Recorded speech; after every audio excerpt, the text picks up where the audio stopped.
Great works are performed not by strength but by perseverance. Of the blessings set before you, make your choice, and be content. Prejudice is a great time saver. You can form opinions without having to get the facts. Prejudice not being founded on reason cannot be removed by argument. To love one that is great, is almost to be great oneself.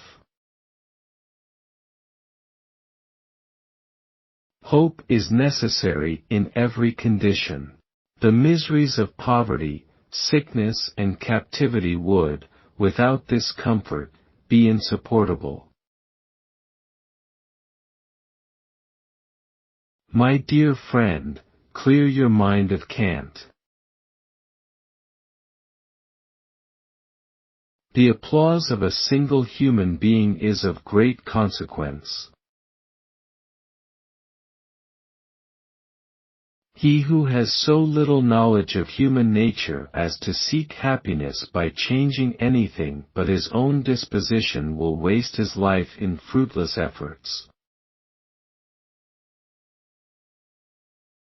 Agriculture not only gives riches to a nation, but the only riches she can call her own. Curiosity is, in great and generous minds, the first passion and the last. Almost every man wastes part of his life attempting to display qualities which he does not possess. When I was as you are now, towering in the confidence of 21, little did I suspect that I should be at 49, what I now am. The world is like a grand staircase, some are going up and some are going down. Almost all absurdity of conduct arises from the imitation of those who we cannot resemble. To keep your secret is wisdom, but to expect others to keep it is folly. Promise, large promise, is the soul of an advertisement.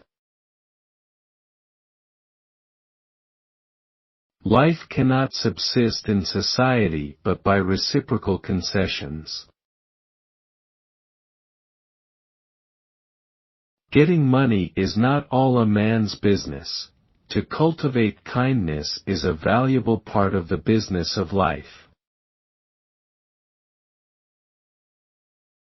Wine gives a man nothing, it only puts in motion what had been locked up in frost. Allow children to be happy in their own way, for what better way will they find? No man can taste the fruits of autumn while he is delighting his scent with the flowers of spring. Few enterprises of great labor or hazard would be undertaken if we had not the power of magnifying the advantages we expect from them. The return of my birthday, if I remember it, fills me with thoughts which it seems to be the general care of humanity to escape.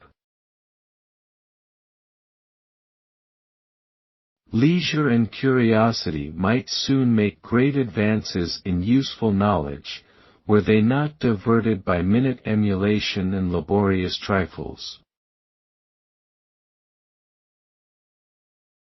Self-confidence is the first requisite to great undertakings.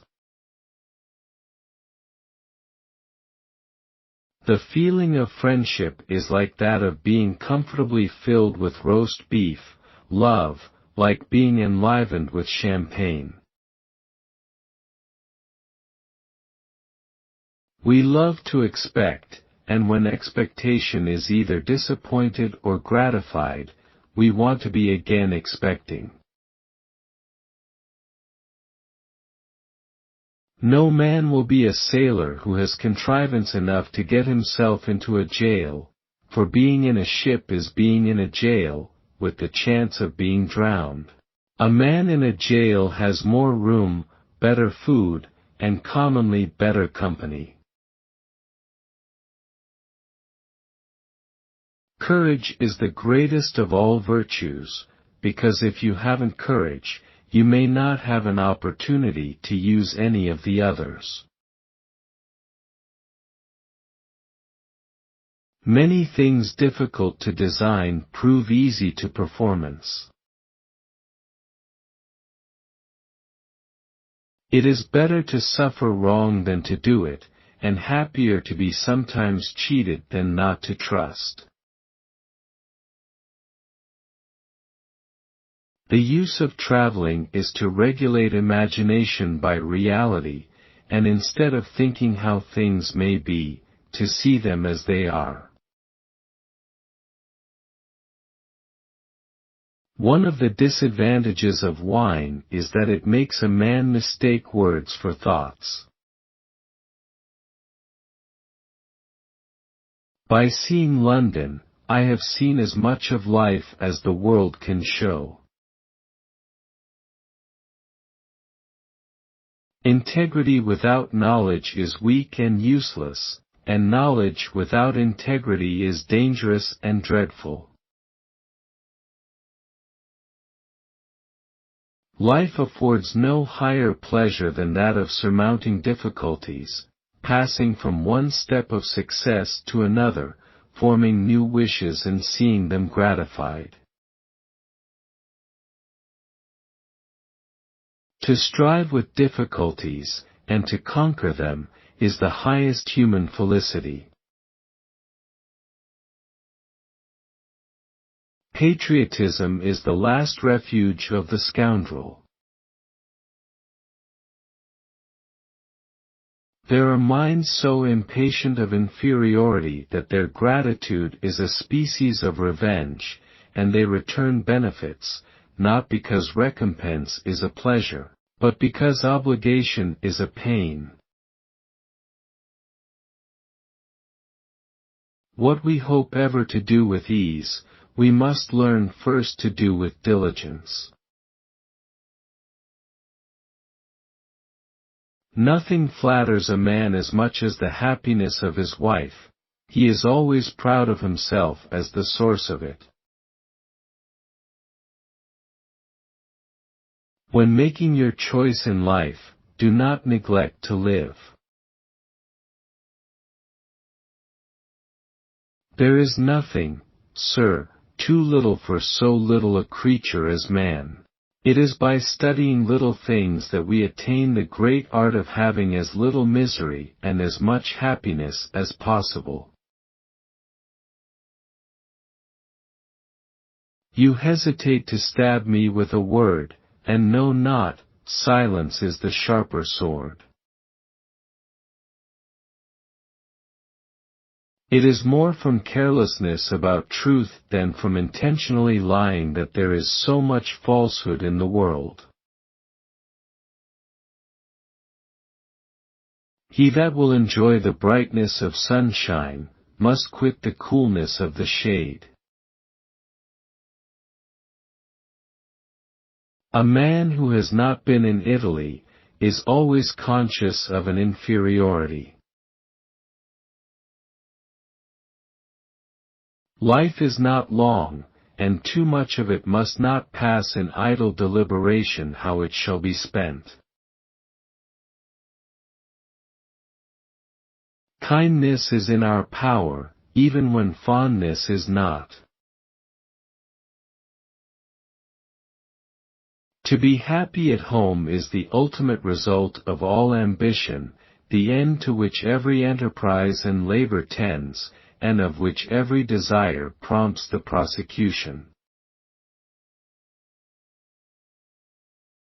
When a man is tired of London, he is tired of life, for there is in London all that life can afford.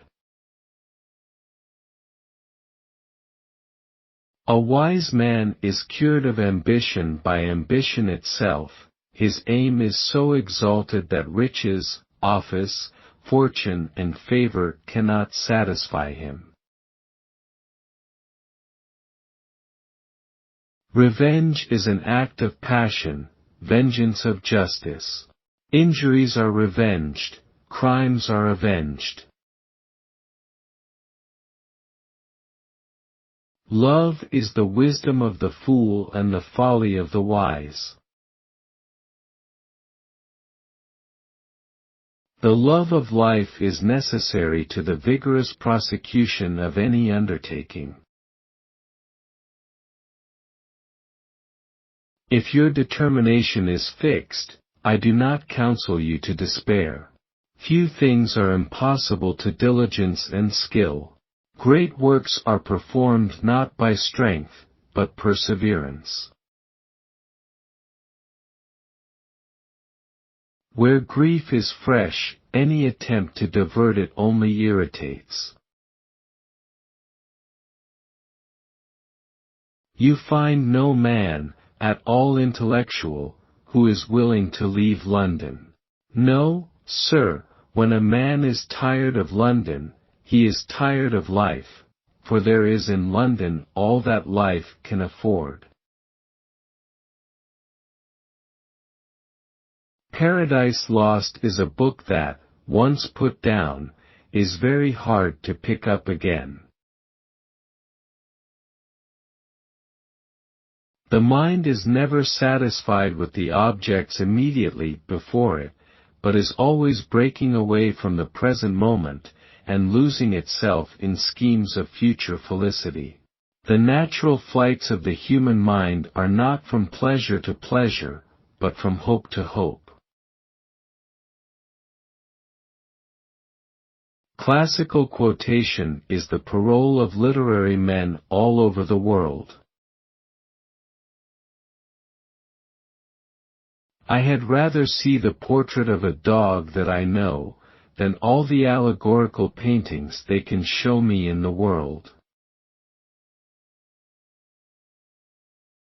When any calamity has been suffered, the first thing to be remembered is, how much has been escaped.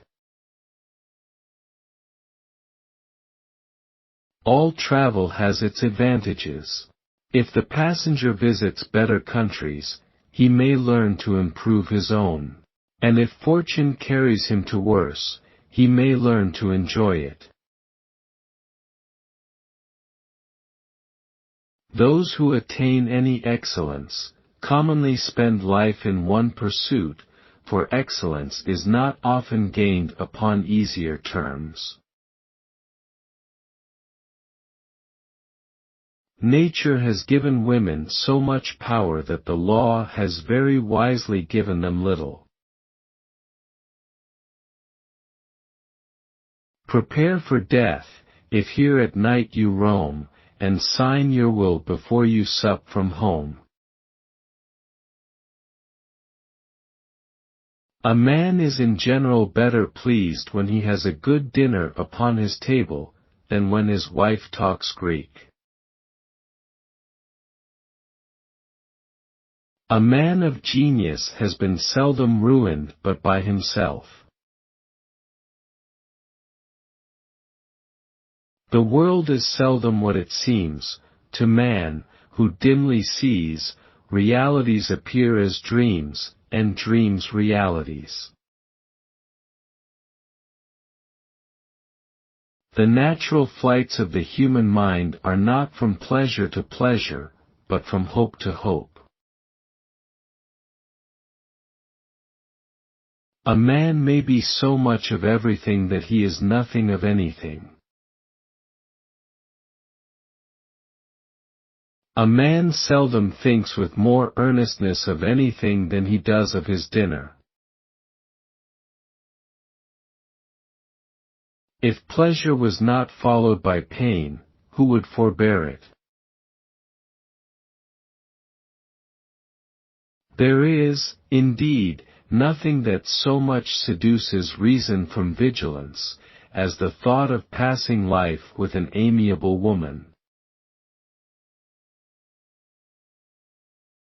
To be idle and to be poor have always been reproaches, and therefore every man endeavors with his utmost care to hide his poverty from others, and his idleness from himself.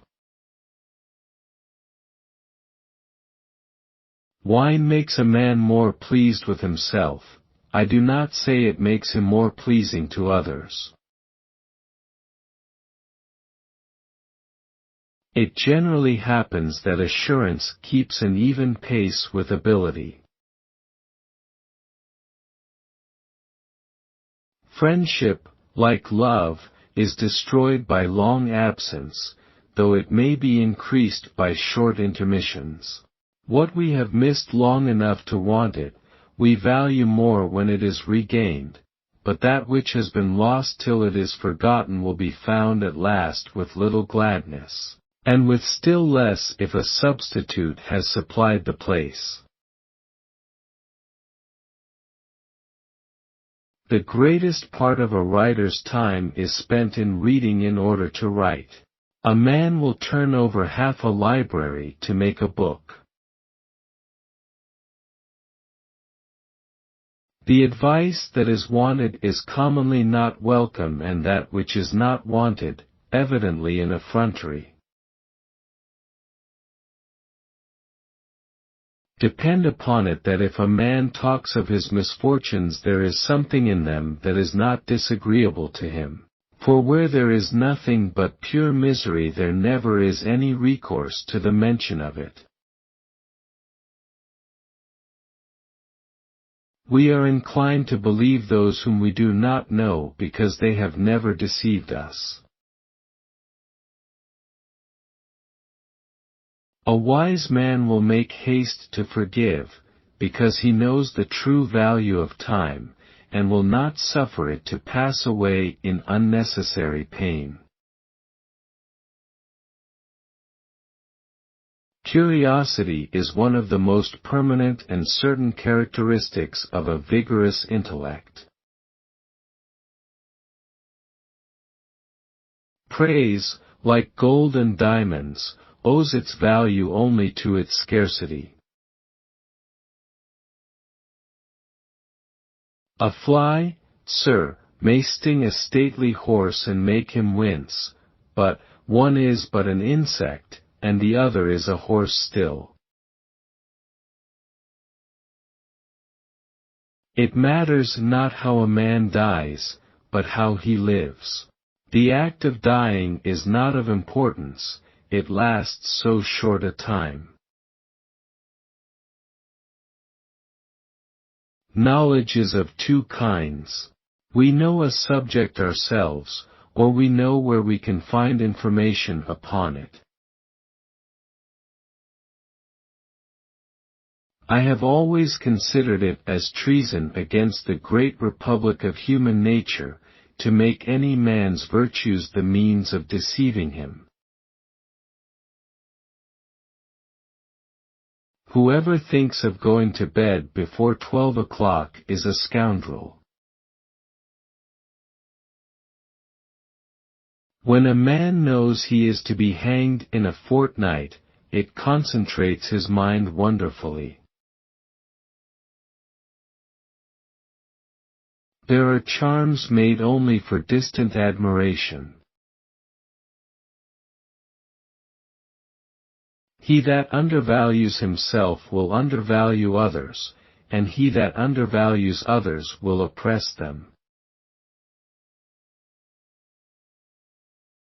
Dictionaries are like watches, the worst is better than none and the best cannot be expected to go quite true. He who does not mind his belly, will hardly mind anything else. Melancholy, indeed, should be diverted by every means but drinking. Worth seeing, yes, but not worth going to see. Small debts are like small shot, they are rattling on every side, and can scarcely be escaped without a wound. Great debts are like cannon, of loud noise, but little danger. Surely a long life must be somewhat tedious, since we are forced to call in so many trifling things to help rid us of our time, which will never return. Being in a ship is being in a jail, with the chance of being drowned. So many objections may be made to everything, that nothing can overcome them but the necessity of doing something. Books, like friends, should be few and well chosen. To get a name can happen but to few, it is one of the few things that cannot be brought. It is the free gift of mankind, which must be deserved before it will be granted, and is at last unwillingly bestowed. If a man does not make new acquaintances as he advances through life, he will soon find himself left alone. A man, sir, should keep his friendship in a constant repair. There is nothing which has yet been contrived by man, by which so much happiness is produced as by a good tavern. It is dangerous for mortal beauty, or terrestrial virtue, to be examined by too strong a light. The torch of truth shows much that we cannot, and all that we would not, see. Resolve not to be poor, whatever you have, spend less. Poverty is a great enemy to human happiness, it certainly destroys liberty, and it makes some virtues impracticable, and others extremely difficult. You teach your daughters the diameters of the planets and wonder when you are done that they do not delight in your company. Such is the state of life, that none are happy but by the anticipation of change.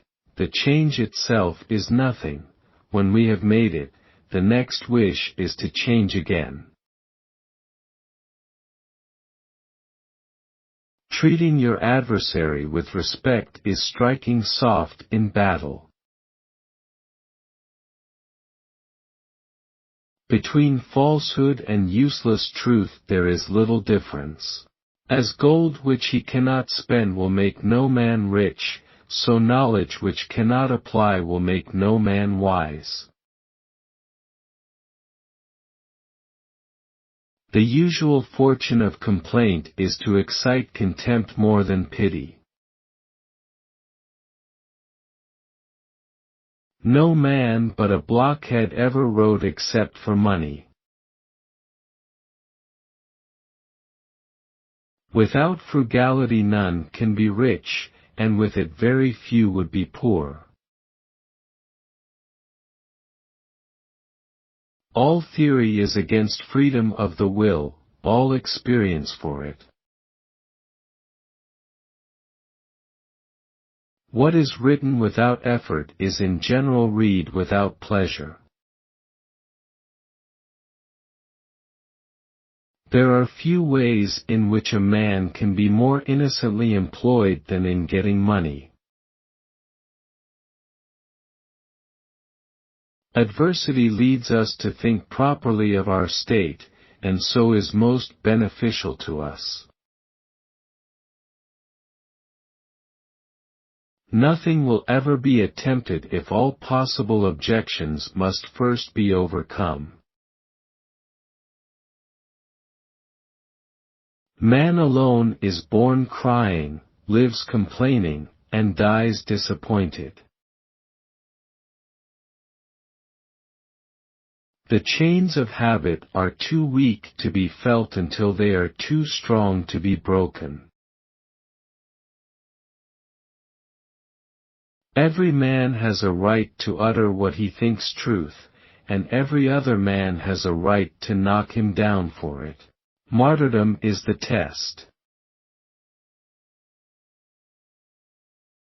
Your manuscript is both good and original, but the part that is good is not original, and the part that is original is not good.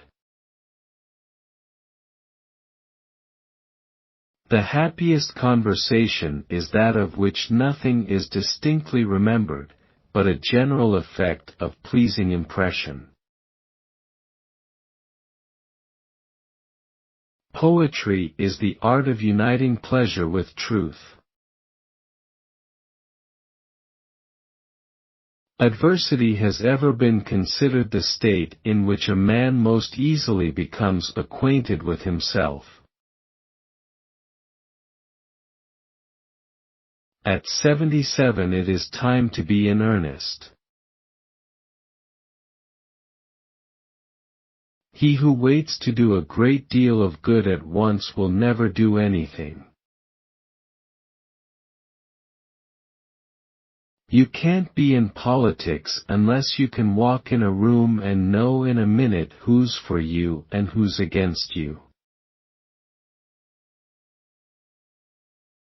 Nothing is more hopeless than a scheme of merriment. Let me smile with the wise, and feed with the rich. No place affords a more striking conviction of the vanity of human hopes than a public library, for who can see the wall crowded on every side by mighty volumes, the works of laborious meditations and accurate inquiry, now scarcely known but by the catalogue? Subordination tends greatly to human happiness. Were we all upon an equality, we should have no other enjoyment than mere animal pleasure. There are some sluggish men who are improved by drinking, as there are fruits that are not good until they are rotten. He that fails in his endeavors after wealth or power will not long retain either honesty or courage. Human life is everywhere a state in which much is to be endured, and little to be enjoyed. Read over your compositions, and when you meet a passage which you think is particularly fine, strike it out. It is better that some should be unhappy rather than that none should be happy, which would be the case in a general state of equality. I would not give half a guinea to live under one form of government other than another. It is of no moment to the happiness of an individual. Life is a progress from want to want, not from enjoyment to enjoyment. The vanity of being known to be trusted with a secret is generally one of the chief motives to disclose it. There are goods so opposed that we cannot seize both, but, by too much prudence, may pass between them at too great a distance to reach either. When men come to like a sea life, they are not fit to live on land. Books that you carry to the fire, and hold readily in your hand, are most useful after all. I look upon every day to be lost, in which I do not make a new acquaintance. I will be conquered, I will not capitulate. Of all noises, I think music is the least disagreeable. By taking a second wife he pays the highest compliment to the first, by showing that she made him so happy as a married man, that he wishes to be so a second time.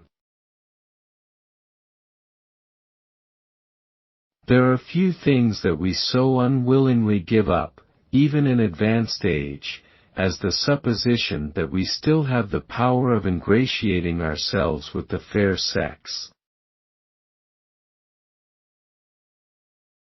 You cannot spend money in luxury without doing good to the poor.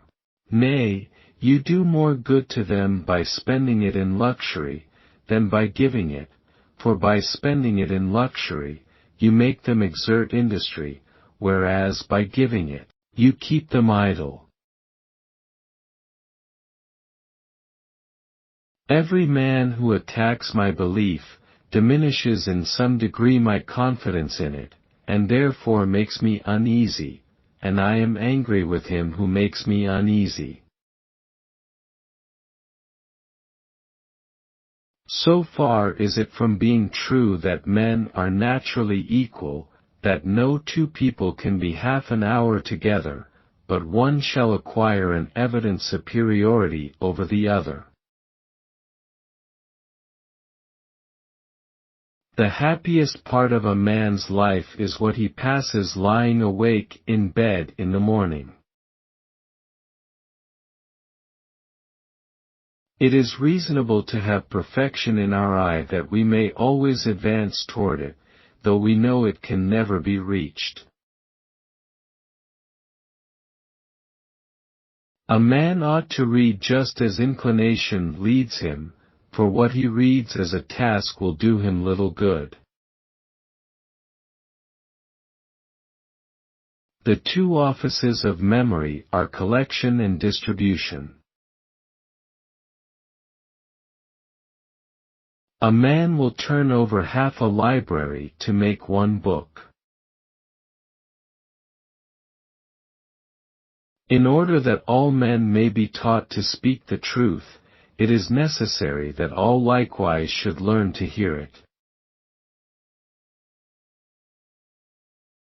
Every man is rich or poor according to the proportion between his desires and his enjoyments.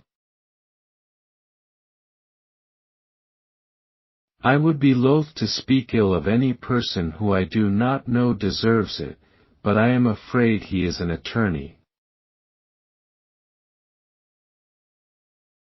It is better to live rich than to die rich.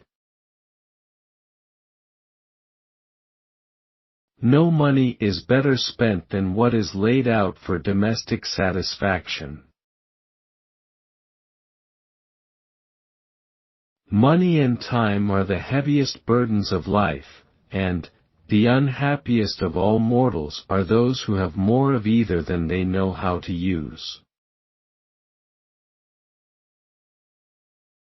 It is a most mortifying reflection for a man to consider what he has done, compared to what he might have done. When a man says he had pleasure with a woman, he does not mean conversation.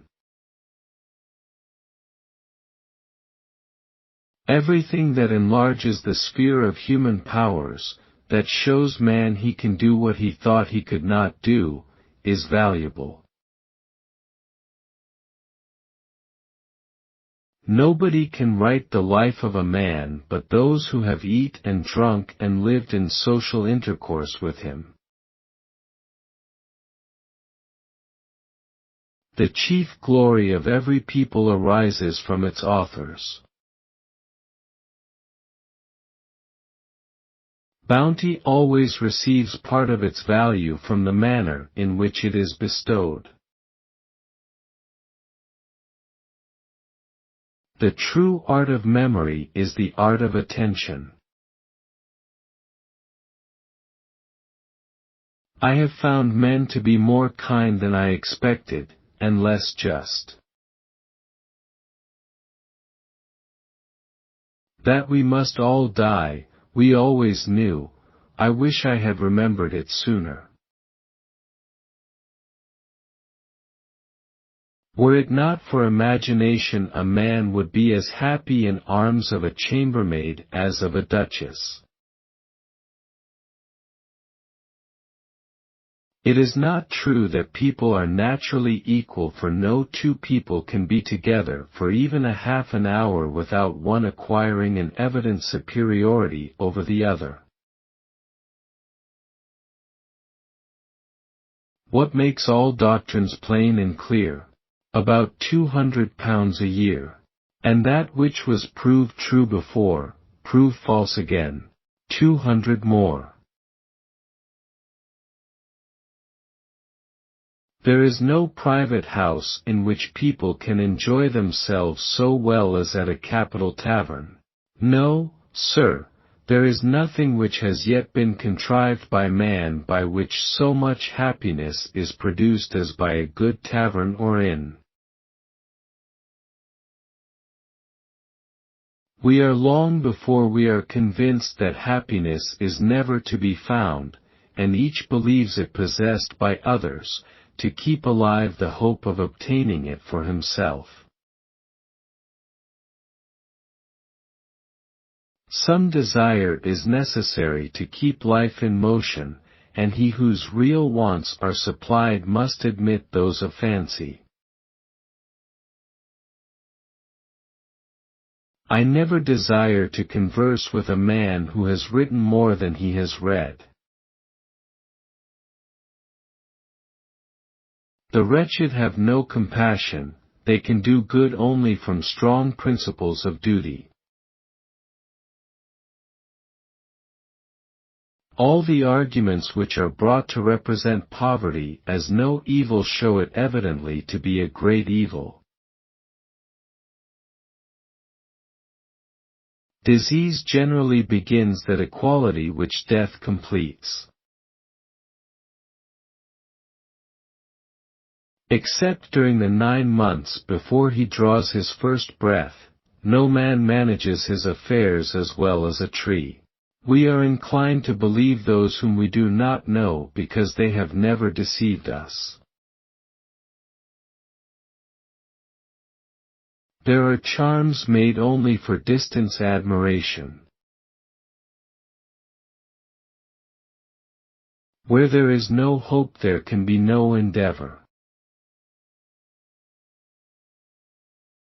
There are minds which easily sink into submission, that look on grandeur with undistinguishing reverence, and discover no defect where there is elevation of rank and affluence of riches. When I was as you are now, towering in the confidence of 21, little did I suspect that I should be at 49, what I now am. To proceed from one truth to another, and connect distant propositions by regular consequences, is the great prerogative of man. Man is not weak, knowledge is more than equivalent to force. Let no man rashly determine that his unwillingness to be pleased is a proof of understanding, unless his superiority appears from less doubtful evidence. For though peevishness may sometimes justly boast its descent from learning or from wit, it is lexicographer, a writer of dictionaries, a harmless drudge. Let him who desires to see others happy, make haste to give while his gift can be enjoyed, and remember that every moment of delay takes away something from the value of his benefaction. Many things difficult in design prove easy in performance. So many qualities are indeed requisite to the possibility of friendship, and so many accidents must concur to its rise and its continuance, that the greatest part of mankind content themselves without it, and supply its place as they can, within tier. Sir, you are giving a reason for it, but that will not make it right. Sir, we are a nest of singing birds. Sir, they are a race of convicts, and ought to be thankful for anything we allow them short of hanging. Sir, that all who are happy, are equally happy, is not true. A peasant and a philosopher may be equally satisfied, but not equally happy.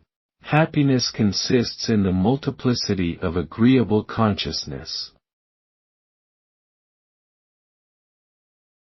Sir, it is burning a farthing candle at Dover, to shew a light at Calais.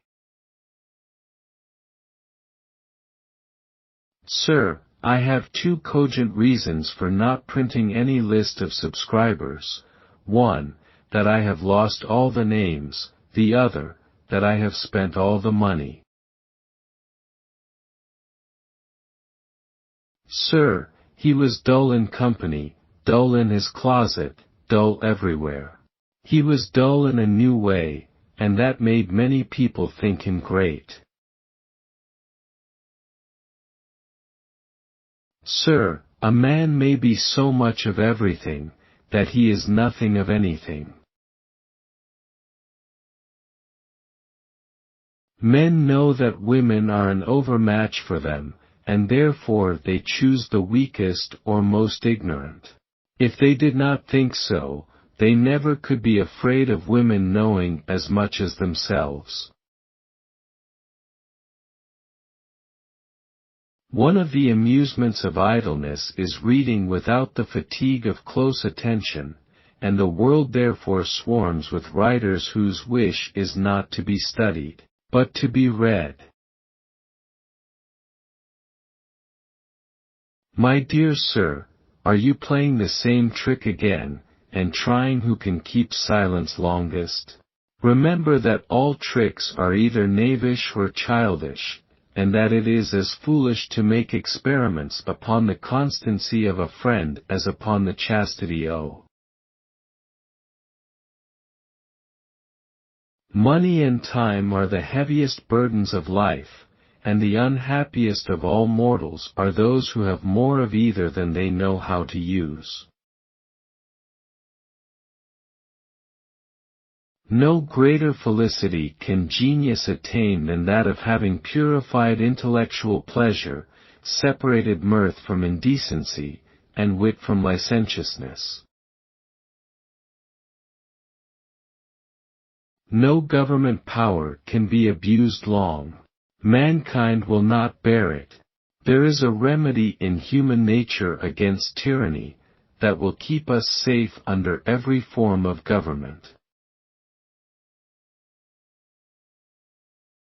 Nothing can please many, and please long, but just representations of general nature. Particular manners can be known to few, and, therefore, few only can judge how nearly they are copied. Revenge is the act of passion, vengeance is an act of justice.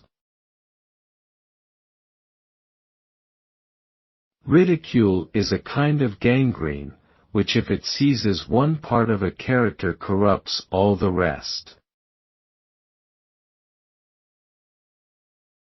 Pleasure is very seldom found where it is sought.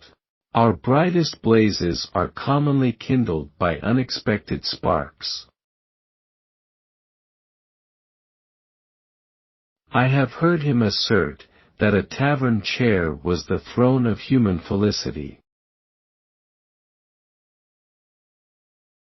I have ever since his wife's death seem to myself broken off from mankind, a kind of solitary wanderer in the wild of life, without any direction, or fixed point of view, a gloomy gazer on the world to which I have little relation. I am a great friend to public amusements, for they keep the people from vice. I hate mankind, for I think of myself as one of the best of them, and I know how bad I am. I hate a fellow whom pride, or cowardice, or laziness drives into a corner, and who does nothing when he is there but sit and growl, let him come out as I do, and bark. If one party resolves to demand what the other resolves to refuse, the dispute can be determined only by arbitration, and between powers who have no common superior, there is no other arbitrator than the sword. Friends are often chosen for similitude of manners, and therefore each palliate the other's failings because they are his own. Friendship is a union of spirits, a marriage of hearts, and the bond thereof virtue. If a man were to go by chance at the same time with Burke under a shed, to shun a shower, he would say, "This is an extraordinary man." I glean jests at home from obsolete farces. If what appears little be universally despised, nothing greater can be attained, for all that is great was at first little, and rose to its present bulk by gradual accessions and accumulated labors. He who makes a beast of himself gets rid of the pain of being a man. He is no wise man that will quit a certainty for an uncertainty. He is not only dull himself, he is the cause of dullness in others. He is a benefactor of mankind who contracts the great rules of life into short sentences, that may be easily impressed on the memory, and so recur habitually to the mind. What I learned from being in France was learning to be better satisfied with my own country.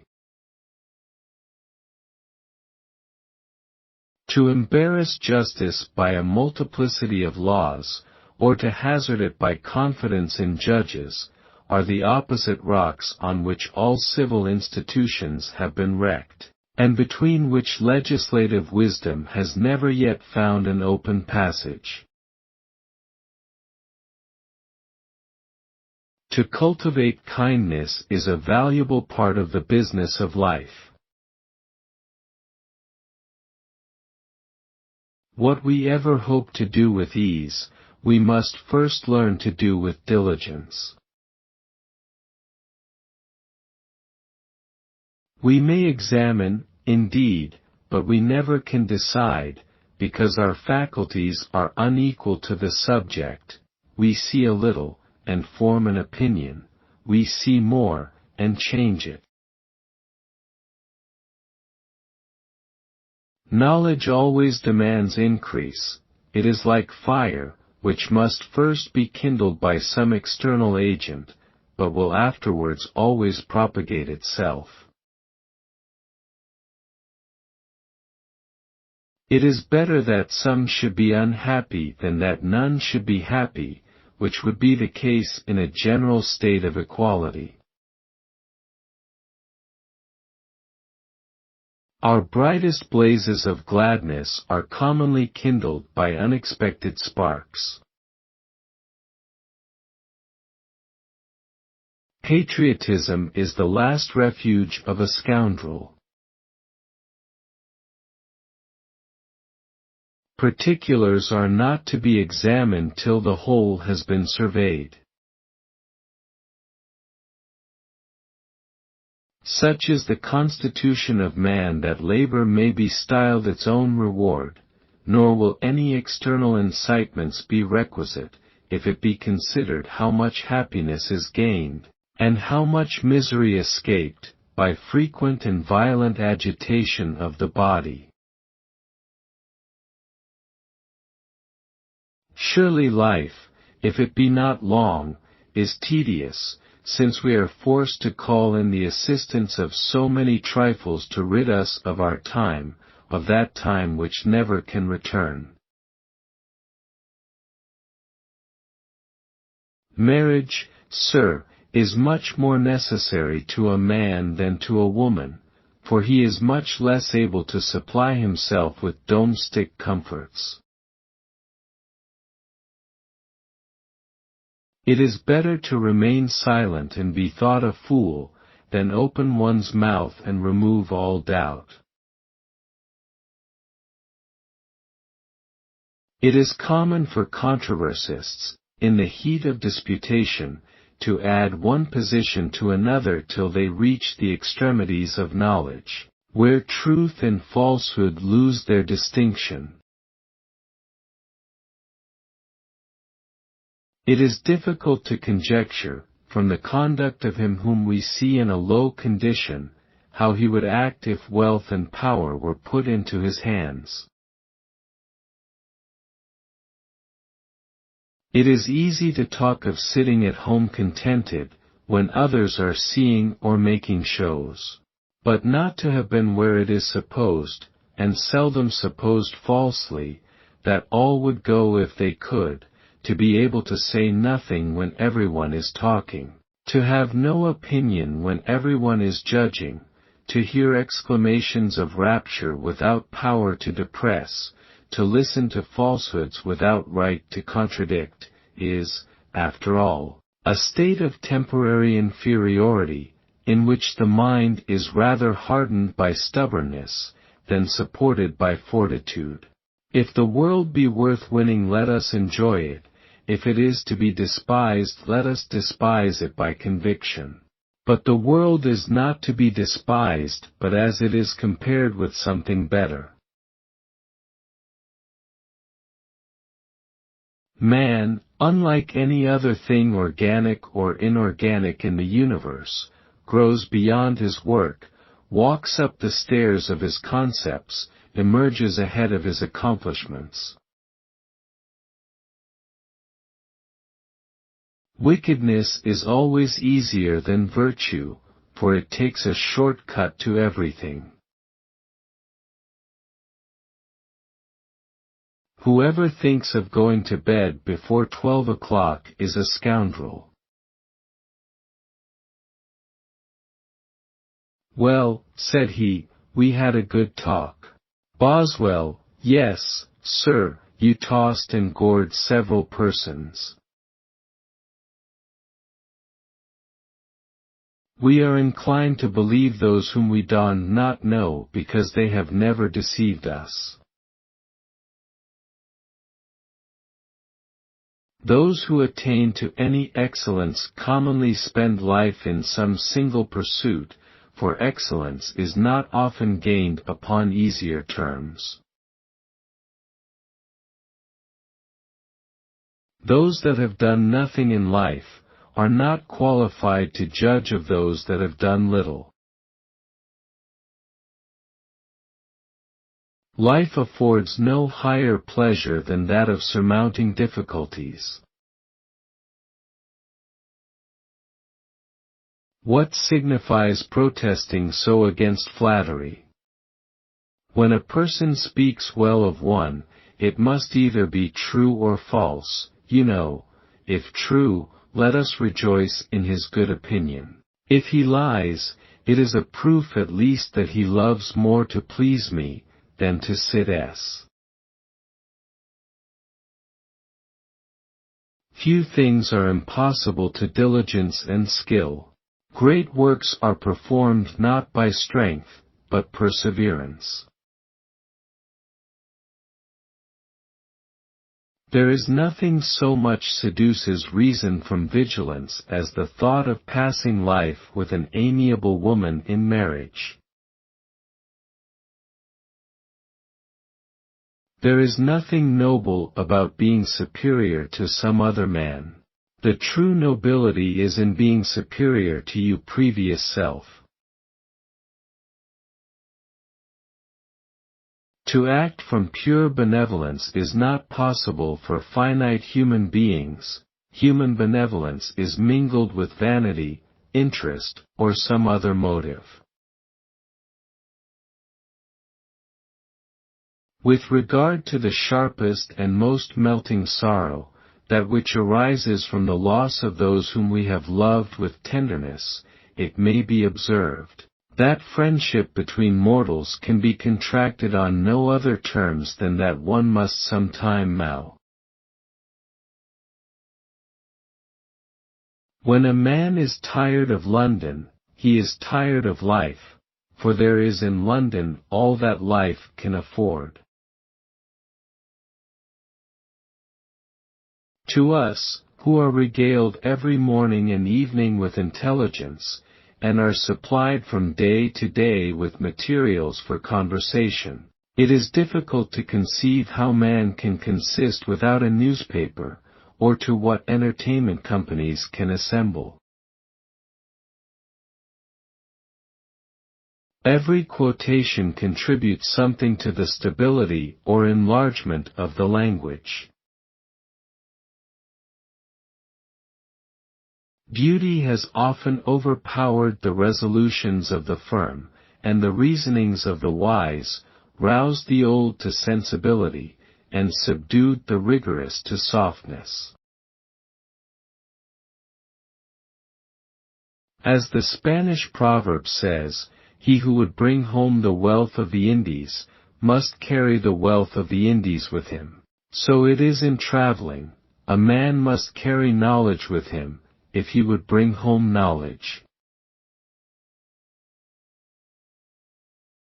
Disposition to derision and insult is awakened by the softness to foppery, the swell of insolence, the liveliness of levity, or the solemnity of grandeur, by the sprightly trip, the stately stalk, the formal strut, and the lofty mien, by gestures int. Count on it, if a person talks of their misfortune, there is something in it that is not disagreeable to them.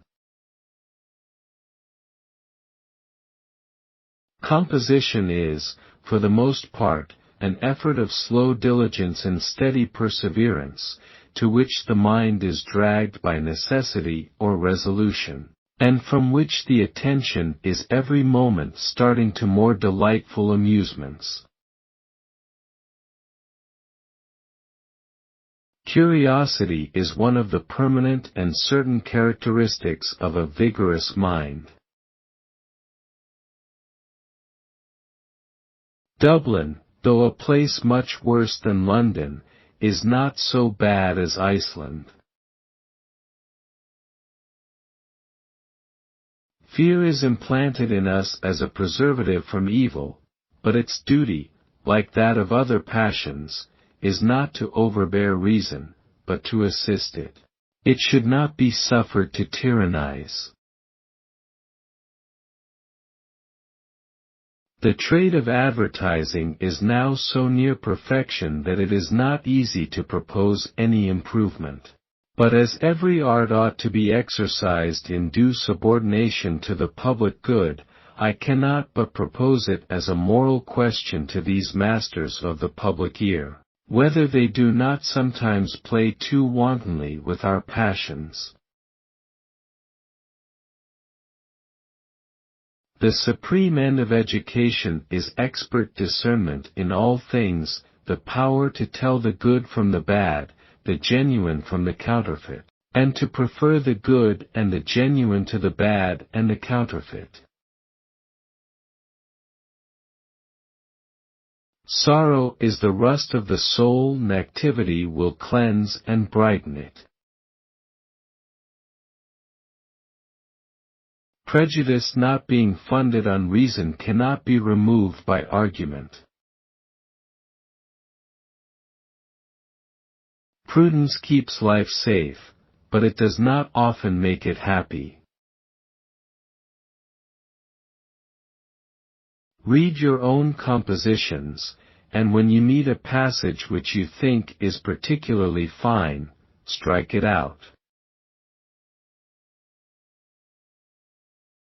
Of the innumerable authors whose performances are thus treasured up in magnificent obscurity, in a library, most are forgotten, because they never deserve to be remembered. A cucumber should be well sliced, and dressed with pepper and vinegar, and then thrown out, as good for nothing. No two men can be half an hour together, but one shall acquire an evident superiority over the other. No man will be found in whose mind airy notions do not sometimes tyrannize him and thus force him to hope or fear beyond the limits of sober probability.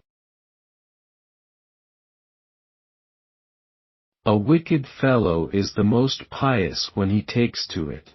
He'll beat you all at piety. At 77 it is time to be earnest. Your manuscript is both good and original, but the parts that are good are not original, and the parts that are original are not good. The usual fortune for complaint is to excite contempt more than pity. This doctrine, of ruling passions, is in itself pernicious as well as false. Its tendency is to produce the belief of a kind of moral predestination, or overruling principle which cannot be resisted. He that admits it, is prepared to comply with ever. Always set high value on spontaneous kindness. He whose inclination prompts him to cultivate your friendship of his own accord will love you more than one whom you have been at pains to attach to you. A man ought to read just as his inclination leads him, for what he reads as a task will do him little good.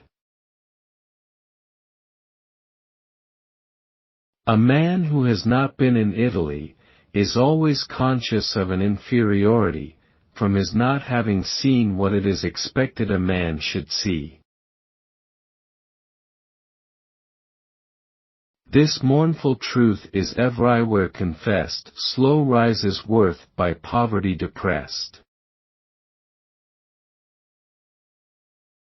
It may likewise contribute to soften that resentment which pride naturally raises against opposition, if we consider, that he who differs from us, does not always contradict us. He has one view of an object, and we have another, each describes what H. Its proper use is to amuse the idle, and relax the studious, and dilute the full meals of those who cannot use exercise, and will not use abstinence. Do not hope wholly to reason away your troubles, do not feed them with attention, and they will die imperceptibly away. Fix your thoughts upon your business, fill your intervals with company, and sunshine will again break in upon your mind. Do it now.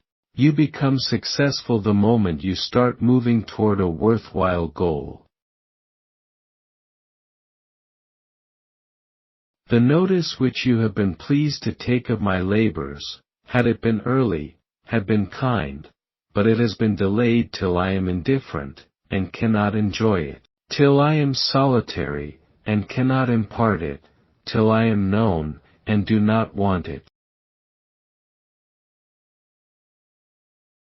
That man, Lord Lyttelton, sat down to write a book, to tell the world what the world had all his life been telling him. That man is little to be envied whose patriotism would not gain force upon the plain of Marathon, or whose piety would not grow warmer among the ruins of Iona. The age being now past of vagrant excursion and fortuitous hostility, he was under the necessity of traveling from court to court, scorned and repulsed as a wild projector, an idle promiser of kingdoms in the clouds, nor has any part of the world why. It is the only sensual pleasure without vice. It was not for me to bandy civilities with my sovereign. No man forgets his original trade. The rights of nations and of kings sink into questions of grammar, if grammarians discuss them. Nothing is to be expected from the workmen whose tools are forever to be sought. The world is not yet exhausted. Let me see something tomorrow which I never saw before.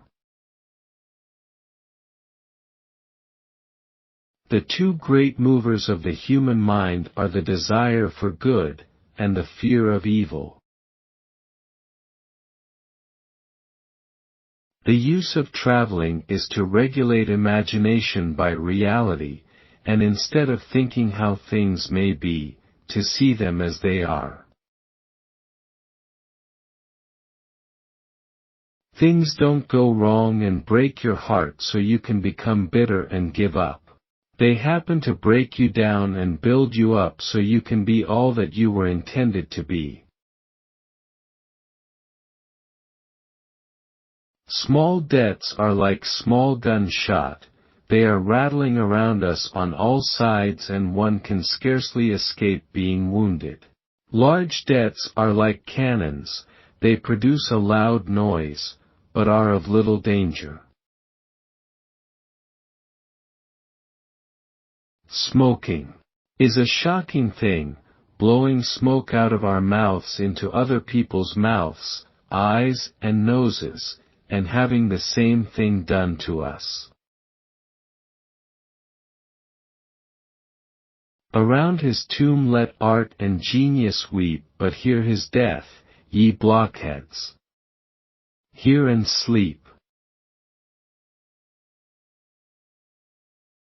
In all evils which admit a remedy, impatience should be avoided, because it wastes that time and attention in complaints which, if properly applied, might remove the cause. If I were punished for every pun I shed, there would not be left a puny shed of my punished head. I'll come no more behind your scenes, David, for the silk stockings and white bosoms of your actresses excite my amorous propensities. I found you essay to be good and original. However, the part that was original was not good and the part that was good was not original. In the decline of life shame and grief are of short duration, whether it be that we bear easily what we have borne long, or that, finding ourselves in age less regarded, we less regard others, or, that we look with slight regard upon afflictions to w. Integrity without knowledge is weak and useless. Knowledge without integrity is dangerous and dreadful. Insanity is the power of fancy over reason. I have observed that in comedy, the best actor plays the part of the droll, while some scrub rogue is made the hero, or fine gentleman. So, in this farce of life, wise men pass their time in mirth, whilst fools only are serious. In the most general applause discordant voices will always be heard. Claret is the liquor for boys, port for men, but he who aspires to be a hero must drink brandy. Hope is necessary in every condition. The miseries of poverty, sickness, of captivity, would, without this comfort, be insupportable.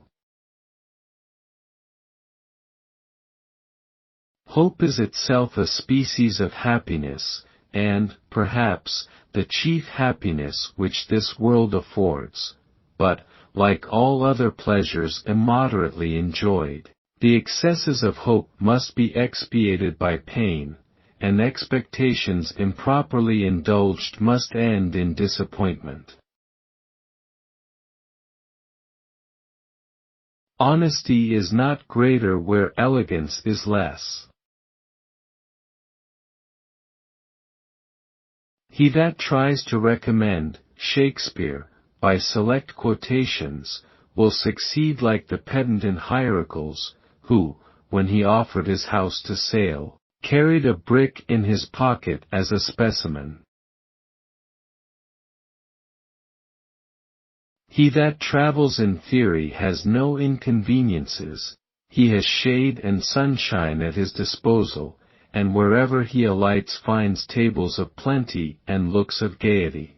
These ideas are indulged till the day of departure arrives, the chaise is called, and the progress of happiness begins. A few miles teach him the fallacies of imagination. The road is dusty, the air is sultry, the horses are sluggish. He longs for the time of dinner that he may eat and rest. The inn is crowded, his orders are neglected, and nothing remains but that he devour in haste what the cook has spoiled, and drive on in quest of better entertainment. He finds at night a more commodious house, but the best is always worse than he expected. He that finds his knowledge narrow, and his arguments weak, and by consequence his suffrage not much regarded, is sometimes in hope of gaining that attention by his clamours which he cannot otherwise obtain, and is pleased with remembering that at law. For my part, sir, I think all Christians, whether Papists or Protestants, agree in the essential articles, and that their differences are trivial, and rather political than religious. If he really thinks there is no distinction between vice and virtue, when he leaves our houses let us count our spoons. I cannot forbear to wish, that this commotion, in the colonies, may end without bloodshed, and that the rebels may be subdued by terror rather than by violence, and, therefore, recommend such a force as may take away, not only the power, but the hope. I am willing to love all mankind, except an American. I beg to submit that it is the first. The luster of diamonds is invigorated by the interposition of darker bodies, the lights of a picture are created by the shades. The highest pleasure which nature has indulged to sensitive perception is that of rest after fatigue. Their learning is like bread in a besieged town, every man gets a little, but no man gets a full meal. A judge may be a farmer, but he is not to geld his own pigs. A judge may play a little at cards for his own amusement, but he is not to play at marbles, or chuck farthing in the piazza. The folly of allowing ourselves to delay what we know cannot be finally escaped is one of the general weaknesses which, in spite of the instruction of moralists, and the remonstrance of reason, prevail to a greater or less degree in every mind. The habit of looking on the best side of every event is worth more than £1,000 a year. The happiest conversation is that of which nothing is distinctly remembered but a general effect of pleasing impression. The greatest part of a writer's time is spent in reading. In order to write, a man will turn over half a library to make one book. The drama's laws, the drama's patrons give, for we that live to please, must please to live. The chains of habit are generally too weak to be felt, until they are too strong to be broken. The chains of habit are generally too small to be felt until they are too strong to be broken. A mode of transferring property without producing any intermediate good. Knowledge is praised and desired by multitudes whom her charms could never rouse from the couch of sloth, whom the faintest invitation of pleasure draws away from their studies, to whom any other method of wearing the day is more eligible than the use of books, and who are more easily engaged by any conversation than such as may rectify their notions or enlarge their comprehension. The speculatist, who is not content with superficial views, harasses himself with fruitless curiosity, and still, as he inquires more, perceives only that he knows less. The number of such as live without the ardor of inquiry is very small, though many content themselves with cheap amusements, and waste their lives in researches of no importance. Though it is evident that not more than one age or people can deserve the censure of being more averse from learning than any other, yet at all times knowledge must have encountered impediments, and wit been mortified with contempt, or harassed with persecution. Other things may be seized by might, or purchased with money, but knowledge is to be gained only by study, and study to be prosecuted only in retirement. It is true that of far the greater part of things, we must content ourselves with such knowledge as description may exhibit, or analogy supply, but it is true likewise, that these ideas are always incomplete, and that at least, till we have compared them with realities, we do not know them to be just. As we see more, we become possessed of more certainties, and consequently gain more principles of reasoning, and found a wider base of analogy. Much is due to those who first broke the way to knowledge, and left only to their successors the task of smoothing it. When two Englishmen meet, their first talk is of the weather.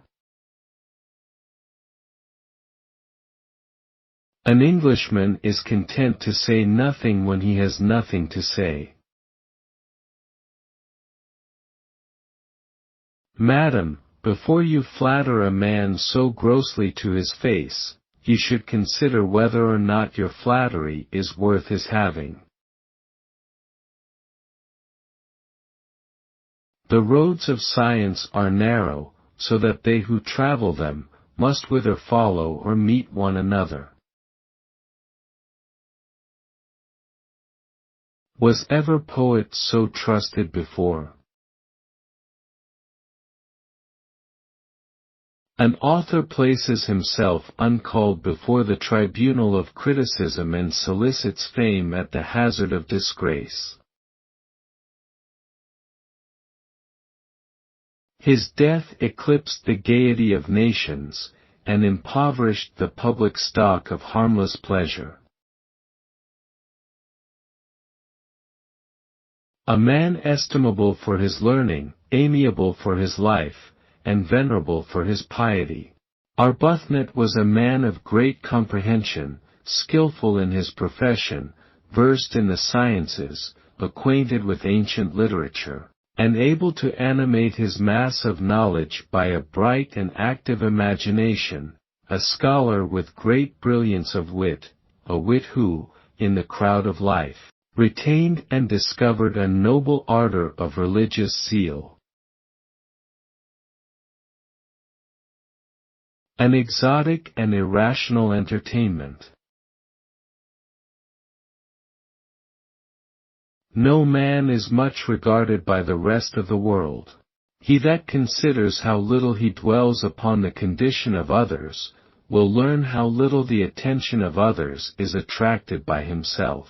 While we see multitudes passing before us, of whom perhaps not one appears to deserve our notice or excites our sympathy, we should remember that we likewise are lost in the same throng, that the eye which happens to glance upon us is turned in a moment on him that follows us, and that the utmost which we can reasonably hope or fear is to fill a vacant hour with prattle, and be forgotten.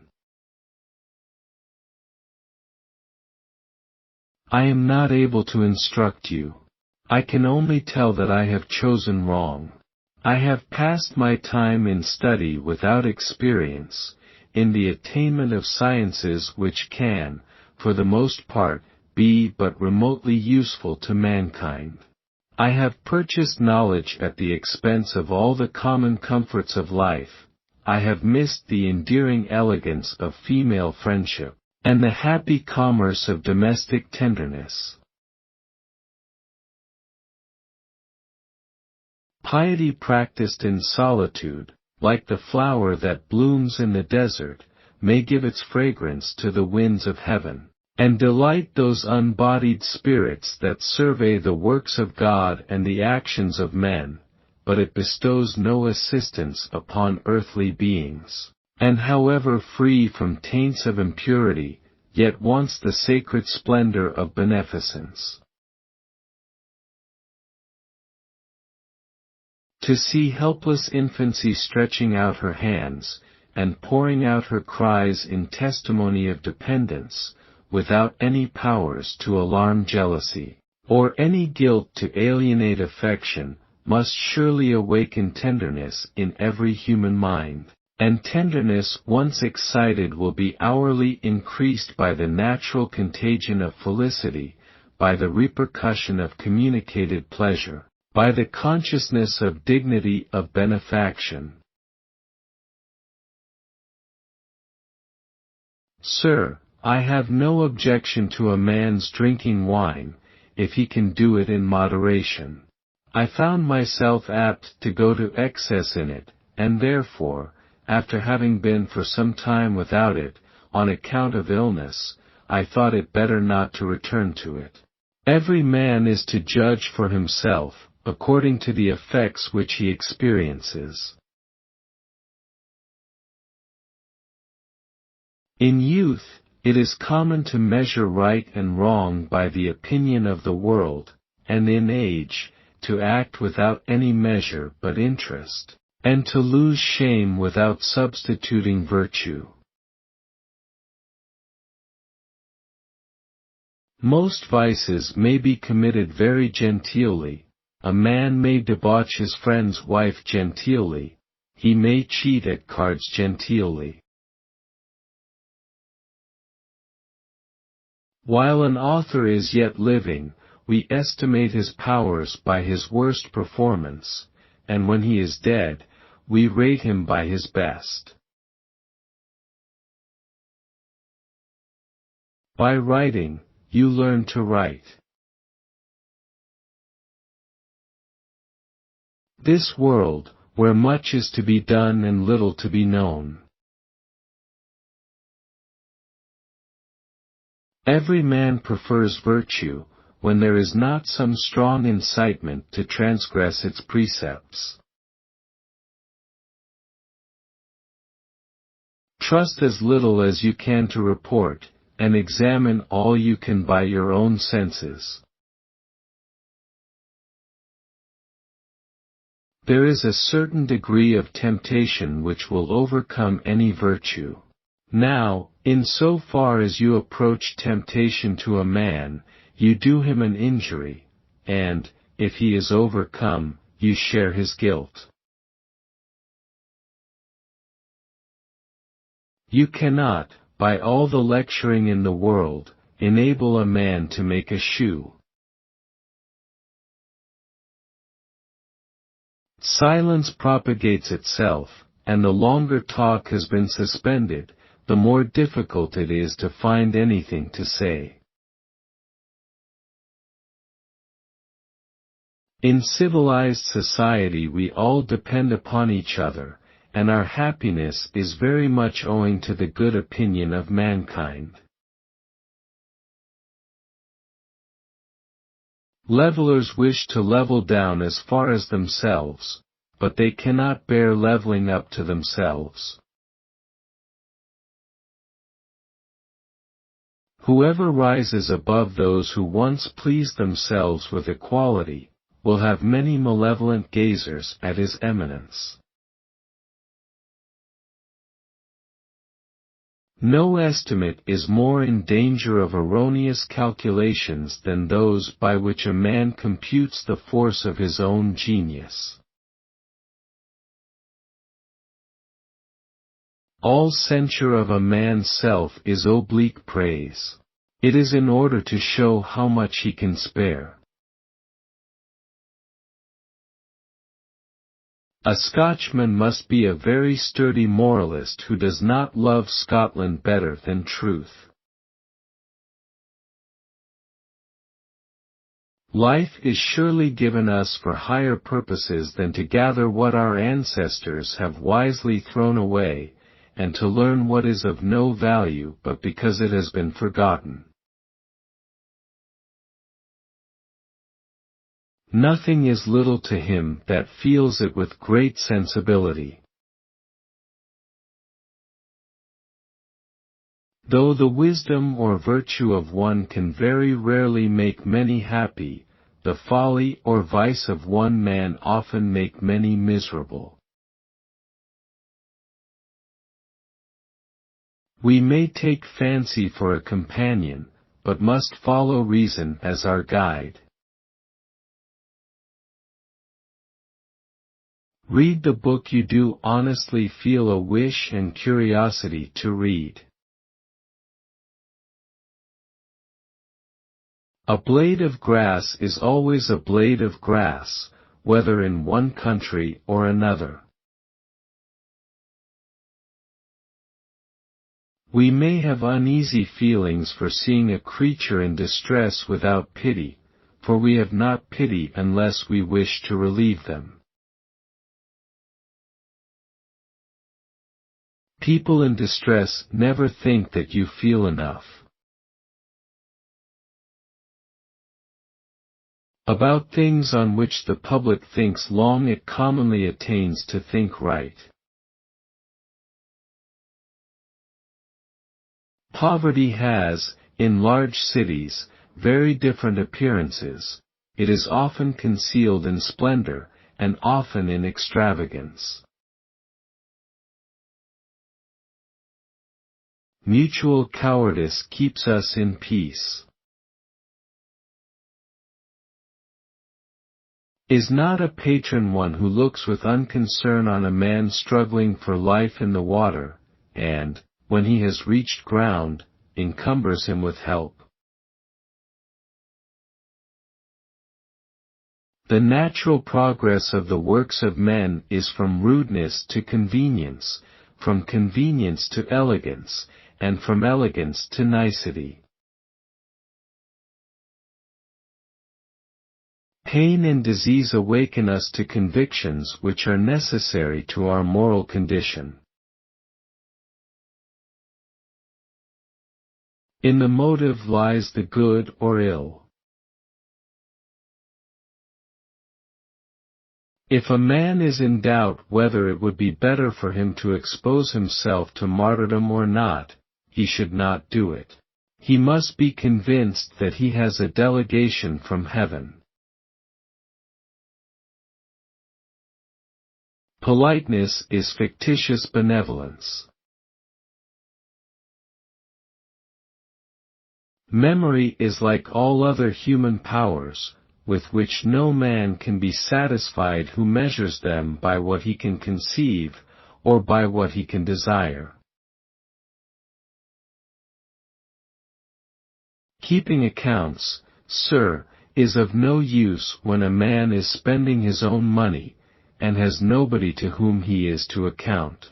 You won't eat less beef today because you have written down what it cost yesterday.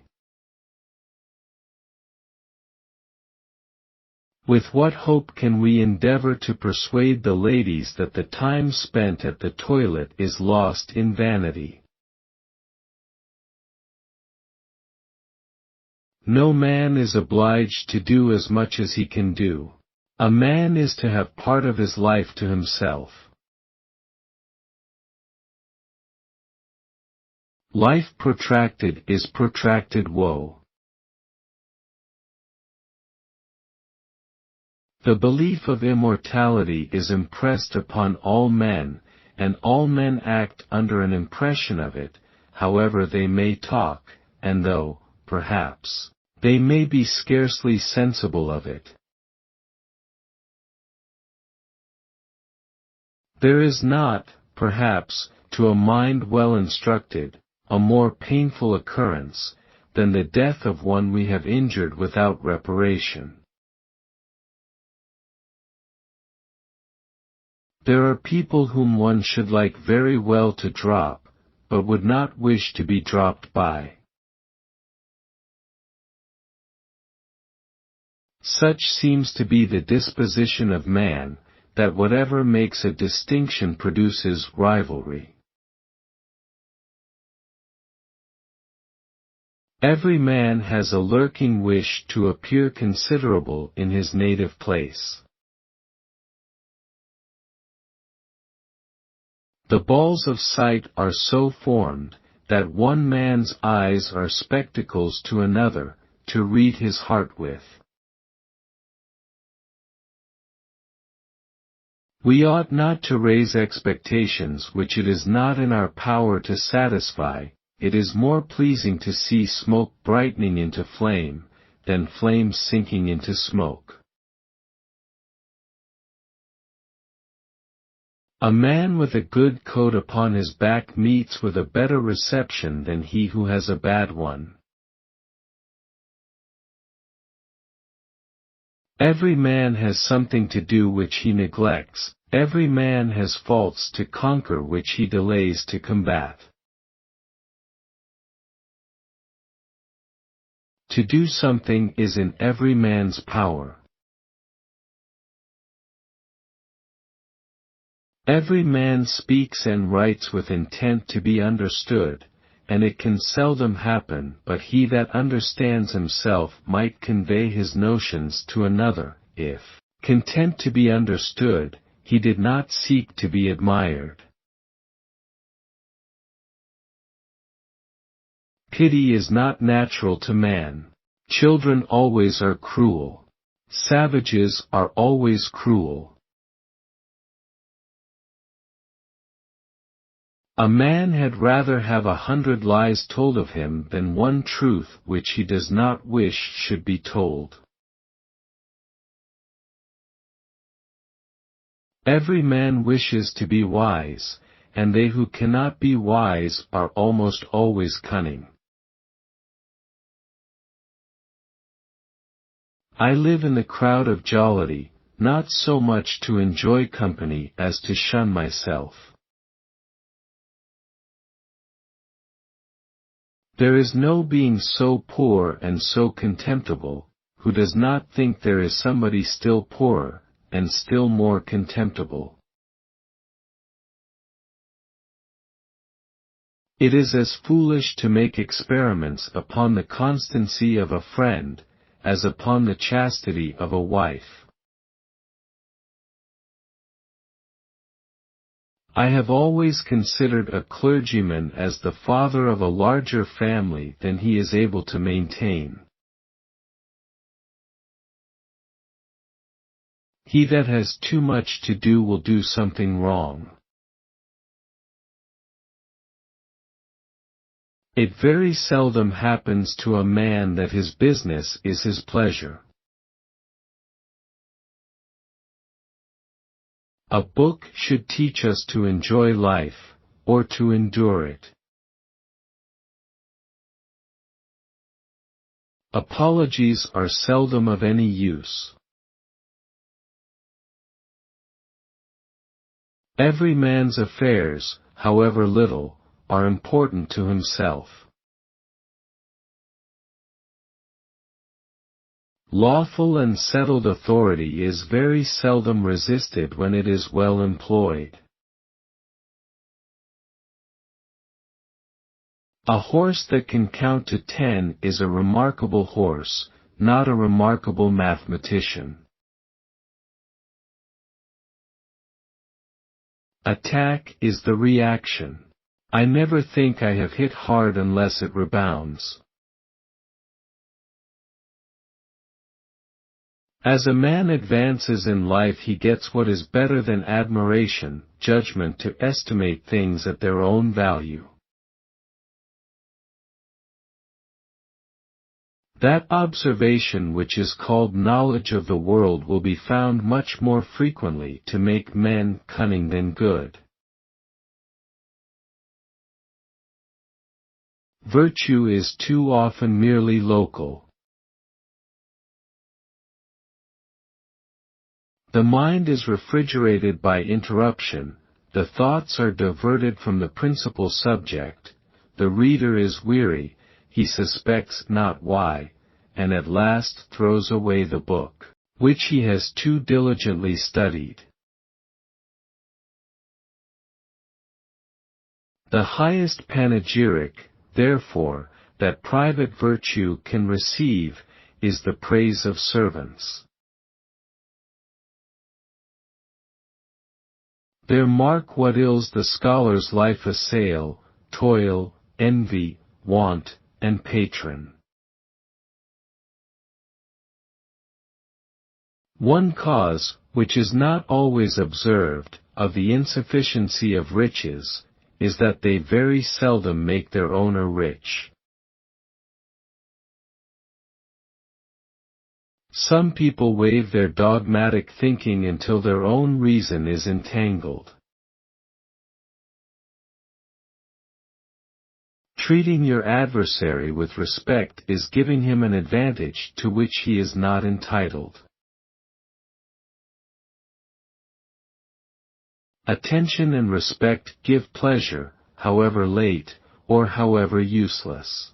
But they are not useless, when they are late.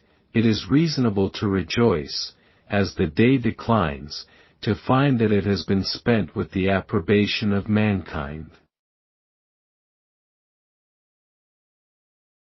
A mere literary man is a dull man, a man who is solely a man of business is a selfish man, but when literature and commerce are united, they make a respectable man.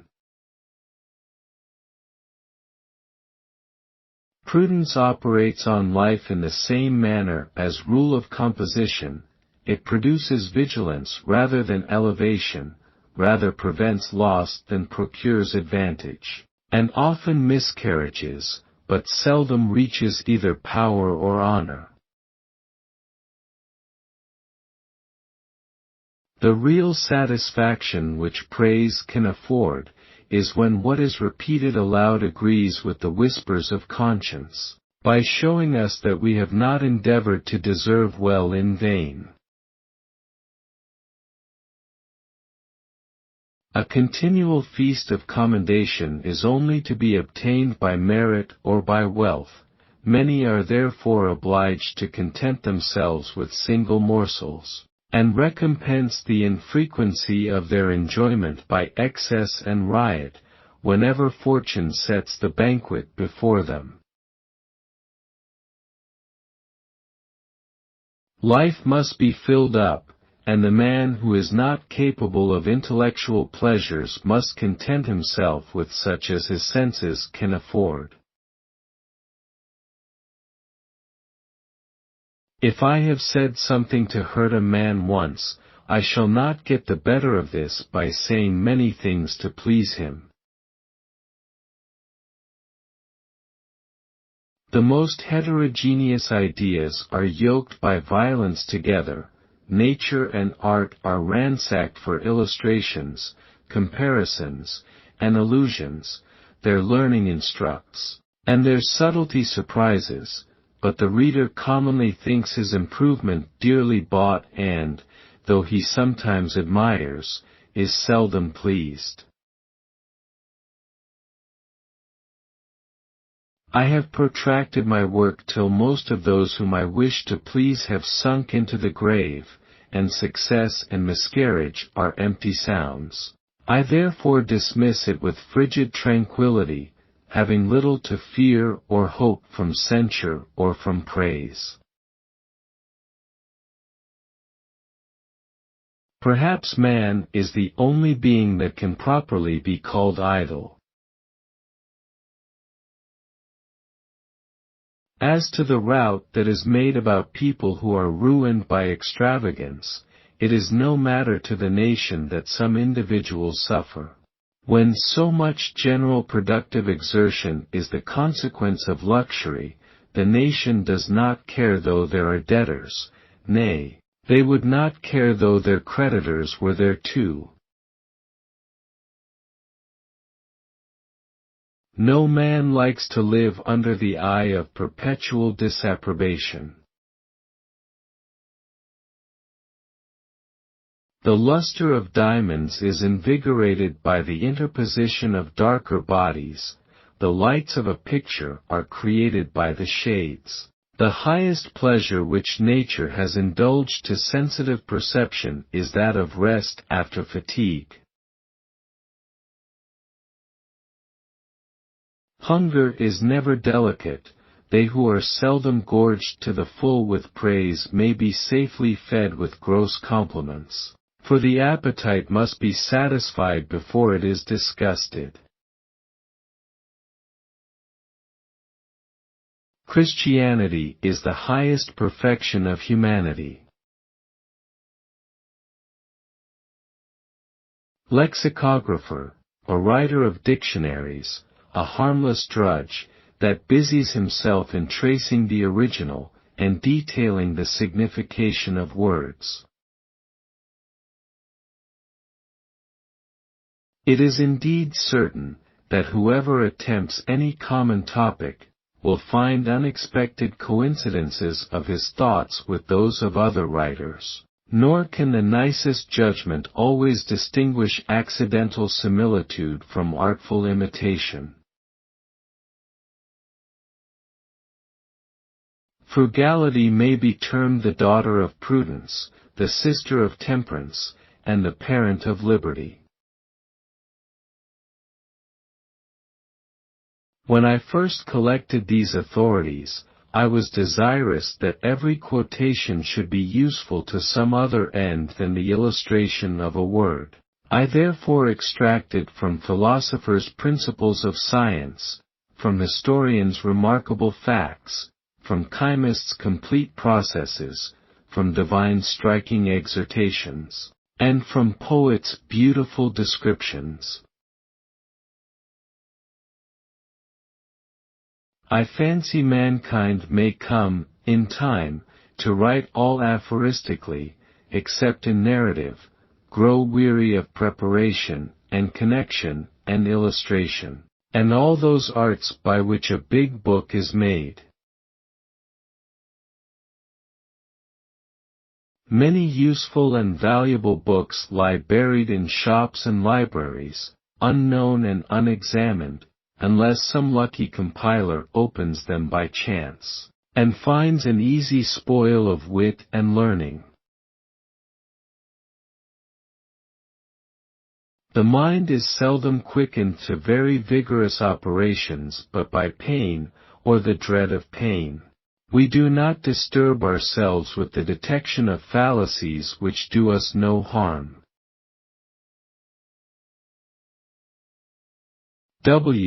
If an unquiet mind, neither exercise, nor diet, nor physic can be of much use.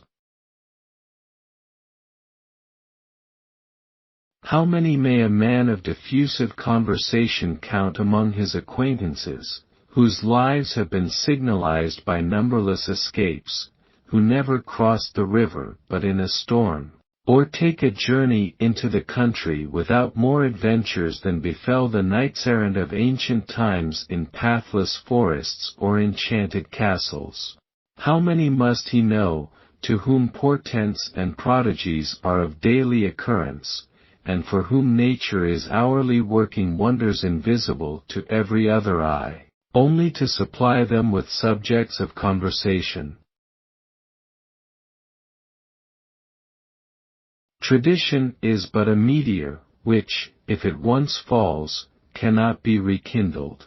Memory, once interrupted, is not to be recalled. But written learning is a fixed luminary, after the cloud that had hidden it has passed away, is again bright in its proper station. So books are faithful repositories, which may be a while neglected or forgotten, but when opened again, will again impart instruction. Books to judicious compilers are useful. To particular arts and professions, they are absolutely necessary. To men of real science, they are tools, but more are tools to them.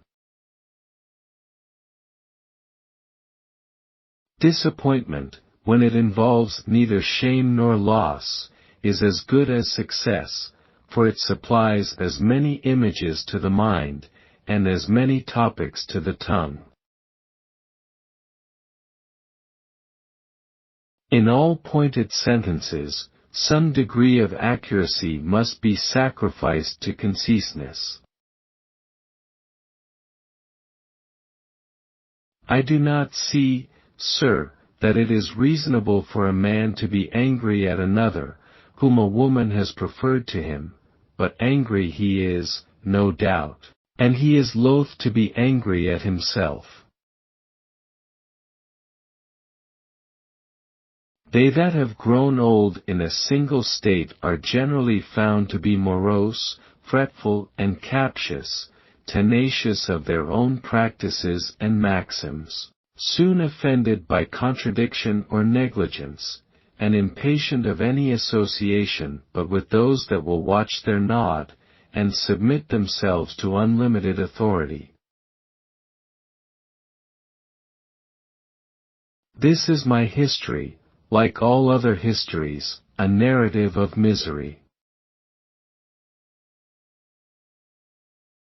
Dogs have not the power of comparing. A dog will take a small piece of meat as readily as a large, when both are before him. Luncheon, as much food as one's hand can hold.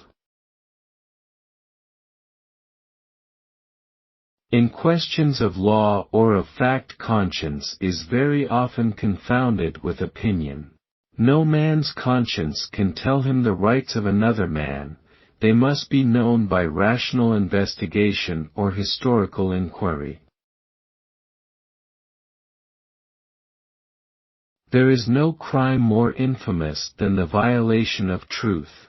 It is apparent that men can be social beings no longer than they believe each other. When speech is employed only as the vehicle of falsehood, every man must disunite himself from others, inhabit his own cave and seek prey only for himself. This man, Chesterfield, I thought, had been a lord among wits, but I find he is only a wit among lords. Difference of thoughts will produce difference of language. He that thinks with more extent than another, will want words of a larger meaning. He that thinks with more subtlety will seek for terms of more nice discrimination. And where is the wonder, since words are but the images of things, that he who never knew the original should not know the copies? Few faults of style, whether real or imaginary, excite the malignity of a more numerous class of readers, than the use of hard words.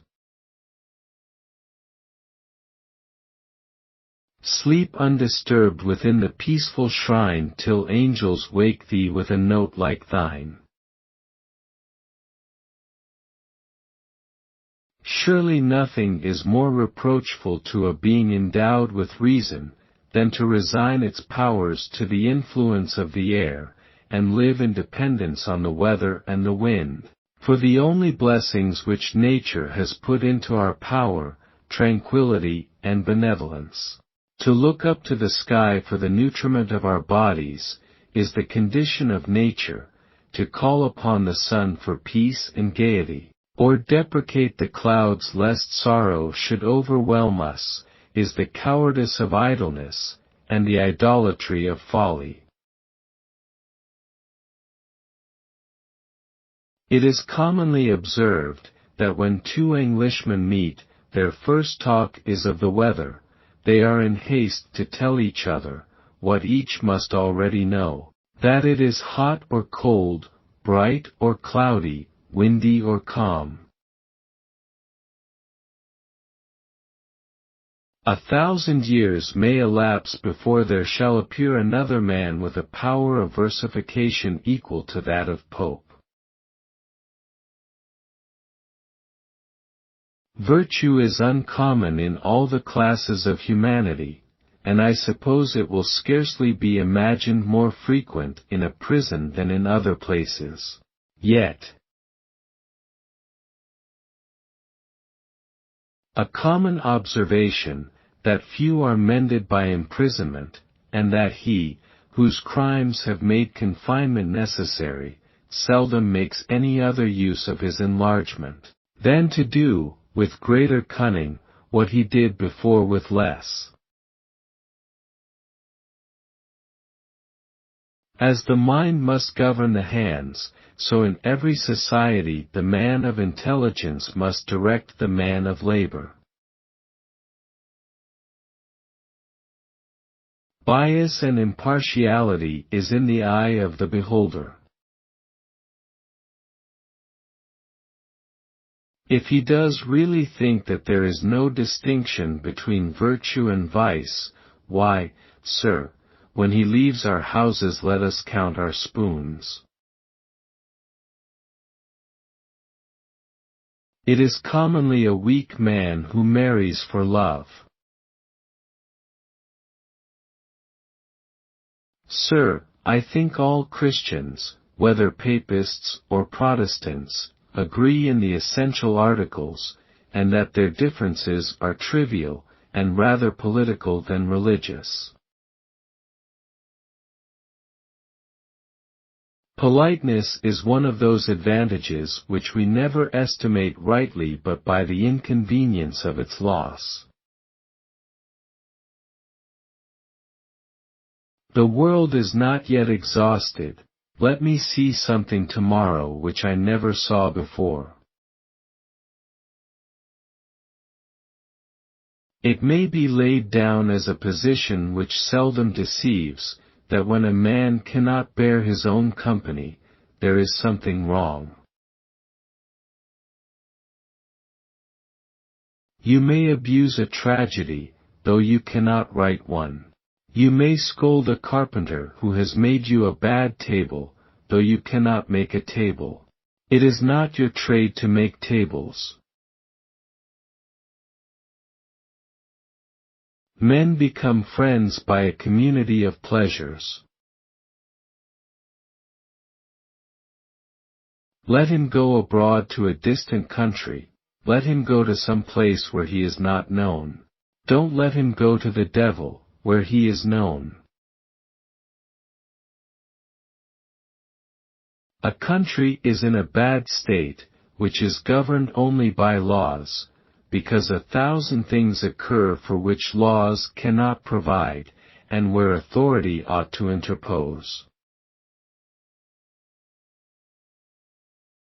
In a time of war the nation is always of one mind, eager to hear something good of themselves and ill of the enemy. At this time the task of the newswriter is easy. They have nothing to do but to tell that a battle is expected, and afterwards that a battle has been fought, in which we and our friends, whether conquering or conquered, did all, and our enemies did nothing. He that wishes to see his country robbed of its rights cannot be a patriot. It is the quality of patriotism to be jealous and watchful, to observe all secret machinations, and to see public dangers at a distance. The true lover of his country is ready to communicate his fears, and to sound the alarm, whenever he perceives the approach of mischief. But he sounds no alarm, when there is no enemy. He never terrifies his countrymen till he is terrified himself. The patriotism, therefore, may be justly doubted of him, who professes to be disturbed by incredibilities. Some claim a place in the list of patriots, by an acrimonious and unremitting opposition to the court. This mark is by no means infallible. Patriotism is not necessarily included in rebellion. A man may hate his king, yet not love his country. Let us take a patriot, where we can meet him, and, that we may not flatter ourselves by false appearances, distinguish those marks which are certain, from those which may deceive, for a man may have the external appearance of a patriot, without the constituent qualities, as false coins have often luster, though they want weight. No one will persist long in helping someone who will not help themselves. To live without feeling or exciting sympathy, to be fortunate without adding to the felicity of others, or afflicted without tasting the balm of pity, is a state more gloomy than solitude. It is not retreat, but exclusion from mankind. Marriage has many pains, but celibacy has no pleasures. All wonder is the effect of novelty on ignorance. Exactness is first obtained, and afterwards elegance. But diction, merely vocal, is always in its childhood. As no man leaves his eloquence behind him, the new generations have all to learn. There may possibly be books without a polished language, but there can be no polished language without books. When a language begins to teem with books, it is tending to refinement, as those who undertake to teach others must have undergone some labor in improving themselves. They set a proportionate value on their own thoughts, and wish to enforce them by efficacious expressions, speech becomes embodied and permanent. Different modes and phrases are compared, and the best obtains an establishment. By degrees one age improves upon another. The work of a correct and regular writer is a garden accurately formed and diligently planted, varied with shades, and scented with flowers. No man, however enslaved to his appetites, or hurried by his passions, can, while he preserves his intellects unimpaired, please himself with promoting the corruption of others. He whose merit has enlarged his influence would surely wish to exert it for the benefit of mankind. Yet such will be the effect of his reputation, while he suffers himself to indulge in any favorite fault, that they who have no hope to reach his excellence will catch at his failings, and his virtues will be cited to justify the copiers of his vices. The faults of a man loved or honored sometimes steal secretly and imperceptibly upon the wise and virtuous, but by injudicious fondness or thoughtless vanity are adopted with design. When the original is well chosen and judiciously copied, the imitator often arrives at excellence which he could never have attained without direction. For few are formed with abilities to discover new possibilities of excellence, and to distinguish themselves by means never tried before. To scatter praise or blame without regard to justice is to destroy the distinction of good and evil. Many have no other test of actions than general opinion, and all are so far influenced by a sense of reputation that they are often restrained by fear of reproach, and excited by hope of honor, when other principles have lost their power. The faults of a writer of acknowledged excellence are more dangerous, because the influence of his example is more extensive, and the interest of learning requires that they should be discovered and stigmatized, before they have the sanction of antiquity conferred upon them, and become precedents of indisputable authority. The wickedness of a loose or profane author is more atrocious than that of a giddy libertine or drunken ravisher, not only because it extends its effects wider, as a pestilence that taints the air is more destructive than poison infused in a draught, but because it is committed with cool deliberation. But to the particular species of excellence men are directed, not by an ascendant planet or predominating humor, but by the first book which they read, some early conversation which they heard, or some accident which excited ardor and emulation. Every one should consider himself as entrusted not only with his own conduct, but with that of others, and as accountable, not only for the duties which he neglects, or the crimes that he commits, but for that negligence and irregularity which he may encourage or inculcate. Every man, in whatever station, has, or endeavors to have his followers, admirers, and imitators, and has therefore the influence of his example to watch with care.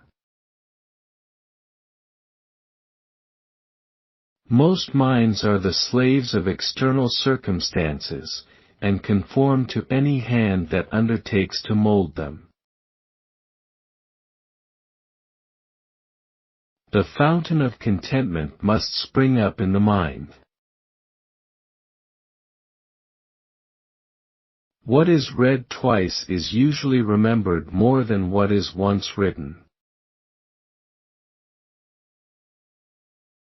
power is gradually stealing away from the many to the few, because the few are more vigilant and consistent.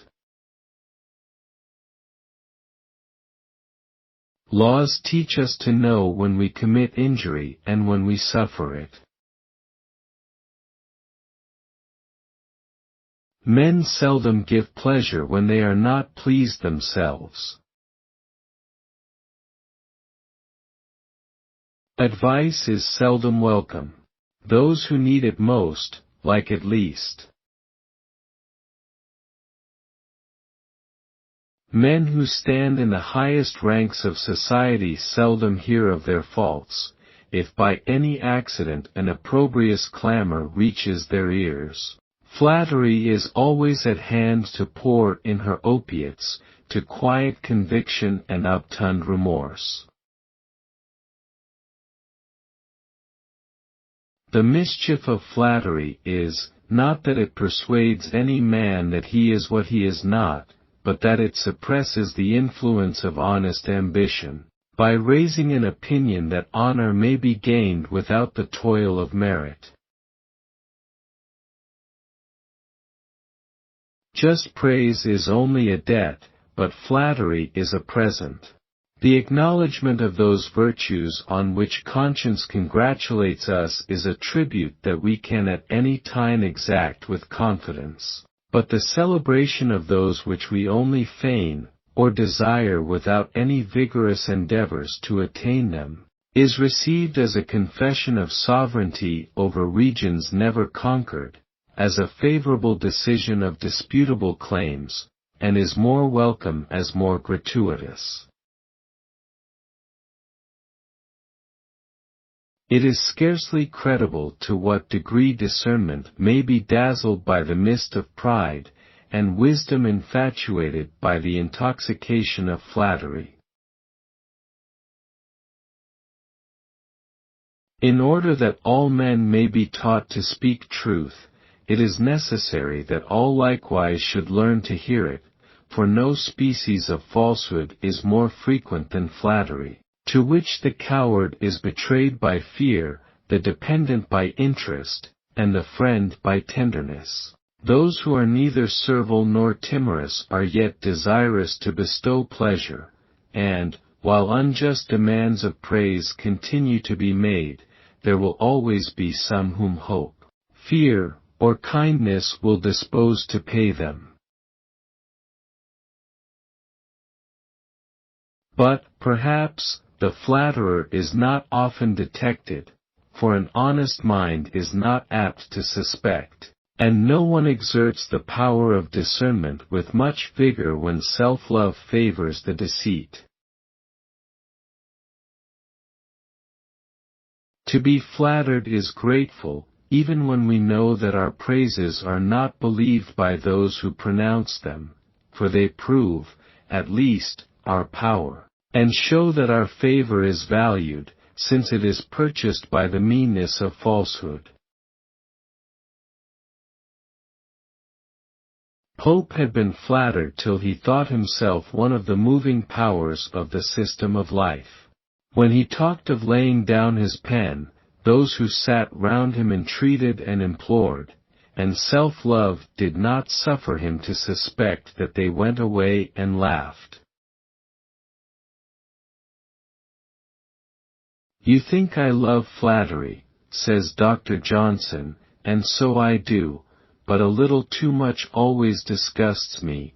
That fellow Richardson, on the contrary, could not be contented to sail quietly down the stream of reputation, without longing to taste the froth from every stroke of the oar."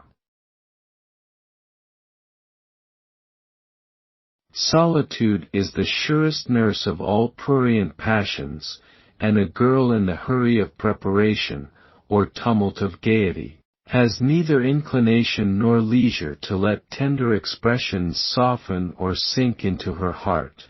The ball, the show, are not the dangerous places, no, 'tis the private friend, the kind consoler, the companion of the easy vacant hour, whose compliance with her opinions can flatter her vanity, and whose conversation can soothe, without ever stretching her mind, that is the lover to be feared. He who buzzes in her ear at court, or at the opera, must be contented to buzz in vain.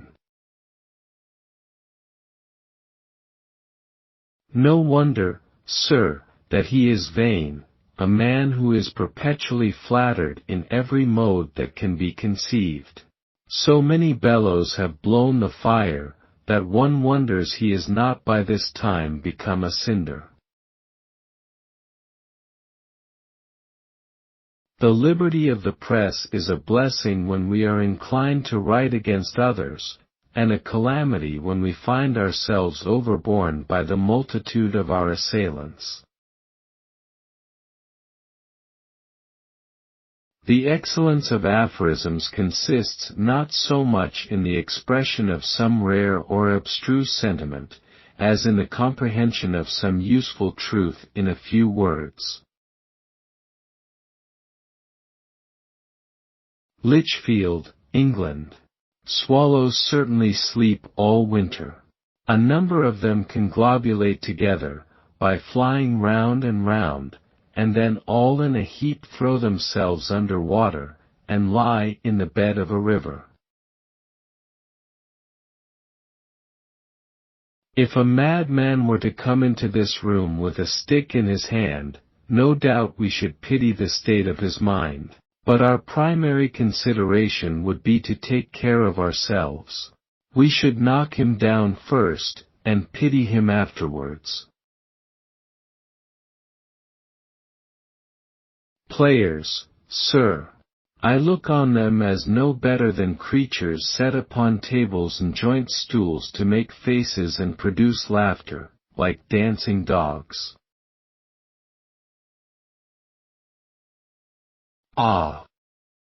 Sir, a boy's being flogged is not so severe as a man's having the hiss of the world against him. Do not discourage your children from hoarding, if they have a taste to it. Whoever lays up his penny rather than part with it for a cake, at least is not the slave of gross appetite, and shows besides a preference always to be esteemed, of the future to the present moment. Religion informs us that misery and sin were produced together.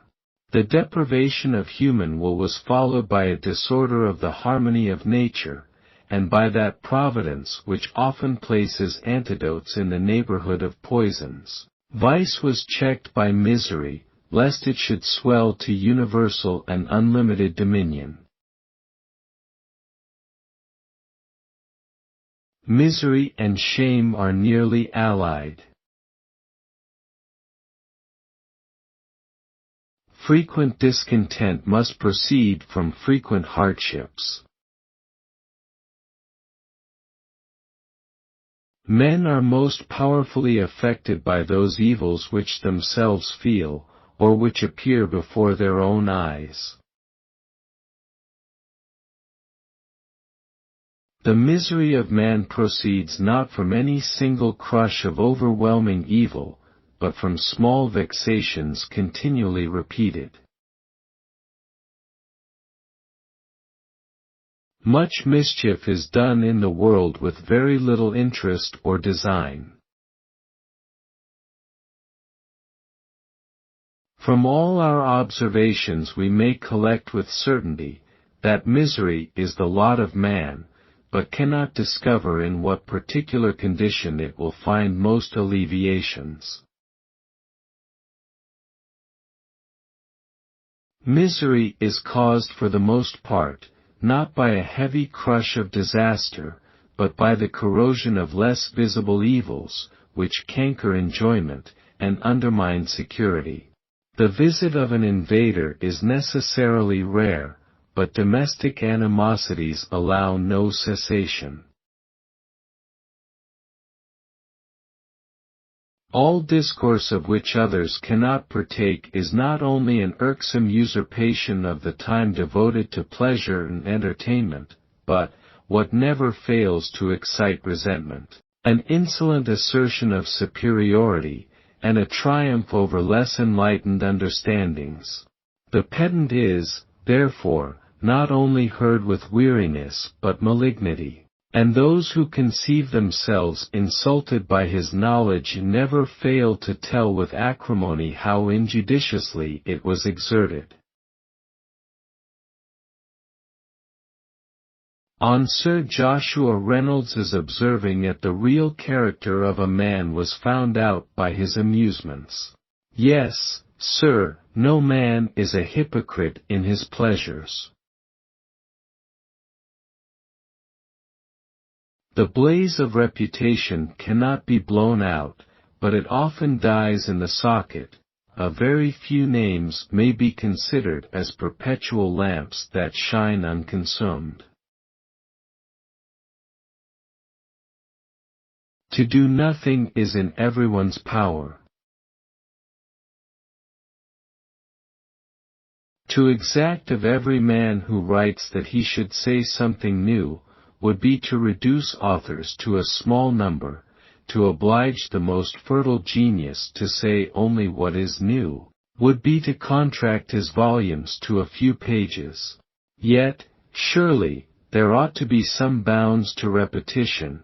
Libraries ought no more to be heaped forever with the same thoughts differently expressed, than with the same books differently decorated. The complaint, therefore, that all topics are preoccupied, is nothing more than the murmur of ignorance or idleness, by which some discourage others, and some themselves. The mutability of mankind will always furnish writers with new images, and the luxuriance of fancy may always embellish them with new decorations. As not every instance of similitude can be considered as a proof of imitation, so not every imitation ought to be stigmatized as plagiarism. The adoption of a noble sentiment, or the insertion of a borrowed ornament, may sometimes display so much judgment as will almost compensate for invention, and an inferior genius may, without any imputation of servility, pursue the paths of the ancients, provided he declines to tread in their footsteps. No writer can be fully convicted of imitation except there is a concurrence of more resemblance than can be imagined to have happened by chance, as where the same ideas are conjoined without any natural series or necessary coherence, or where not only the thought but the words are copied. The author who imitates his predecessors only by furnishing himself with thoughts and elegances out of the same general magazine of literature, can with little more propriety be reproached as a plagiary, than the architect can be censured as a mean copier of Angelo or Wren, because he digs his marble out of the same quarry, squares his stones by the same art, and unites them in columns of the same orders. But though it cannot be reasonable not to gain happiness for fear of losing it, yet it must be confessed, that in proportion to the pleasure of possession, will be for some time our sorrow for the loss. For sorrow there is no remedy provided by nature. It is often occasioned by accidents irreparable, and dwells upon objects that have lost or changed their existence. It requires what it cannot hope, that the laws of the universe should be repealed, that the dead should return, or the past should be recalled. The happiness of London is not to be conceived but by those who have been in it. Jus vita is a compounded distilled spirit being drawn on aromatics, and the Irish sort is particularly distinguished for its pleasant and mild flavor. Come, let me know what it is that makes a Scotch man happy.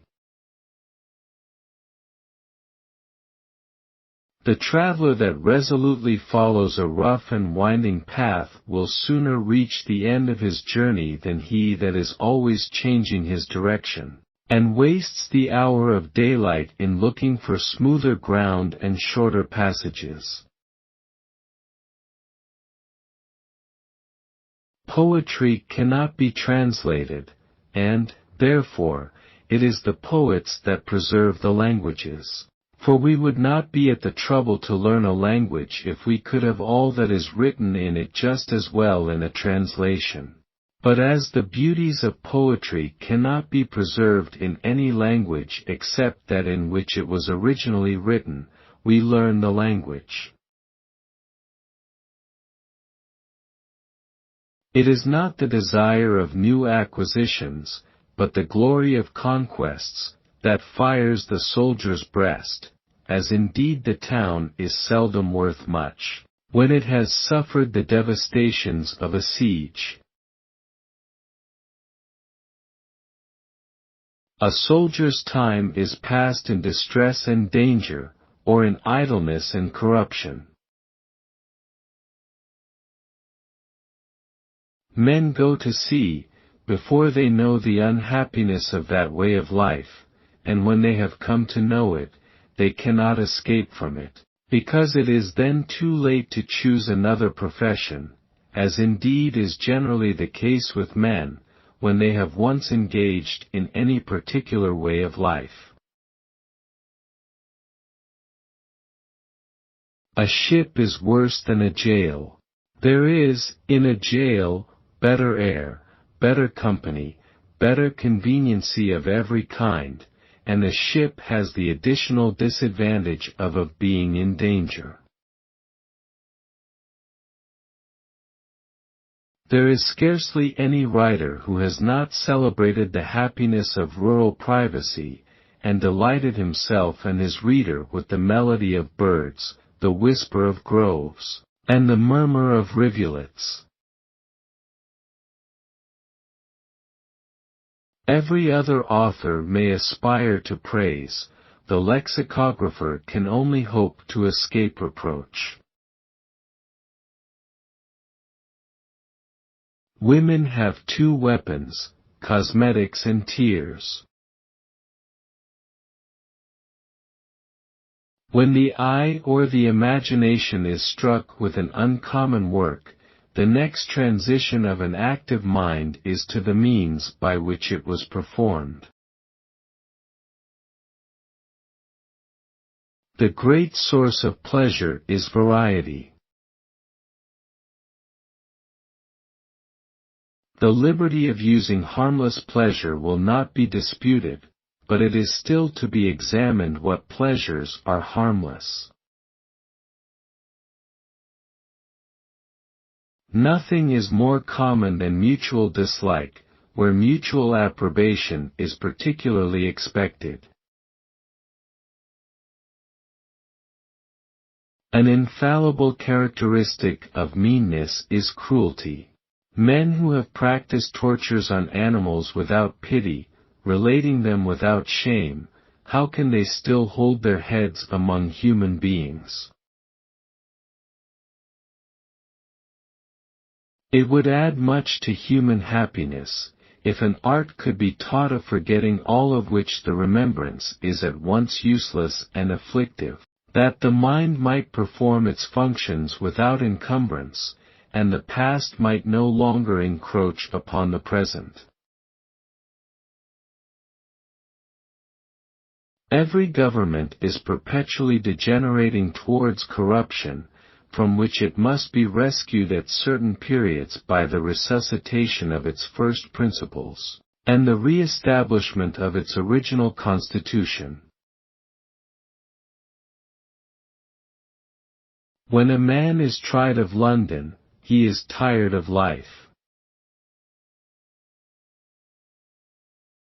There is always something a woman will prefer to the truth. Love has no great influences upon the sum of life. That distrust which intrudes so often on your mind is a mode of melancholy, which, if it be the business of a wise man to be happy, it is foolish to indulge, and if it be a duty to preserve our faculties entire for their proper use, it is criminal. Suspicion is very often an useless pain. Among those whose reputation is exhausted in a short time by its own luxuriance are the writers who take advantage of present incidents or characters which strongly interest the passions, and engage universal attention. It is not difficult to obtain readers, when we discuss a question which every one is desirous to understand, which is debated in every assembly, and has divided the nation into parties, or when we display the faults or virtues of him whose public conduct has made almost every man his enemy or his friend. Some read for style, and some for argument. One has little care about the sentiment, he observes only how it is expressed, another regards not the conclusion, but is diligent to mark how it is inferred. They read for other purposes than the attainment of practical knowledge, and are no more likely to grow wise by an examination of a treatise of moral prudence, than an architect to inflame his devotion by considering attentively the proportions of a temple. In most ages many countries have had part of their inhabitants in a state of slavery, yet it may be doubted whether slavery can ever be supposed the natural condition of man. It is impossible not to conceive that men in their original state were equal, and very difficult to imagine how one would be subjected to another but by violent compulsion. An individual may, indeed, forfeit his liberty by a crime, but he cannot by that crime forfeit the liberty of his children. They whose activity of imagination is often shifting the scenes of expectation, are frequently subject to such sallies of caprice as make all their actions fortuitous, destroy the value of their friendship, obstruct the efficacy of their virtues, and set them below the meanest of those who persist in their resolutions, execute what they design, and perform what they have promised. He to whom many objects of pursuit arise at the same time, will frequently hesitate between different desires till a rival has precluded him, or change his course as new attractions prevail, and harass himself without advancing. There is no temper more unpropitious to interest than desultory application and unlimited inquiry, by which the desires are held in a perpetual equipoise, and the mind fluctuates between different purposes without determination. Nothing is difficult, when gain and honor unite their influence.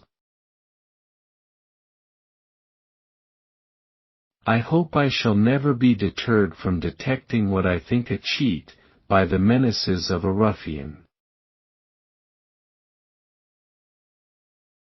The friendship which is to be practiced or expected by common mortals, must take its rise from mutual pleasure, and must end when the power ceases of delighting each other.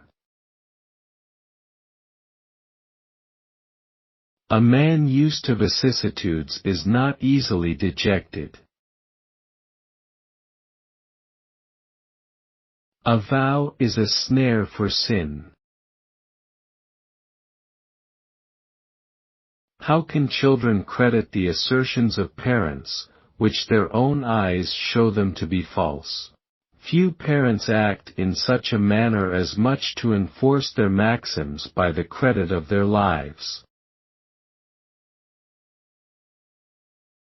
A patriot is he whose public conduct is regulated by one single motive, the love of his country, who, as an agent in Parliament, has, for himself, neither hope nor fear, neither kindness nor resentment, but refers everything to the common interest.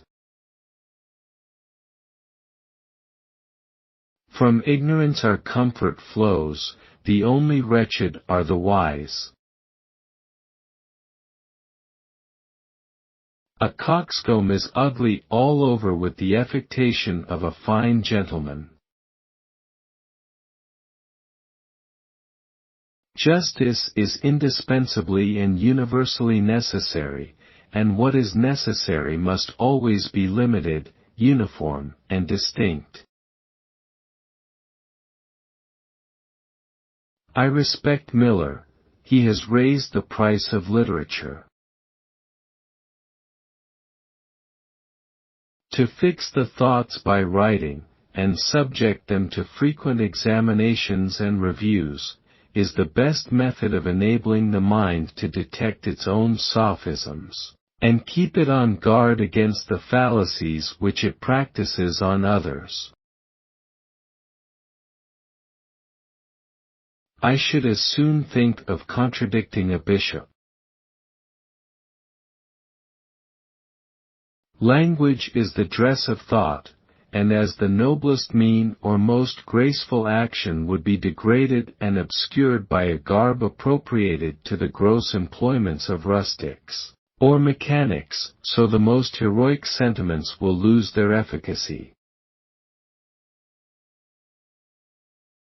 The present time is seldom able to fill desire or imagination with immediate enjoyment, and we are forced to supply its deficiencies by recollection or anticipation. Every reader should remember the diffidence of Socrates, and repair by his candor the injuries of time. He should impute the seeming defects of his author to some chasm of intelligence, and suppose that the sense which is now weak was once forcible. I have no more pleasure in hearing a man attempting wit and failing, than in seeing a man trying to leap over a ditch and tumbling into it. Confidence is a plant of slow growth, especially in an aged bosom. In the bottle discontent seeks for comfort, cowardice for courage, and bashfulness for confidence. Reason and truth will prevail at last. Those who have no power to judge of past times but by their own, should always doubt their conclusions. Time quickly puts an end to artificial and accidental fame. Those who have any intention of deviating from the beaten roads of life, and acquiring a reputation superior to names hourly swept away by time among the refuse of fame, should add to their reason and their spirit the power of persisting in their Attainment is followed by neglect, possession by disgust, and the malicious remark of the Greek epigrammatist on marriage may be applied to many another course of life, that its 2 days of happiness are the first and the last. When a man marries a widow his jealousies revert to the past. No man is as good as his wife says her first husband was. We owe to memory not only the increase of our knowledge, and our progress in rational inquiries, but many other intellectual pleasures. Judgment is forced upon us by experience. I would consent to have a limb amputated to recover my spirits. Moral sentences appear ostentatious and tumid, when they have no greater occasions than the journey of a wit to his hometown. Yet such pleasures and such pains make up the general mass of life, and as nothing is little to him that feels it with GRE.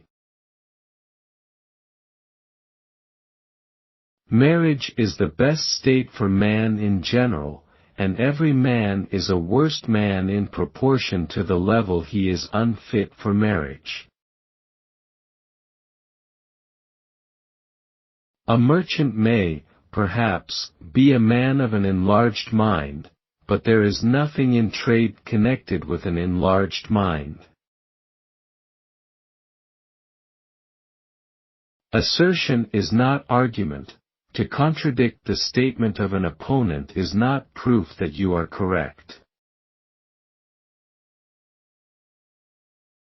The truth is that the spectators are always in their senses, and know, from the first act to the last, that the stage is only a stage, and that the players are only players. All the performances of human art, at which we look with praise or wonder, are instances of the resistless force of perseverance.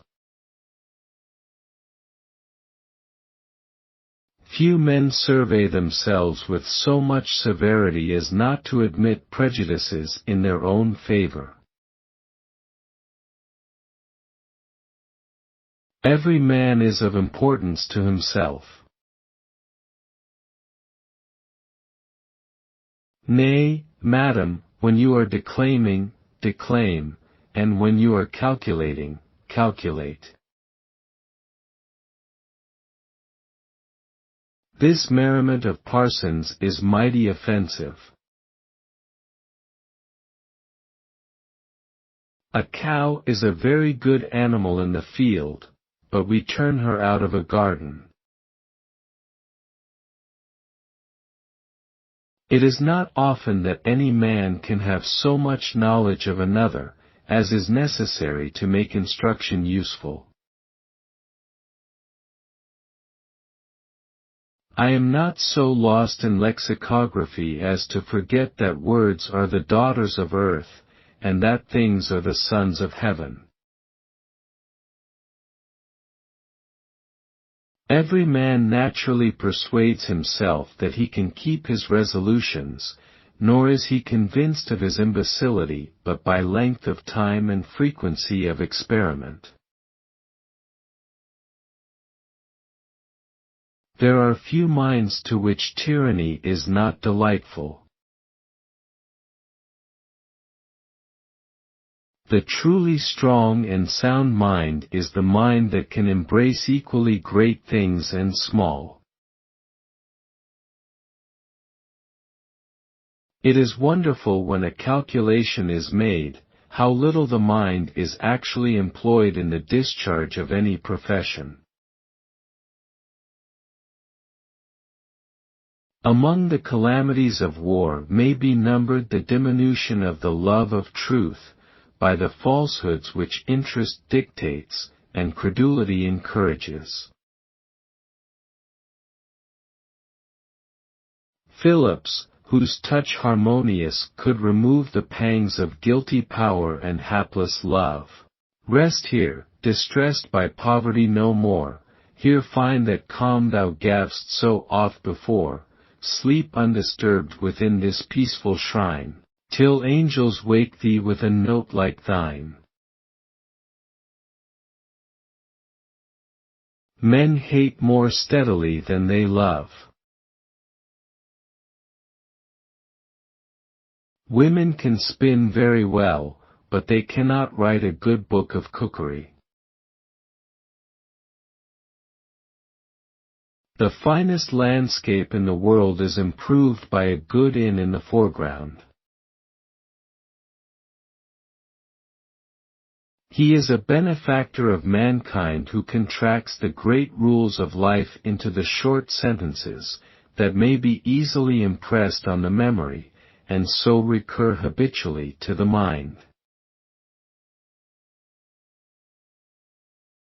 We took tea, by Boswell's desire, and I eat one bun, I think, that I might not be seen to fast ostentatiously. When I find that so much of my life has stolen and profitably away, and that I can describe by retrospection scarcely a few single days properly and vigorously employed, why do I yet try to resolve again? I try, because reformation is necessary and despair is criminal.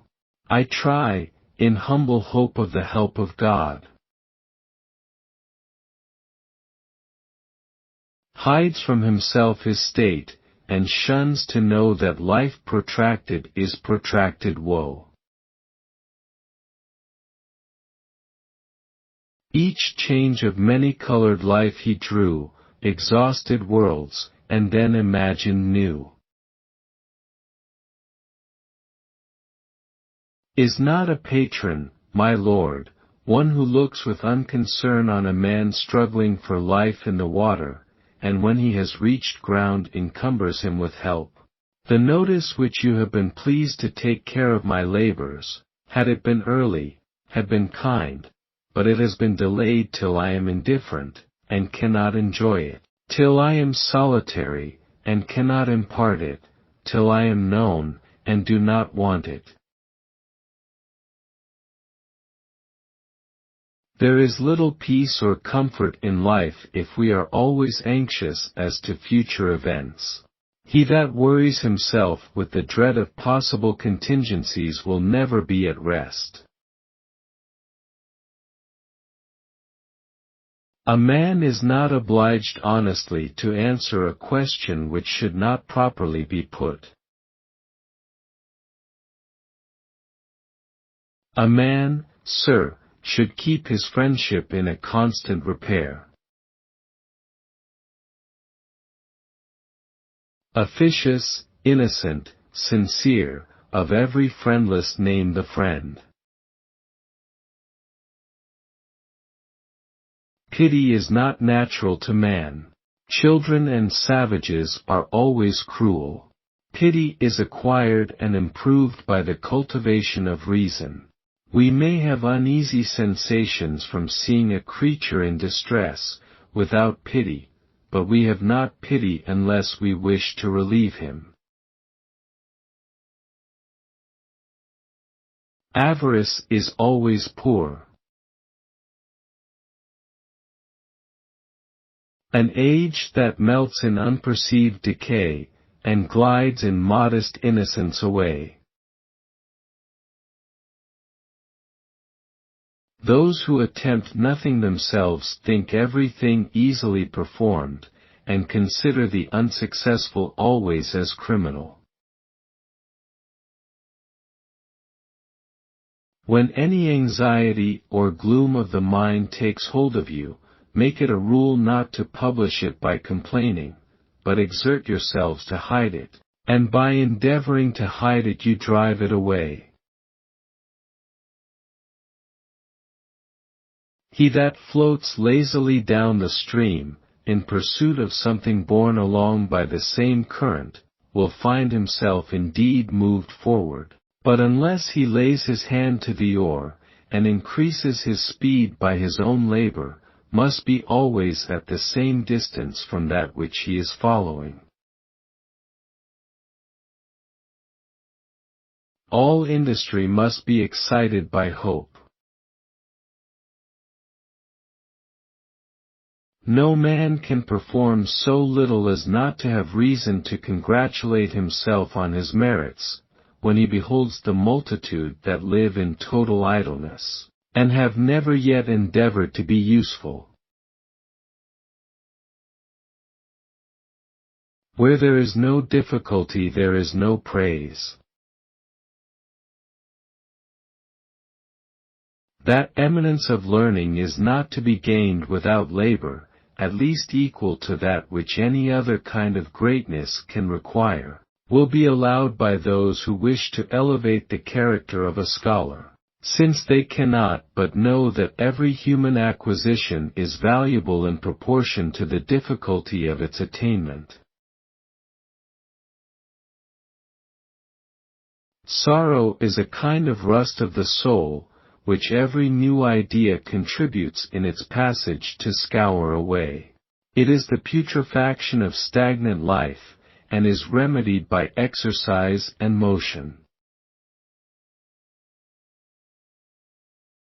Friendship, compounded of esteem and love, derives from one its tenderness and its permanence from the other. The great effect of friendship is beneficence, yet by the first act of uncommon kindness it is endangered.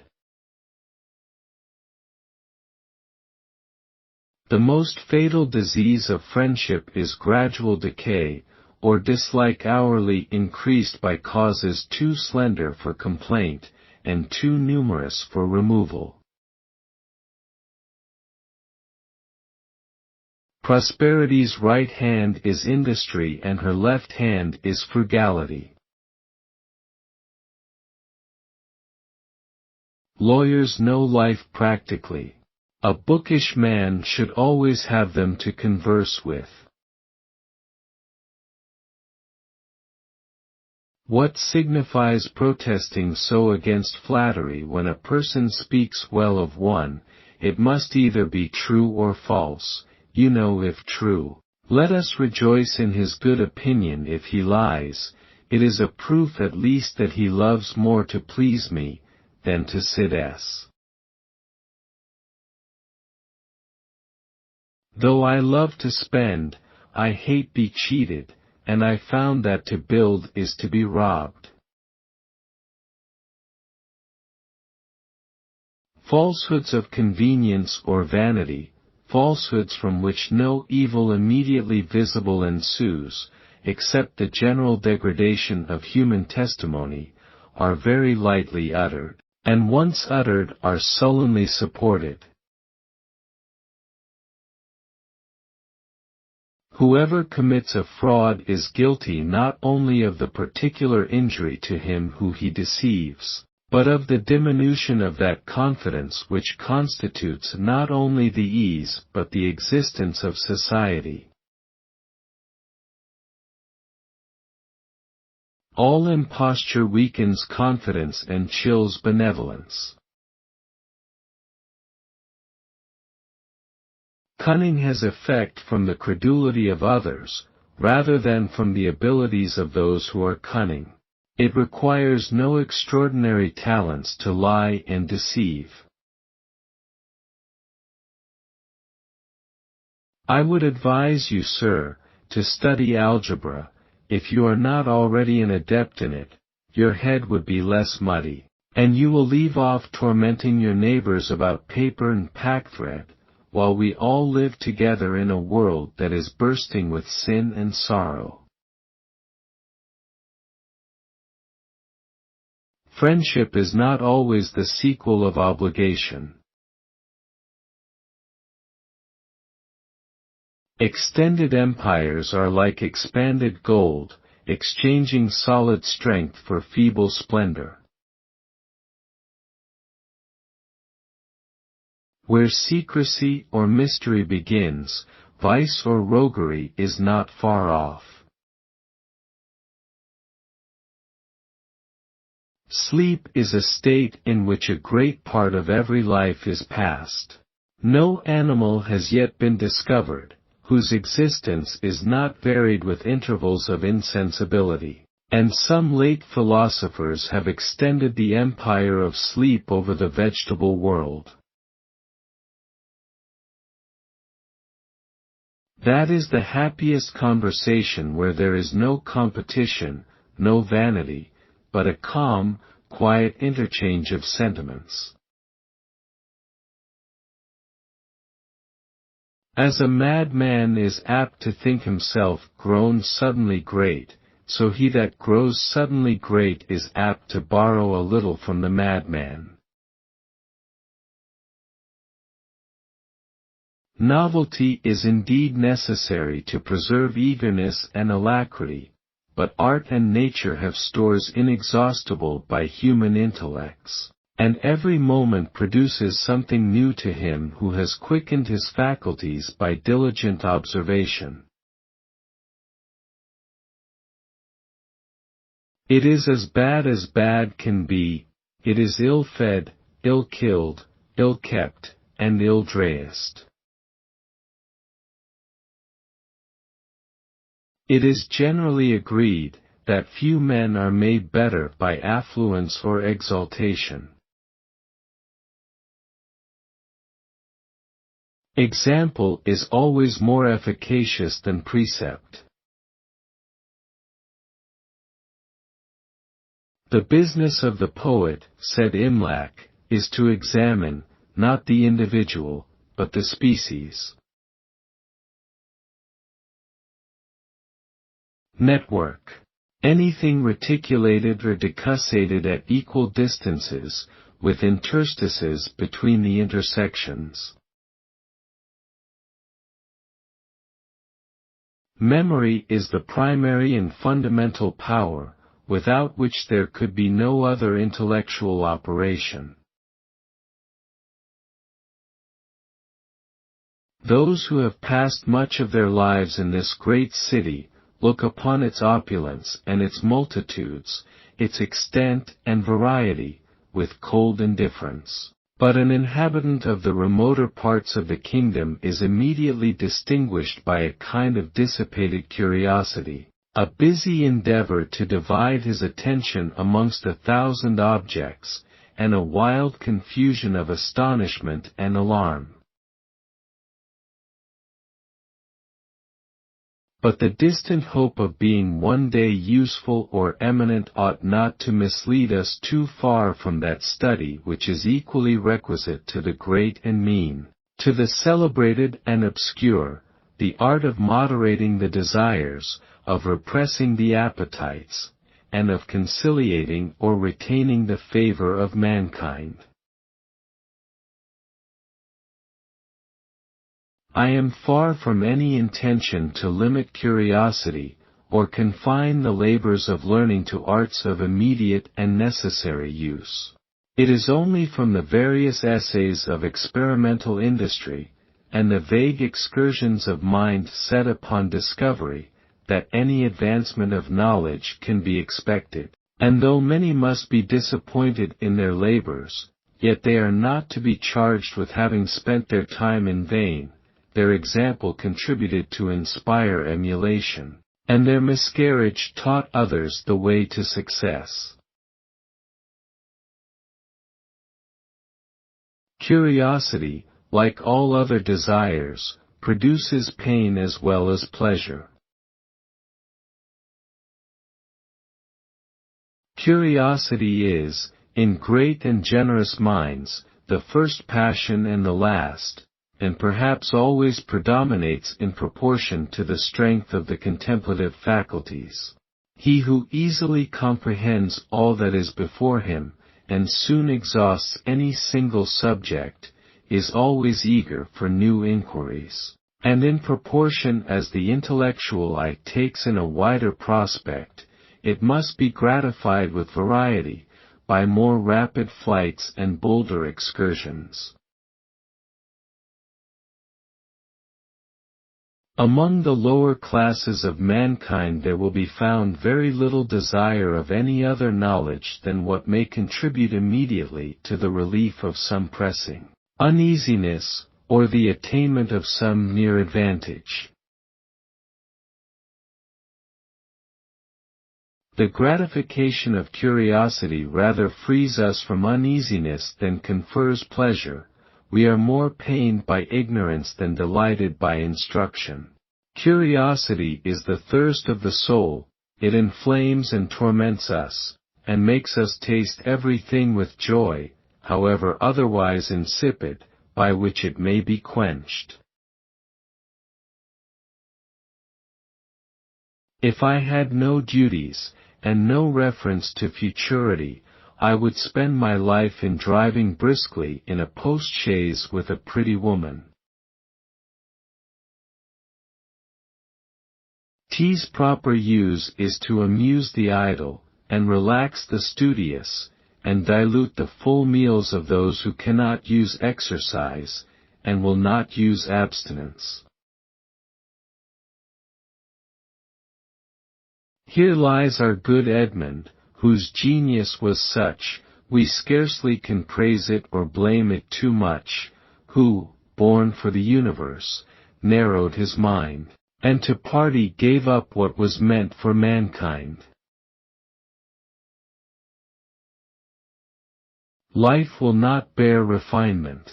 You must do as other people do. Sir, they are a race of convicts and ought to be grateful for anything we allow them short of hanging. To be of no church is dangerous. Religion, of which the rewards are distant, and which is animated only by faith and hope, will glide by degrees out of the mind unless it be invigorated and re-impressed by external ordinances, by stated calls to worship, and the salutary influence of example. There are occasions on which it is noble to dare to stand alone, to be pious among infidels, to be disinterested in a time of general venality, to lead a life of virtue and reason in the midst of sensualists, is a proof of a mind intent on nobler things than the praise or blame of men, of a soul fixed in the contemplation of the highest good, and superior to the tyranny of custom and example.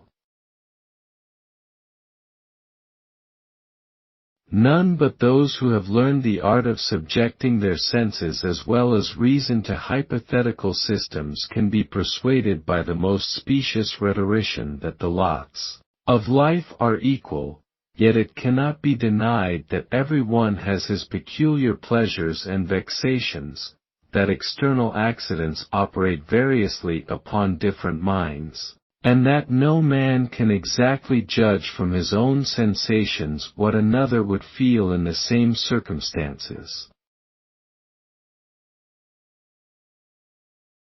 Wise married women don't trouble themselves about infidelity in their husbands. If, sir, men were all virtuous, I should with great alacrity teach them all to fly. But what would be the security of the good if the bad could at pleasure invade them from the sky?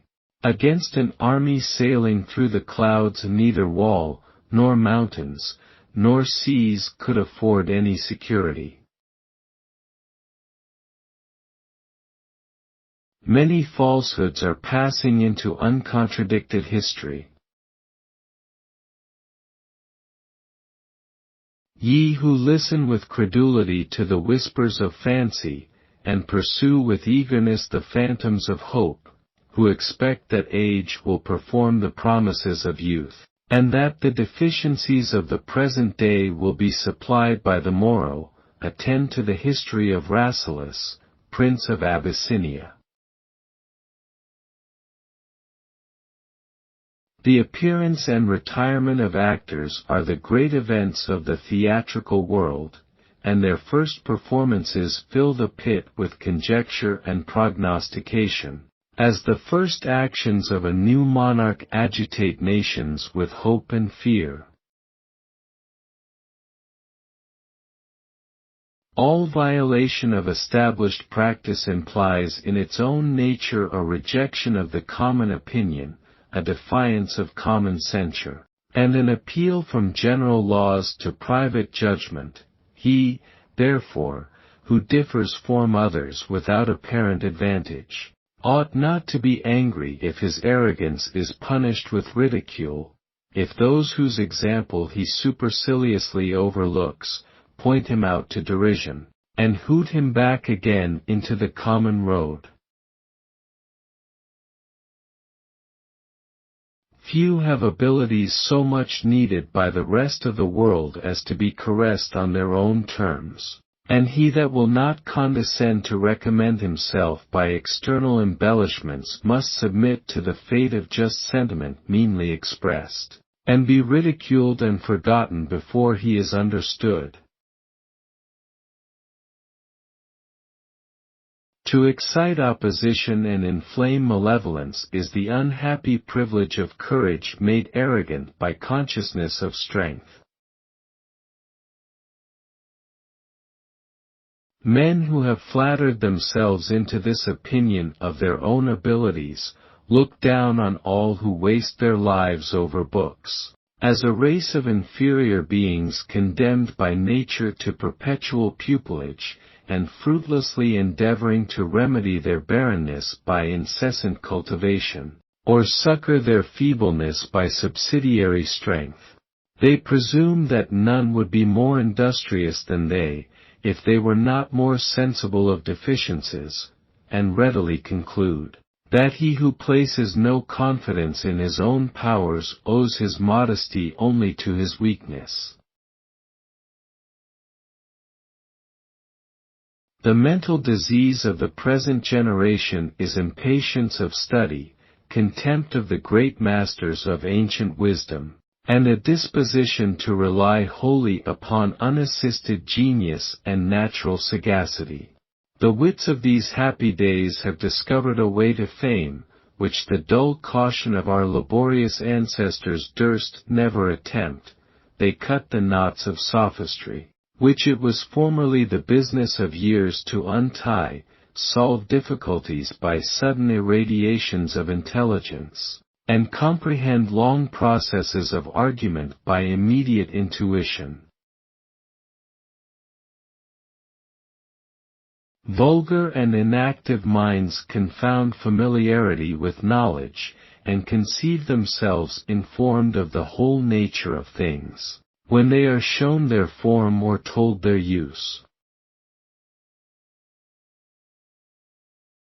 Without good humor, learning and bravery can only confer that superiority which swells the heart of the lion in the desert, where he roars without reply, and ravages without resistance.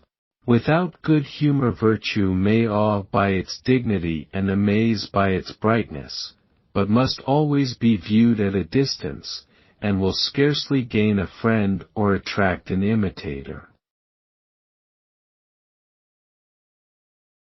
No government power can be abused long. Mankind will not bear it. He that accepts protection, stipulates obedience. We have always protected the Americans, we may therefore subject them to government. That fellow seems to me to possess but one idea, and that is a wrong one. Such is the state of every age, every sex, and every condition. All have their cares, either from nature or from folly, and whoever, therefore, finds himself inclined to envy another, should remember that he knows not the real condition which he desires to obtain, but is certain that by indulging a vicious passion, he must lessen that happiness which he thinks already too sparingly bestowed. One of the aged greatest miseries is that they cannot easily find a companion able to share the memories of the past. Sir, he throws away his money without thought and without merit. I do not call a tree generous that sheds its fruit at every breeze. It is wonderful to think how men of very large estates not only spend their yearly income, but are often actually in want of money. It is clear, they have not value for what they spend. Knowledge is more than equivalent to force. The master of mechanics laughs at strength. The wise man applauds he who he thinks most virtuous, the rest of the world applauds the wealthy. If what happens does not make us richer, we must welcome it if it makes us wiser. He that never thinks can never be wise. There are indeed, in the present corruption of mankind, many incitements to forsake truth. The need of palliating our own faults and the convenience of imposing on the ignorance or credulity of others so frequently occur, so many immediate evils are. Stand firm for your country, and become a man honored and loved. It were a noble life, to be found dead, embracing her. Scarcely any degree of judgment is sufficient to restrain the imagination from magnifying that on which it is long detained. Avarice is generally the last passion of those lives of which the first part has been squandered in pleasure, and the second devoted to ambition. He that sinks under the fatigue of getting wealth, lulls his age with the milder business of saving it. The desire of advising has a very extensive prevalence, and, since advice cannot be given but to those that will hear it, a patient listener is necessary to the accommodation of all those who desire to be confirmed in the opinion of their own wisdom. A patient listener, however, is not always to be had. The present age, whatever age is present, is so vitiated and disordered, that young people are readier to talk than to attend, and good counsel is only thrown away upon those who are full of their own perfections. That there is something in advice very useful and salutary, seems to be equally confessed on all hands, since even those that reject it, allow for the most part that rejection to be wrong, but charge the fault upon the unskilful manner in which it is given. They admit the efficacy of the medicine, but abhor the nauseousness of the vehicle. No man tells his opinion so freely as when he imagines it received with implicit veneration. Advice is offensive, not because it lays us open to unexpected regret, or convicts us of any fault which had escaped our notice, but because it shows us that we are known to others as well as to ourselves, and the officious monitor is persecuted with hatred, not because his accusation is false, but because he assumes that superiority which we are not willing to grant him, and has dared to detect what we desire to conceal.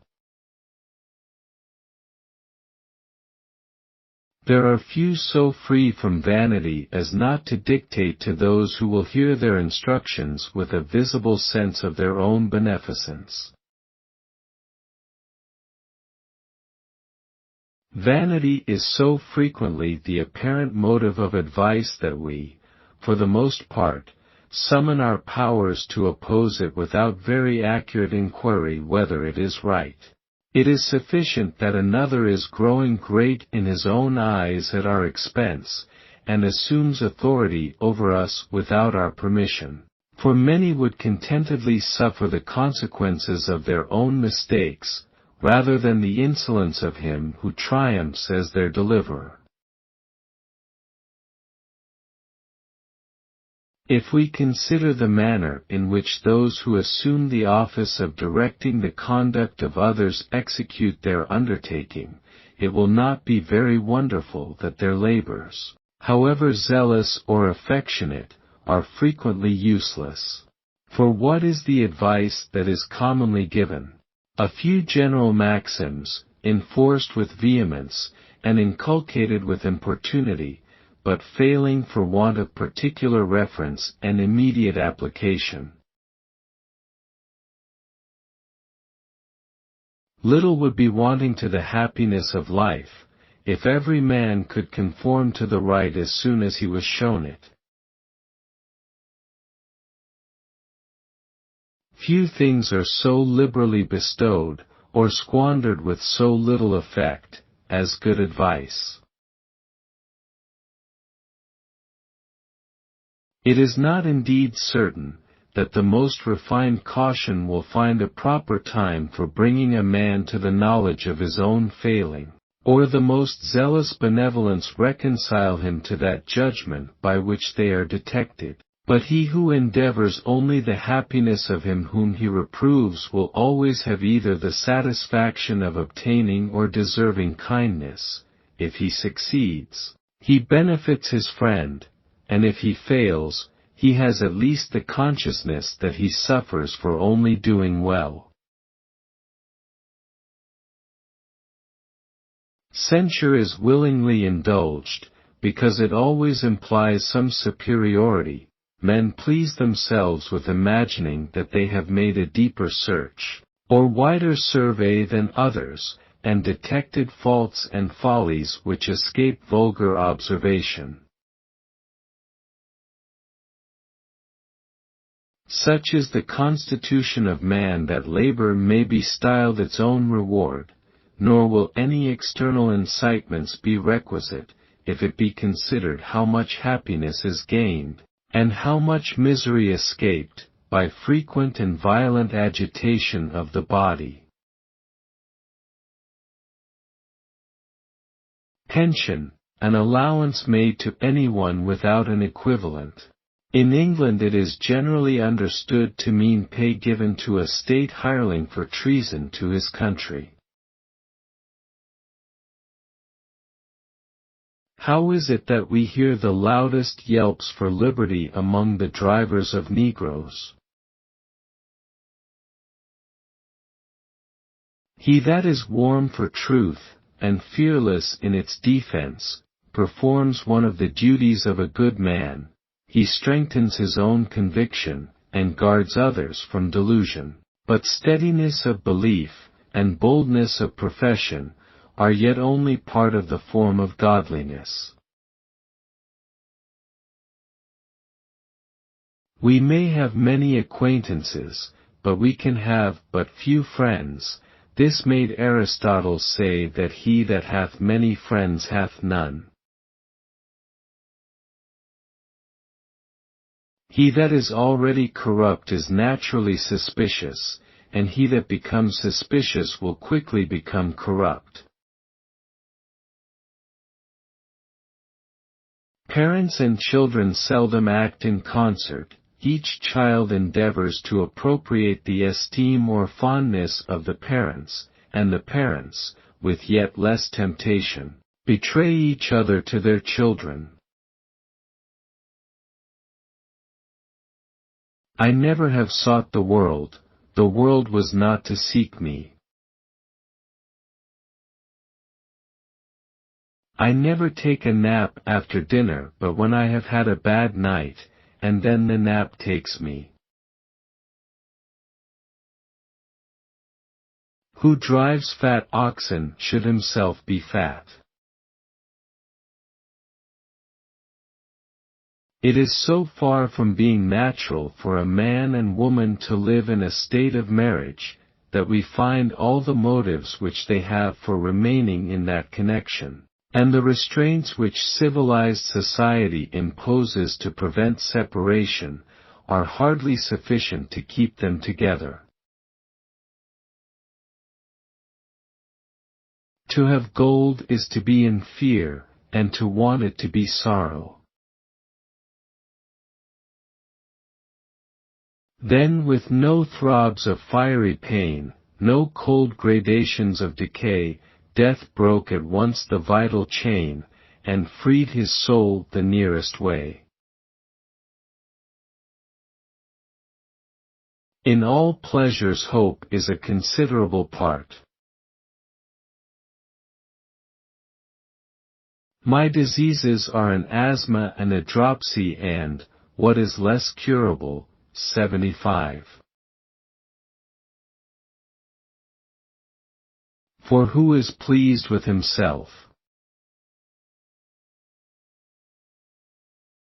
I have thought of a pulley to raise me gradually, but that would give me pain, as it would counteract my natural inclination. I would have something that can dissipate the inertia and give elasticity to the muscles. We can heat the body, we can cool it, we can give it tension or relaxation, and surely it is possible to bring it into a state in which rising from bed will not be a pain. Pain is less subject than pleasure to careless expression. Politics are now nothing more than means of rising in the world. With this sole view do men engage in politics, and their whole conduct proceeds upon it.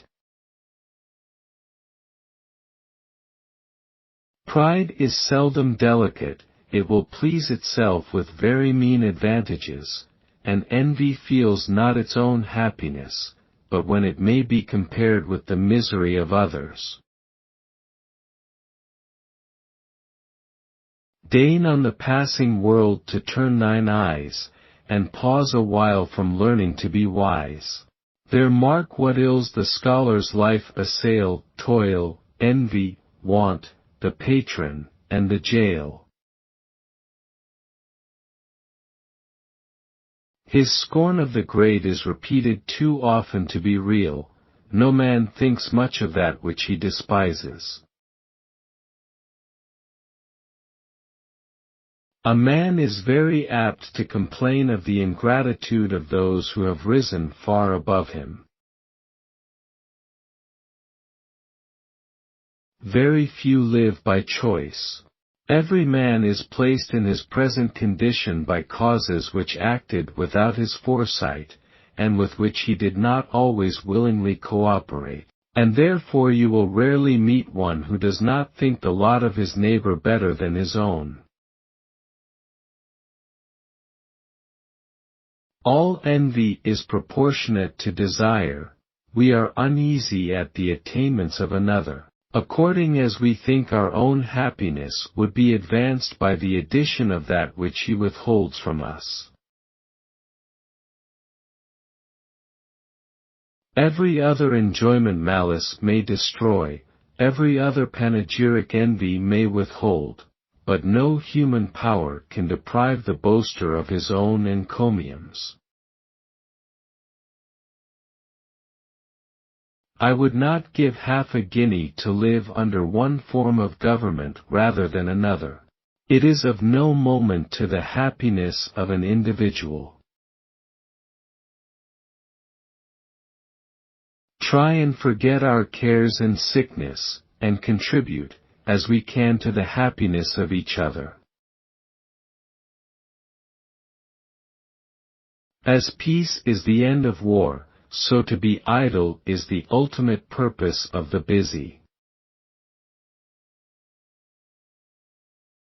Being reproached for giving to an unworthy person, Aristotle said, I did not give it to the man, but to humanity. Sir, I do not call a gamester a dishonest man, but I call him an unsociable man, an unprofitable man. Gaming is a mode of transferring property without producing any intermediate good.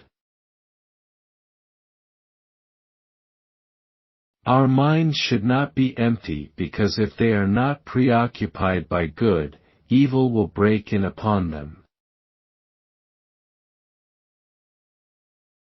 A man who is good enough to go to heaven is not good enough to be a clergyman.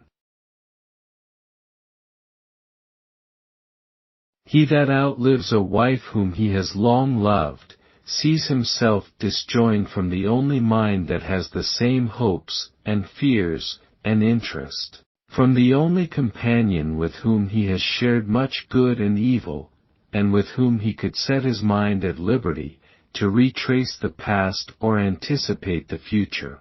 The continuity of being is lacerated, the settled course of sentiment and action is stopped, and life stands suspended and motionless. Never, my dear sir, do you take it into your head that I do not love you. You may settle yourself in full confidence both of my love and my esteem. I love you as a kind man. I value you as a worthy man, and hope in time to reverence you as a man of exemplary piety. There is no wisdom in useless and hopeless sorrow, but there is something in it so like virtue, that he who is holy without it cannot be loved. We love to overlook the boundaries which we do not wish to pass. Every quotation contributes something to the stability or enlargement of language. I am not yet so lost in lexicography, as to forget that words are the daughters of the earth, and that things are the sons of heaven.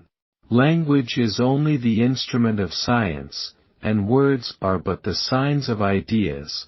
I wish, however, that the instrument might be less apt to decay, and that signs might be permanent, like the things which they denote. To use two languages familiarly and without contaminating one by the other, is very difficult, and to use more than two is hardly to be hoped. The prizes which some have received for their multiplicity of languages may be sufficient to excite industry, but can hardly generate confidence. Truth, sir, is a cow which will yield such people no more milk, and so they are gone to milk the bull. The morality of an action depends on the motive from which we act. If I fling half a crown to a beggar with intention to break his head and he picks it up and buy victuals with it, the physical effect is good. But with respect to me the action is very wrong. Sir, he, Bolingbroke, was a scoundrel and a coward, a scoundrel for charging a blunderbuss against religion and morality, a coward, because he had not resolution to fire it off himself, but left half a crown to a beggarly Scotsman to draw the trigger at his death. If one was to think constantly of death, the business of life would stand still. What provokes your risibility, sir? Have I said anything that you understand? Then I ask pardon of the rest of the company. That man is never happy for the present is so true, that all his relief from unhappiness is only forgetting himself for a little while. Life is a progress from want to want, not from enjoyment to enjoyment. There is no wisdom in useless and hopeless sorrow. Since life itself is uncertain, nothing which has life for its basis can boast much stability.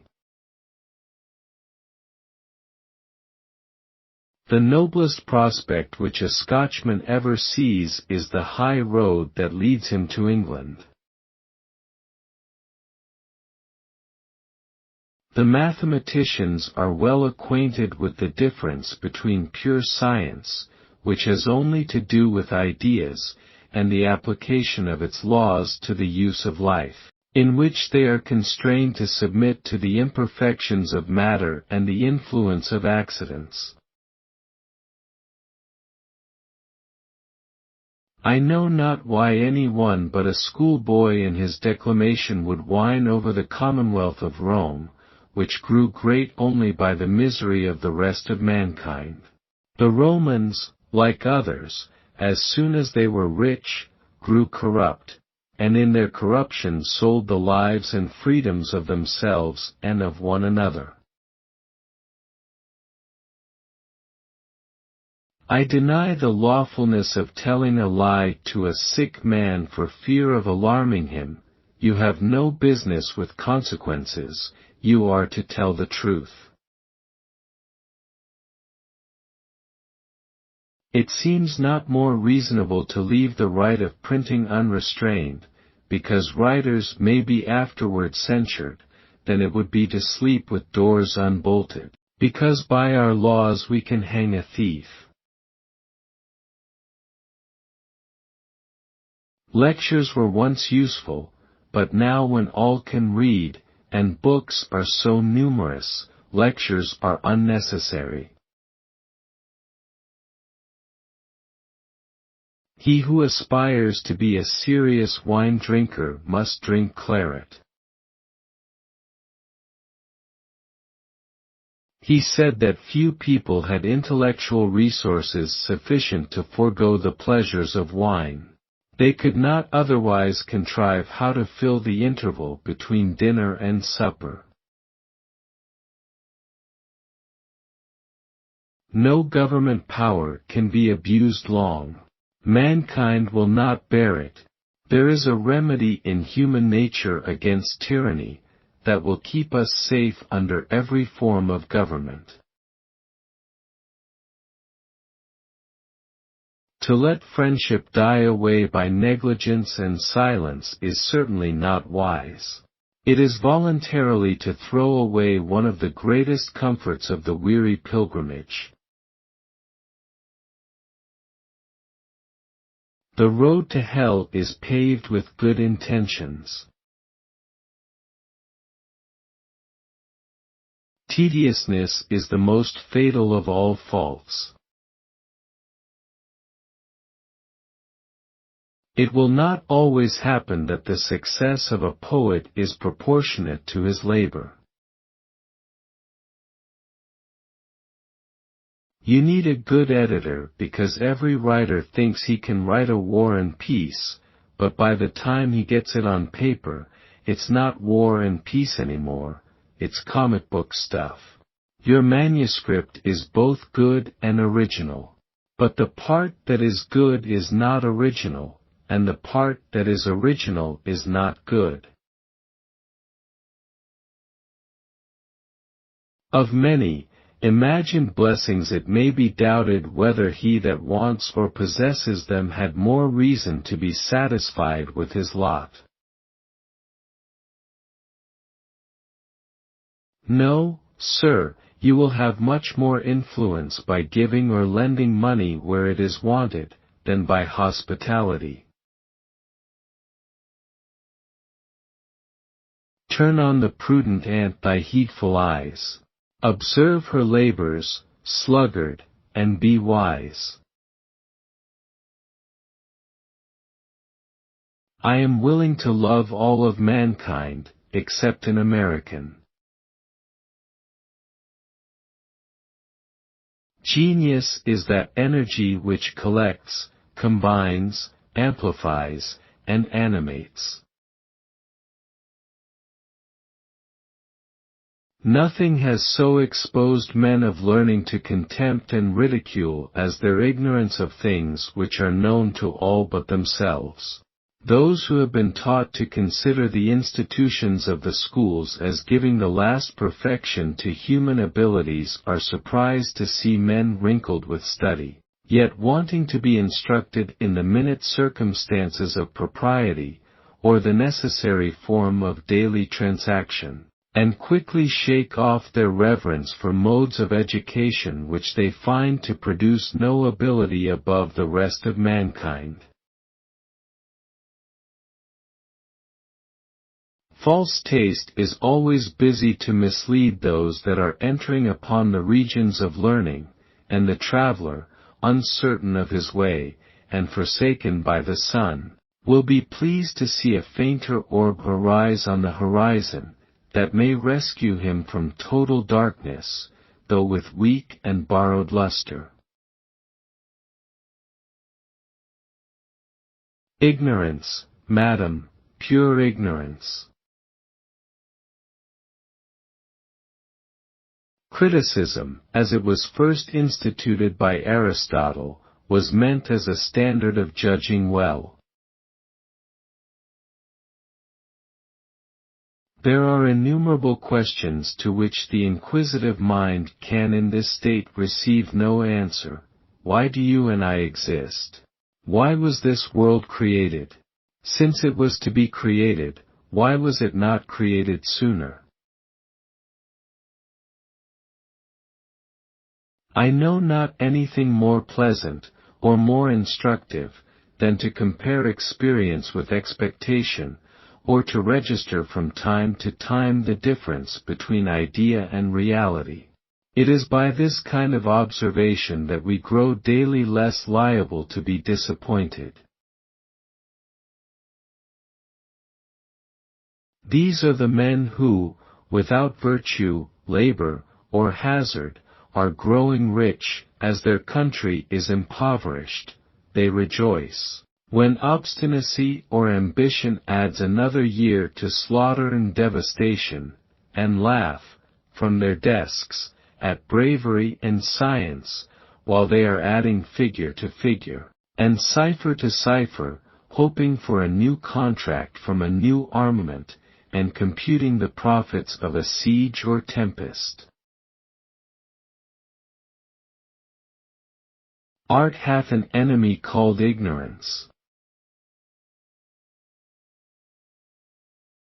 Must helpless man, in ignorance sedate, roll darkly down the torrent of his fate? The perfect day for quitting is not real. It will never come, so might as well start today. We have now learned that rashness and imprudence will not be deterred from taking credit. Let us try whether fraud and avarice may be more easily restrained from giving it. I am sorry I have not learnt to play at cards. It is very useful in life. It generates kindness, and consolidates society. Wine gives a man nothing. It neither gives him knowledge nor wit. It only animates a man, and enables him to bring out what a dread of the company has repressed. It only puts in motion what had been locked up in frost. Spring is the season of gaiety, and winter of terror. In spring the heart of tranquility dances to the melody of the groves, and the eye of benevolence sparkles at the sight of happiness and plenty. In winter, compassion melts at universal calamity, and the tear of softness starts at the wailing of hunger and the cries of the creation in distress. The trade of advertising is now so near to perfection that it is not easy to propose any improvement. But as every art ought to be exercised in due subordination to the public good, I cannot but propose it as a moral question to these masters of the public ear, whether they do not sometimes play too wantonly with our passions. A transition from an author's book to his conversation is too often like an entrance into a large city, after a distant prospect. Remotely, we see nothing but spires of temples and turrets of palaces, and imagine it the residence of splendor, grandeur, and magnificence. But when we have passed the gates, we find it perplexed with narrow passages, disgraced with despicable cottages, embarrassed with obstructions, and clouded with smoke. Courtesy and good humor are often found with little real worth. Smoking is a shocking thing, blowing smoke out of our mouths into other people's mouths, eyes, and noses, and having the same thing done to us. Sir, you have but two topics, yourself and me. I am sick of both. A short letter to a distant friend is, in my opinion, an insult like that of a slight bow or cursory salutation, a proof of unwillingness to do much, even where there is a necessity of doing something. In a man's letters, you know, madam, his soul lies naked, his letters are only the mirror of his breast, whatever passes within him is shown undisguised in its natural process. Nothing is inverted, nothing distorted, you see systems in their elements, you discover actions in their motives. Great abilities are not requisite for an historian, for in historical composition, all the greatest powers of the human mind are quiescent. People have nowadays got a strange opinion that everything should be taught by lectures. Now, I cannot see that lectures can do as much good as reading the books from which the lectures are taken. The inevitable consequence of poverty is dependence. There prevails among men of letters an opinion that all appearance of science is particularly hateful to women, and that therefore whoever desires to be well received in female assemblies, must qualify himself by a total rejection of all that is serious, rational, or important, must consider argument or criticism as perpetually interdicted, and devote all his attention to trifles, and all his eloquence to compliment. Nothing has tended more to retard the advancement of science than the disposition in vulgar minds to vilify what they cannot comprehend. If a man has a science to learn, he must regularly and resolutely advance. I will venture to say there is more learning and science within the circumference of 10 miles from where we now sit, in London, than in all the rest of the kingdom. Hoc age, do this, is the great rule, whether you are serious or merry, whether, learning science or duty from a folio, or floating on the Thames. Intentions must be gathered from acts. Learn the leading precognita of all things. No need to turn over leaf by leaf, but grasp the trunk hard and you will shake all the branches. Advice cherished by Samuel Johnson that, if one is to master any subject, one must first discover its general principles. Even those to whom Providence has allotted greater strength of understanding, can expect only to improve a single science. In every other part of learning, they must be content to follow opinions, which they are not able to examine, and, even in that which they claim as peculiarly their own, can seldom add more than some small particle of knowledge, to the hereditary stock devolved to them from ancient times, the collective labor of 1,000 intellects. Criticism, though dignified from the earliest ages by the labors of men eminent for knowledge and sagacity, has not yet attained the certainty and stability of science. Books have always a secret influence on the understanding. We cannot at pleasure obliterate ideas, he that reads books of science Thought without any fixed desire of improvement will grow more knowing. To expect that the intricacies of science will be pierced by a careless glance, or the eminences of fame ascended without labor, is to expect a peculiar privilege, a power denied to the rest of mankind, but to suppose that the maze is inscrutable to diligence, or the heights inaccessible to perseverance, is to submit tamely to the tyranny of fancy, and enchain the mind in voluntary shackles. Prudence is an attitude that keeps life safe, but does not often make it happy. Go into the street, and give one man a lecture on morality, and another a shilling, and see which will respect you most. I soon found that wit, like every other power, has its boundaries, that its success depends upon the aptitude of others to receive impressions, and that as some bodies, indissoluble by heat, can set the furnace and crucible at defiance, there are men.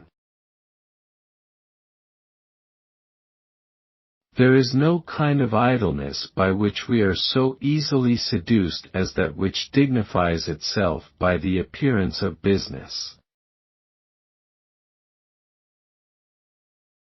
Men are generally idle, and ready to satisfy themselves, and intimidate the industry of others, by calling that impossible which is only difficult. Those who are in the power of evil habits must conquer them as they can, and conquered they must be, or neither wisdom nor happiness can be attained.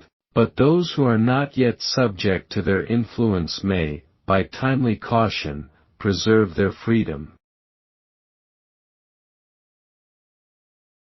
To tell of disappointment and misery, to thicken the darkness of futurity, and perplex the labyrinth of uncertainty, has been always a delicious employment of the poets. I fly from pleasure, said the prince, because pleasure has ceased to please. I am lonely because I am miserable, and am unwilling to cloud with my presence the happiness of others. In misery's darkest cavern known, his useful care was ever nigh where hopeless anguish poured his groan, and lonely want returned to die. It is commonly supposed that the uniformity of a studious life affords no matter for narration, but the truth is, that of the most studious life a great part passes without study. An author partakes of the common condition of humanity. He is born and married like another man. He has hopes and fears, expectations and disappointments, griefs and joys, and friends and enemies, like a courtier or a statesman, nor can I conceive why his affairs should not excite curiosity as much as the whisper of a drawing-room, or the factions of a camp. He that compares what he has done with what he has left undone, will feel the effect which must always follow the comparison of imagination with reality. He will look with contempt on his own unimportance, and wonder to what purpose he came into the world. He will repine that he shall leave behind him no evidence of his having been, that he has added nothing to the system of life, but has glided from youth to age among the crowd, without any effort for distinction.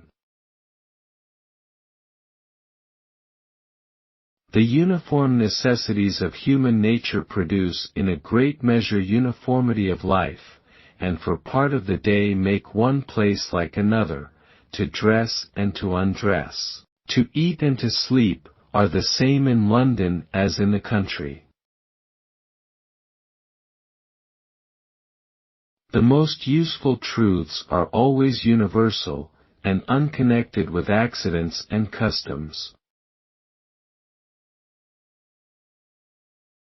Men, however distinguished by external accidents or intrinsic qualities, have all the same wants, the same pains, and, as far as the senses are consulted, the same pleasures.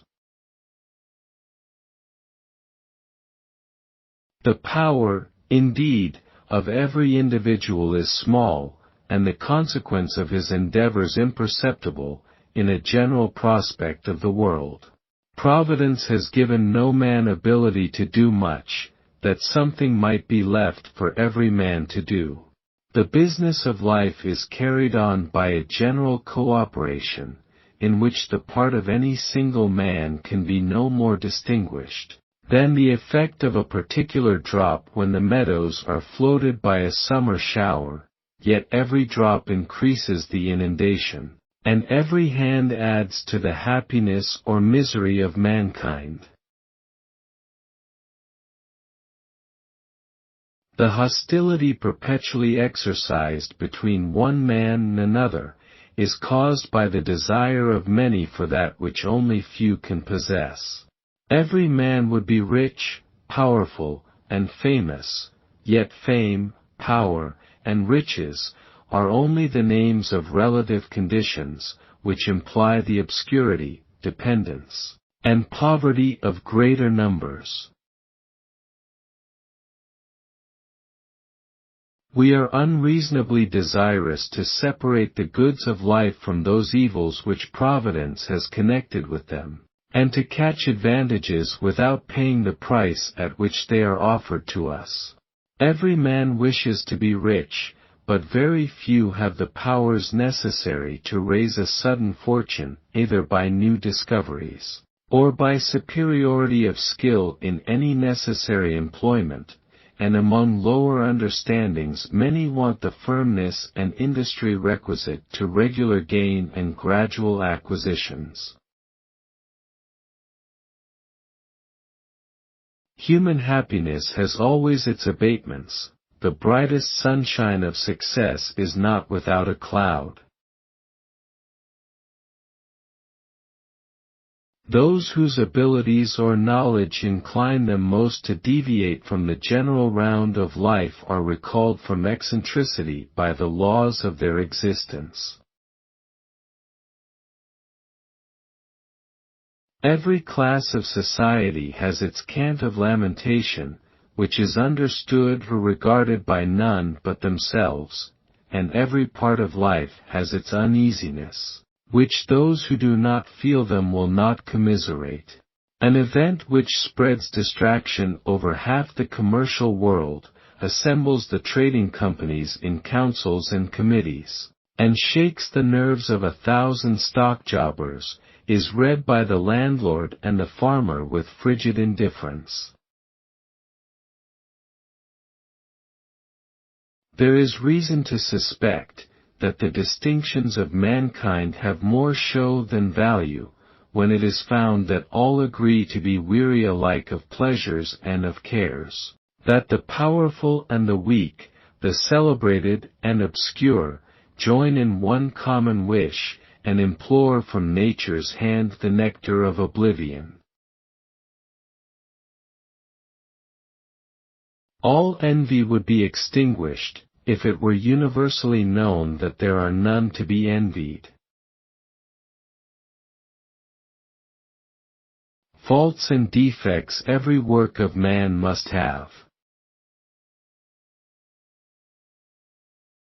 Every man has frequent grievances which only the solicitude of friendship will discover and remedy, and which would remain forever unheeded in the mighty heap of human calamity, were it only surveyed by the eye of general benevolence equally attentive to every misery. The necessities of our condition require 1,000 offices of tenderness, which mere regard for the species will never dictate.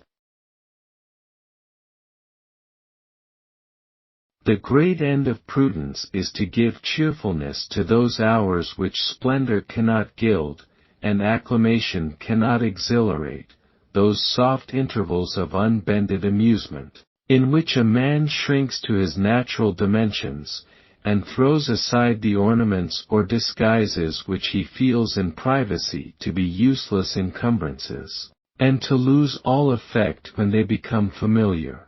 To be happy at home is the ultimate result of all ambition, the end to which every enterprise and labor tends, and of which every desire prompts the prosecution.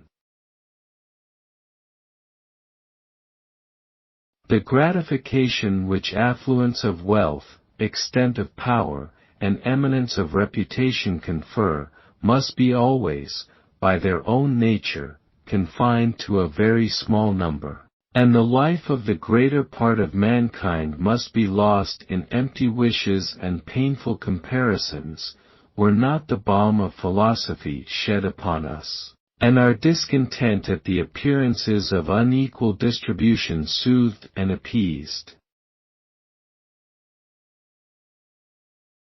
It is natural for every man uninstructed to murmur at his condition, because, in the general infelicity of life, he feels his own miseries without knowing that they are common to all the rest of the species, and, therefore, though he will not be less sensible of pain by being told that others are equally tormented, he will at least be freed from the temptation of seeking, by perpetual changes, that ease which is nowhere to be found, and though his diseases still continue, he escapes the hazard of exasperating it by remedies. We are all prompted by the same motives, all deceived by the same fallacies, all animated by hope, obstructed by danger, entangled by desire, and seduced by pleasure. I have often thought that there has rarely passed a life of which a judicious and faithful narrative would not be useful, for not only every man has, in the mighty mass of the world, great numbers in the same condition with himself, to whom his mistakes and miscarriages, escapes and expedients, would be of immediate and apparent use, but there is such a uniformity in the state of man, considered apart from adventitious and separable decorations and disguises, that there is scarce any possibility of good or ill but is common to humankind. Man is a transitory being, and his designs must partake of the imperfections of their author. To confer duration is not always in our power. We must snatch the present moment, and employ it well, without too much solicitude for the future, and content ourselves with reflecting that our part is performed. He that waits for an opportunity to do much at once, may breathe out his life in idle wishes, and regret, in the last hour, his useless intentions and barren zeal. They make a rout about universal liberty, without considering that all that is to be valued, or indeed can be enjoyed by individuals, is private liberty. They who most loudly clamor for liberty do not most liberally grant it. He who has provoked the shaft of wit, cannot complain that he smarts from it. Solitude is dangerous to reason, without being favorable to virtue.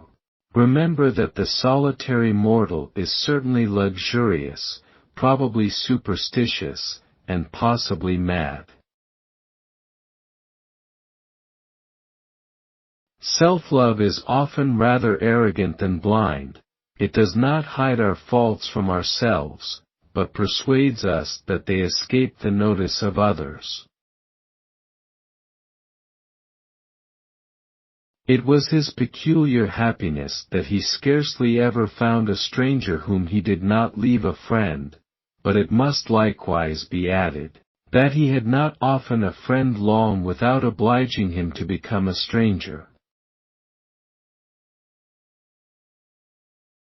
No degree of knowledge attainable by man is able to set him above the want of hourly assistance. He is no wise man who will quit a certainty for an uncertainty. It is very natural for young men to be vehement, acrimonious and severe. For as they seldom comprehend at once all the consequences of a position, or perceive the difficulties by which cooler and more experienced reasoners are restrained from confidence, they form their conclusions with great precipitance.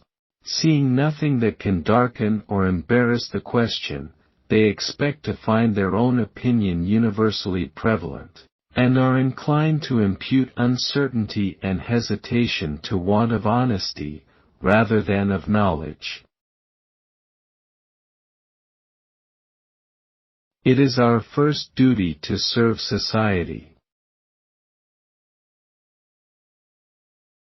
We all live in the hope of pleasing somebody, and the pleasure of pleasing ought to be greatest, and always will be greatest, when our endeavors are exerted in consequence of our duty. He who endeavors to please must appear pleased.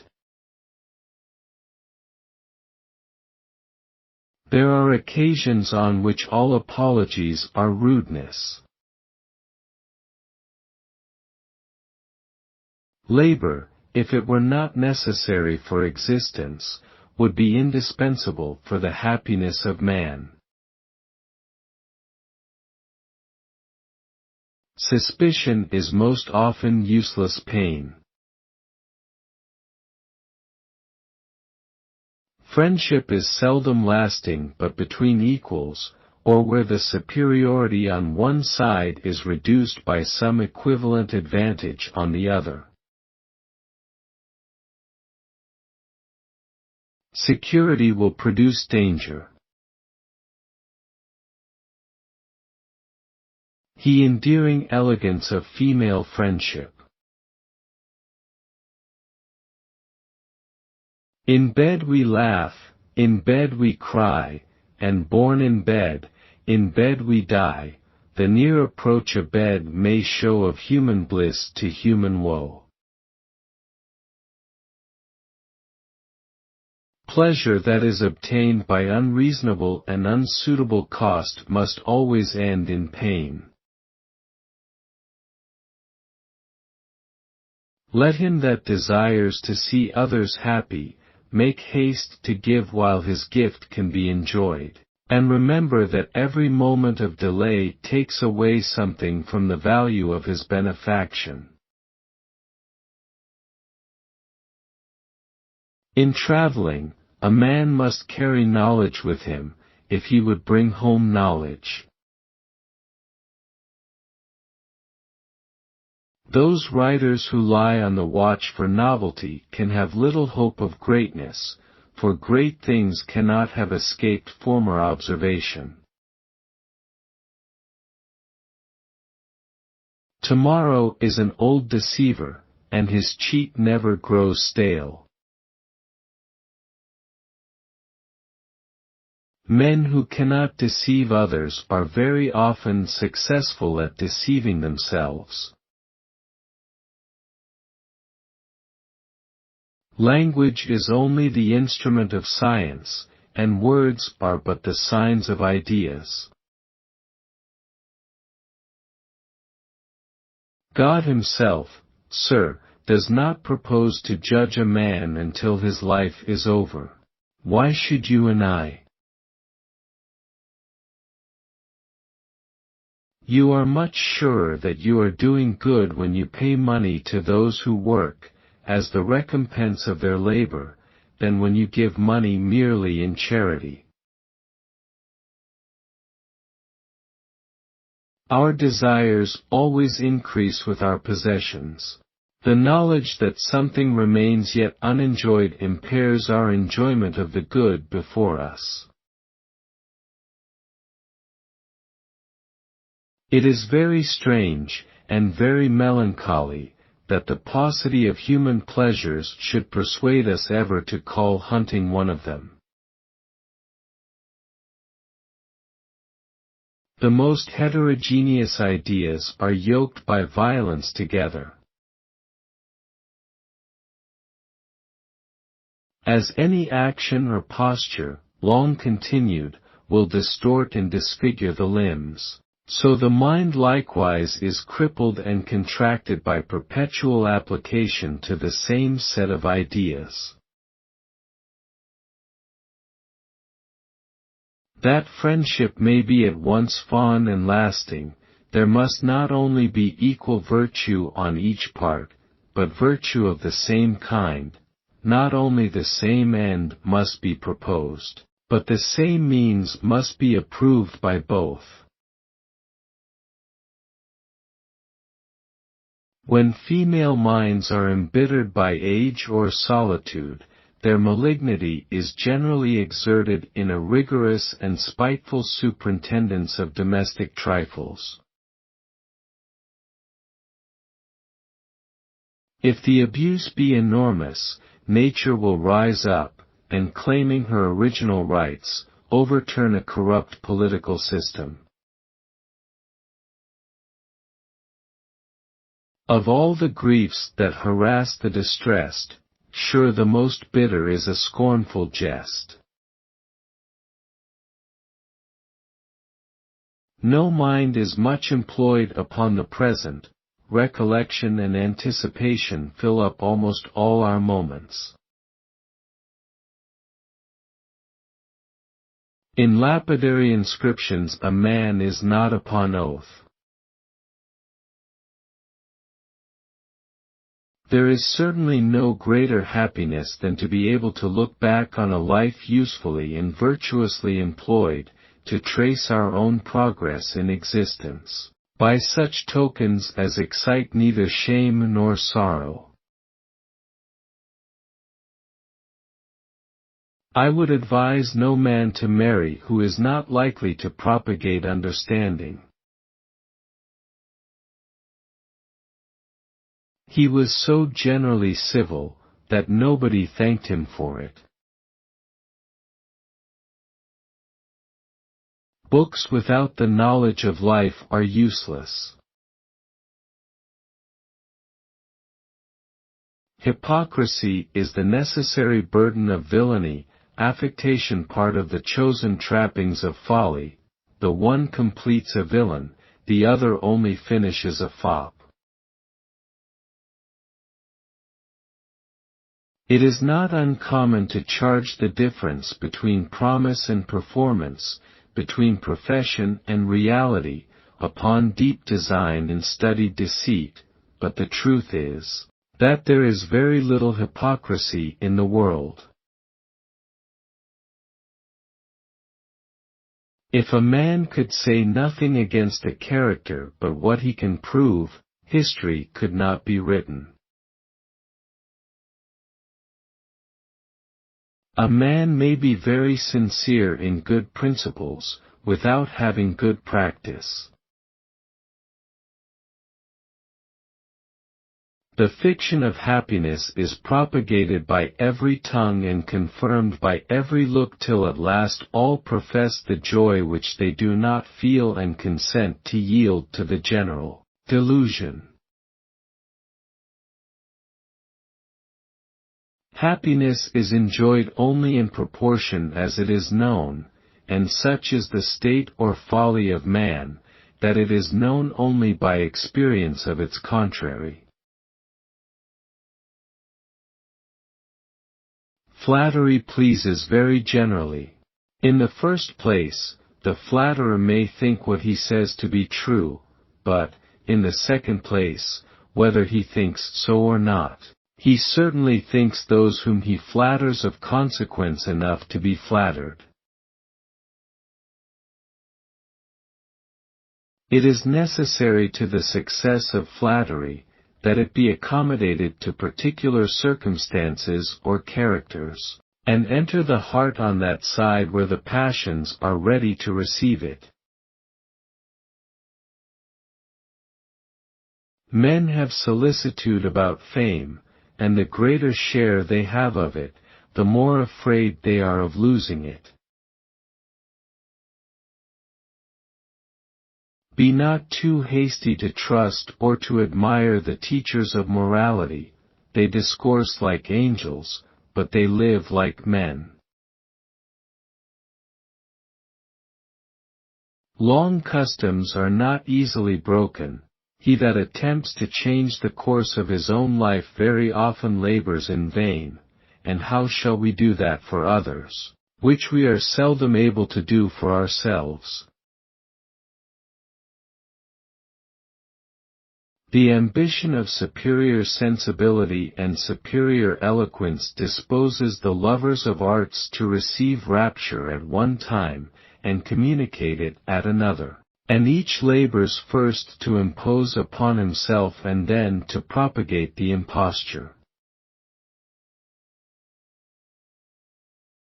Fine clothes are good only as they supply the want of other means of procuring respect. High people, sir, are the best. Take 100 ladies of quality, you'll find them better wives, better mothers, more willing to sacrifice their own pleasures to their children, than 100 other women. Bravery has no place where it can avail nothing. One of the amusements of idleness is reading without fatigue of close attention, and the world, therefore, swarms with writers whose wish is not to be studied, but to be read. I am very fond of the company of ladies. I like their beauty, I like their delicacy, I like their vivacity, and I like their silence. Age looks with anger on the temerity of youth, and youth with contempt on the scrupulosity of age. Every old man complains of the growing depravity of the world, of the petulance and insolence of the rising generation. He that thinks he can afford to be negligent is not far from being poor. Poverty is often concealed in splendor, and often in extravagance. It is the task of many people to conceal their neediness from others. Consequently they support themselves by temporary means, and every day is lost in contriving for tomorrow. This mournful truth is everywhere confessed. Slow rises worth by poverty depressed. Nature makes us poor only when we want necessaries, but custom gives the name of poverty to the want of superfluities. It is the great privilege of poverty to be happy and yet unenvied, to be healthy with physic, secure without a guard, and to obtain from the bounty of nature what the great and wealthy are compelled to procure by the help of art. I hate mankind, for I think myself one of the best of them, and I know how bad I am. The world will never be long without some good reason to hate the unhappy. Their real faults are immediately detected, and if those are not sufficient to sink them into infamy, an individual weight of calumny will be superadded.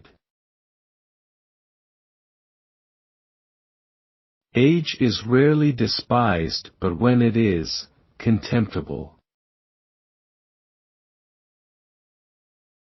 Questioning is not the mode of conversation among gentlemen.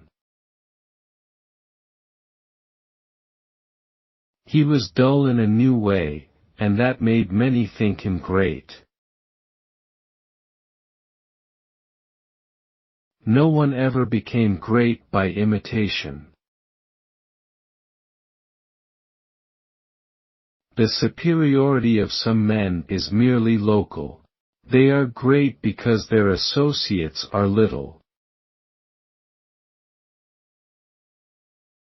Advertisements are now so numerous that they are very negligently perused, and it is therefore become necessary to gain attention by magnificence of promises, and by eloquence sometimes sublime and sometimes pathetic. Whatever is formed for long duration arrives slowly to its maturity. Golf is a game in which you claim the privileges of age, and retain the playthings of childhood. Claret is the liquor for boys, port for men, but he who aspires to be a hero must drink brandy. More knowledge may be gained of a man's real character by a short conversation with one of his servants than from a formal and studied narrative, begun with his pedigree and ended with his funeral. Pride is seldom delicate, it will please itself with very mean advantages. Whatever you have spend less. That all who are happy are equally happy is not true. A peasant and a philosopher may be equally satisfied, but not equally happy. A small drinking glass and a large one may be equally full, but the large one holds more than the small. The pleasure of expecting enjoyment is often greater than that of obtaining it, and the completion of almost every wish is found a disappointment. He who expects much will be often disappointed, yet disappointment seldom cures us of expectation, or has any other effect than that of producing a moral sentence or peevish exclamation. The certainty that life cannot be long, and the probability that it will be much shorter than nature allows, ought to awaken every man to the active prosecution of whatever he is desirous to perform. It is true, that no diligence can ascertain success, death may intercept the swiftest career, but he who is cut off in the execution of an honest undertaking has at least the honor of falling in his rank, and has fought the battle, though he missed the victory.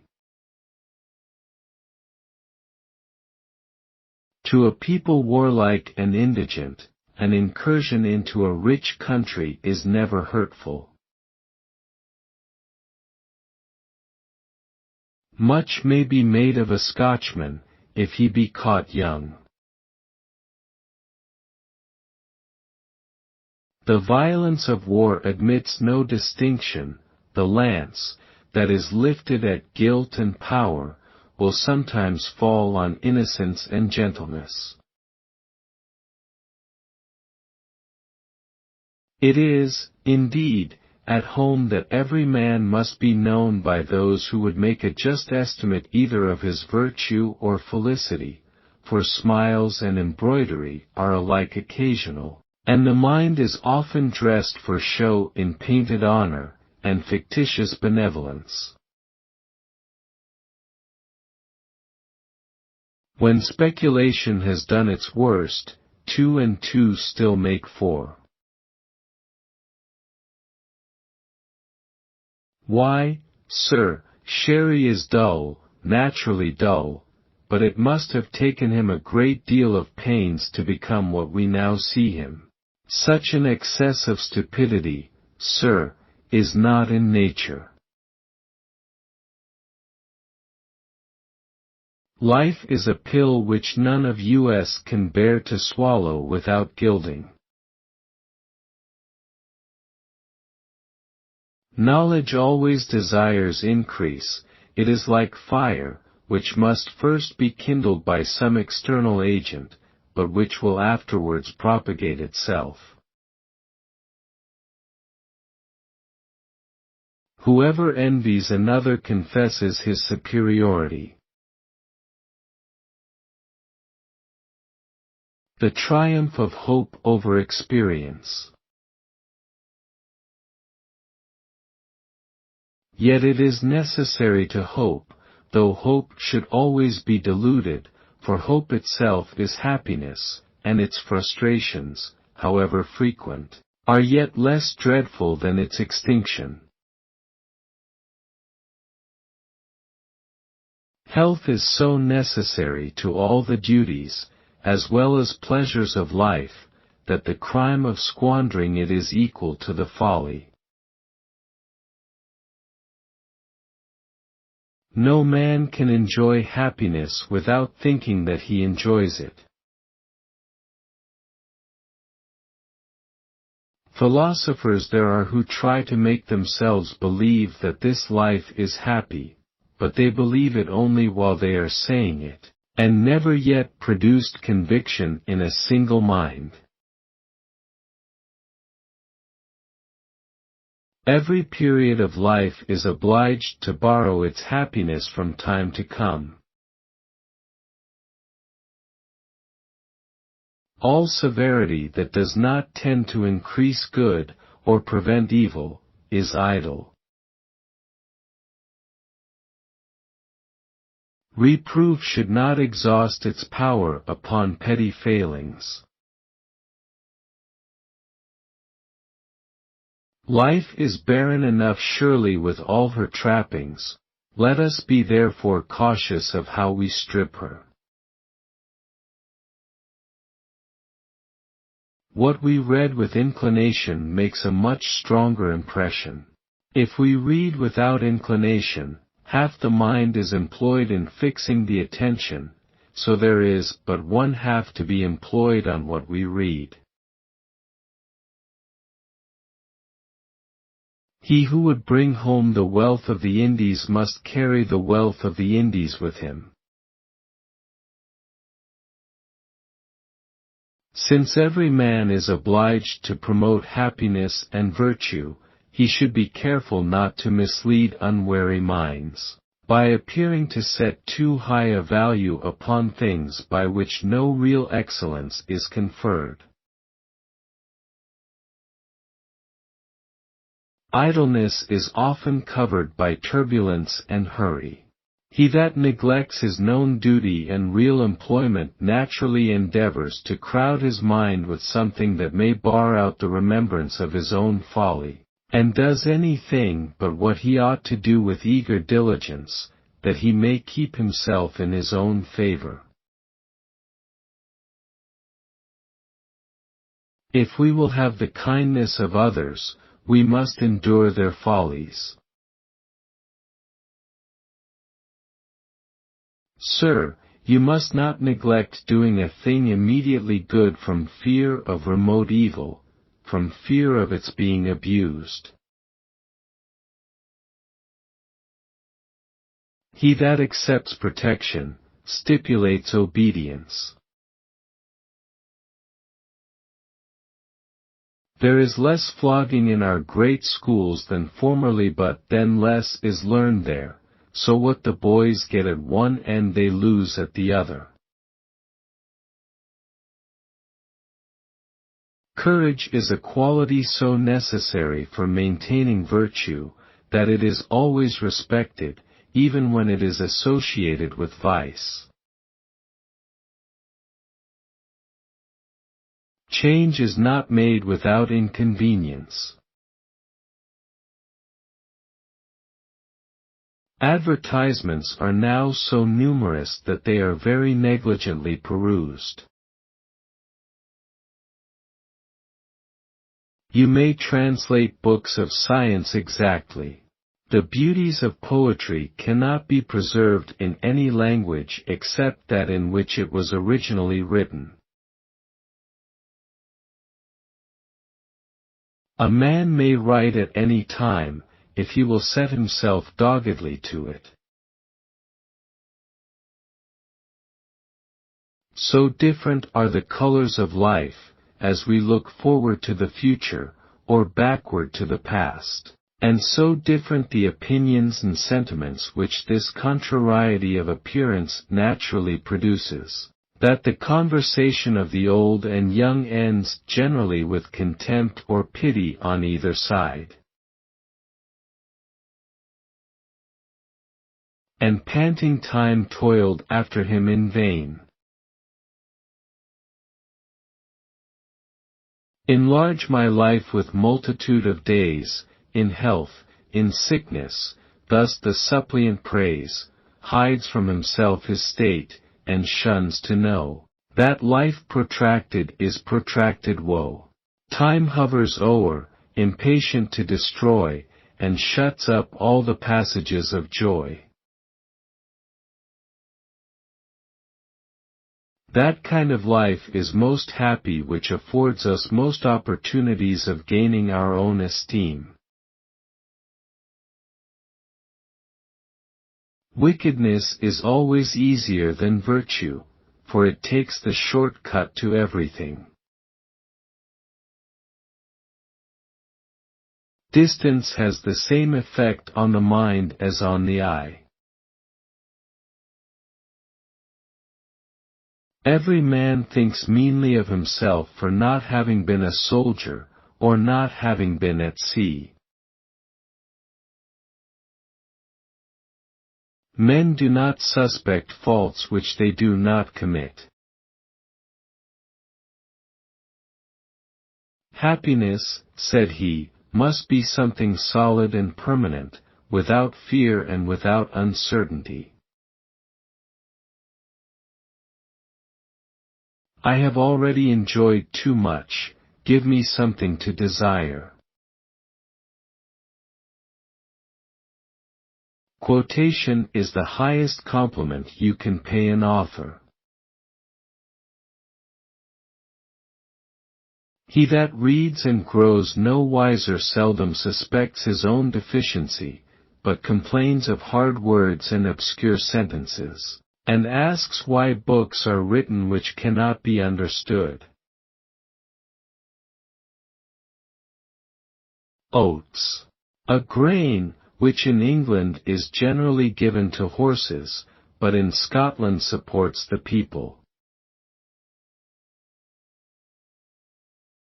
If you are idle, be not solitary, if you are solitary be not idle.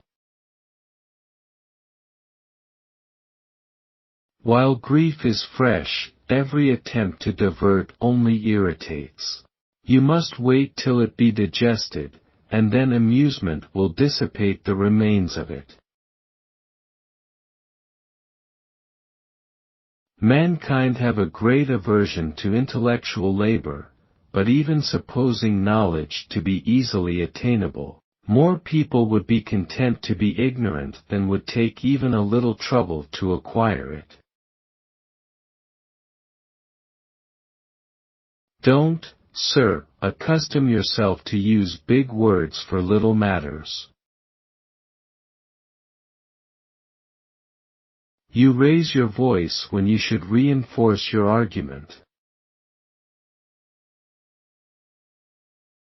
I do not care to speak ill of a man behind his back, but I believe he is an attorney. In a man's letters his soul lies naked. No weakness of the human mind has more frequently incurred animadversion, than the negligence with which men overlook their own faults, however flagrant, and the easiness with which they pardon them, however frequently repeated. We never do anything consciously for the last time without sadness of heart. It is necessary to hope, for hope itself is happiness. It is a common error, and the greater and more mischievous for being so common, to believe that repentance best becomes and most concerns dying men.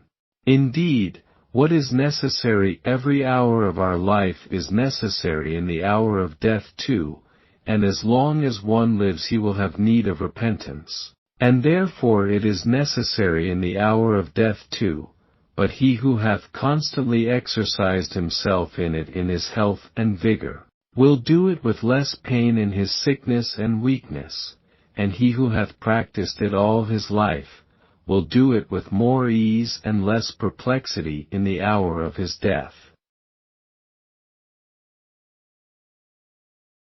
It is our first duty to serve society, and after we have done that, we may attend wholly to the salvation of our own souls. Poetry cannot be translation. Nothing concentrates one's mind so much as the realization that one is going to be hanged in the morning. As any custom is disused, the words that expressed it must perish with it. As any opinion grows popular, it will innovate speech in the same proportion as it alters practice. The common people do not accurately adapt their thoughts to objects, nor, secondly, do they accurately adapt their words to their thoughts. They do not mean to lie, but, taking no pains to be exact, they give you very false accounts. A great part of their language is proverbial. If anything rocks at all, they say it rocks like a cradle, and in this way they go on.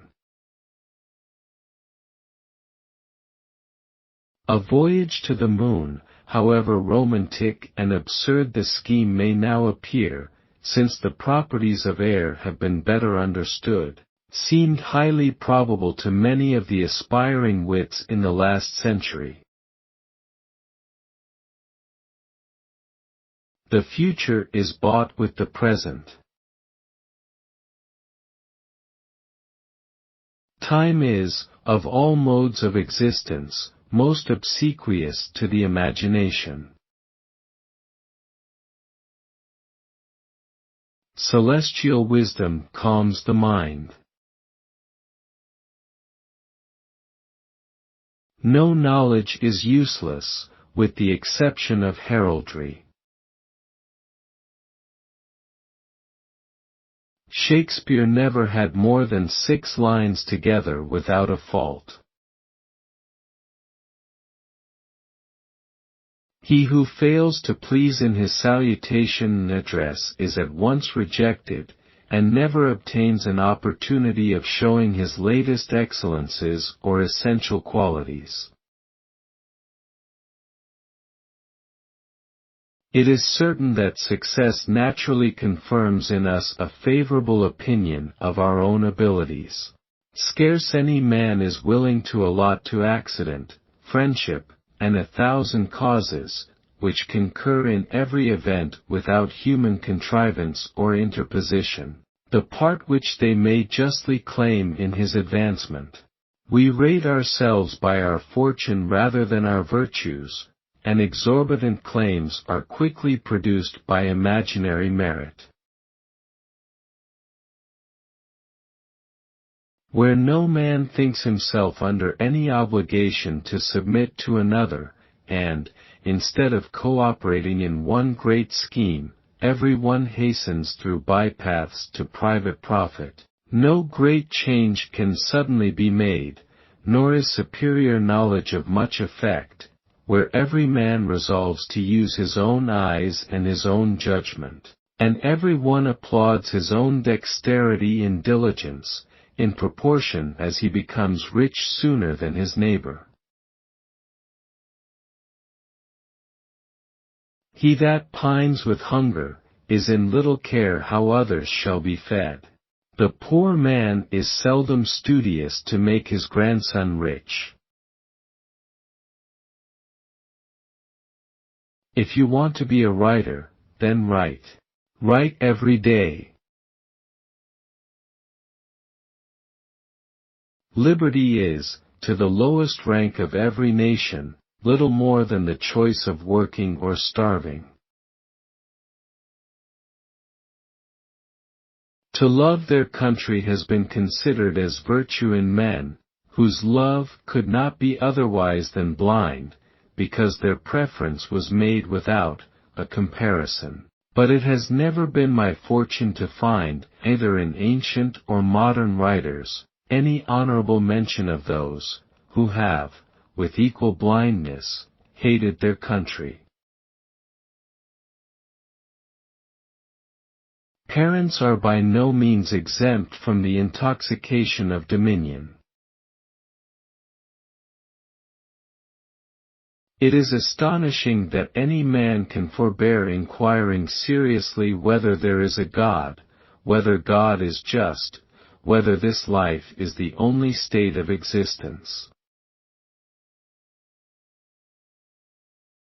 People in general do not willingly read if they have anything else to amuse them. No man should attempt to teach others what he has never learned himself. The most fatal disease of friendship is gradual decay. It is to be steadily inculcated that virtue is the highest proof of understanding, and the only solid basis of greatness. He who attempts to do all will waste his life in doing little. Most men are unwilling to be taught. Whatever is proposed, it is much easier to find reasons for rejecting than embracing. We suffer equal pain from the pertinacious adhesion of unwelcome images, as from the evanescence of those which are pleasing and useful. We have less reason to be surprised or offended when we find others differ from us in opinion, because we very often differ from ourselves. We are more pained by ignorance than delighted by instruction. Cowering is the confidence of 21. There is nothing so minute, or inconsiderable, that I would not rather know it than not. There is in this world no real delight, excepting those of sensuality, but exchange of ideas in conversation. The safe and general antidote against sorrow is employment. The hour of reformation is always delayed. Every delay gives vice another opportunity of fortifying itself by habit. The cure for the greatest part of human miseries is not radical, but palliative. So willing is every man to flatter himself, that the difference between approving laws, and obeying them, is frequently forgotten. He that acknowledges the obligations of morality and pleases his vanity with enforcing them to others, concludes himself zealous in the cause of virtue. Slavery is now nowhere more patiently endured, than in countries once inhabited by the zealots of liberty. Quotation is a good thing, there is a community of thought in it. Pleasure is very seldom found where it is sought. Our brightest blazes of gladness are commonly kindled by unexpected sparks. The flowers which scatter their odors from time to time in the paths of life, grow up without culture from seeds scattered by chance. Patron, one who countenances, supports, or protects. Commonly a wretch who supports with insolence, and is repaid in flattery. Merit rather enforces respect than attracts fondness. Many need no other provocation to enmity than that they find themselves excelled. It may be observed in general that the future is purchased by the present. It is not possible to secure distant or permanent happiness but by the forbearance of some immediate gratification.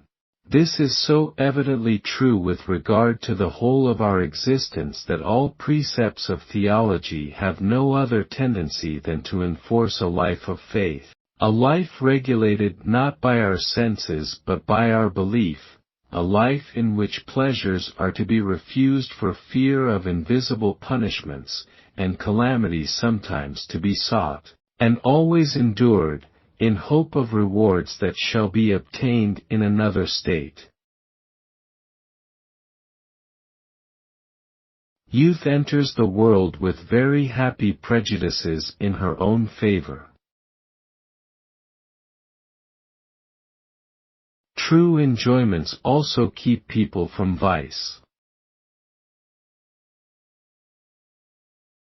We often look with indifference on the successive parts of something that, if the whole were seen together, would shake us with emotion. Nobody can be taught faster than he can learn.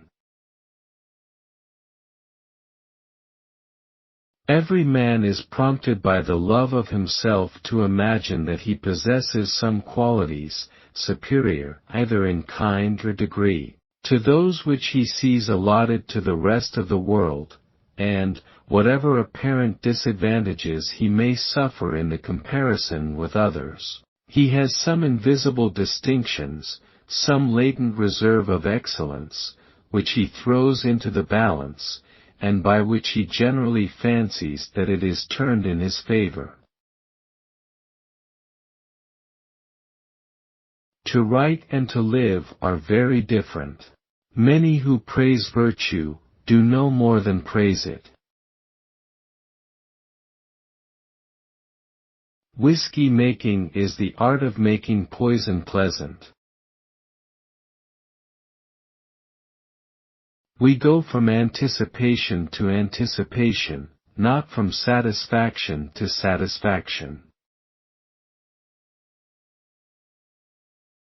Wine gives great pleasure, and every pleasure is of itself a good.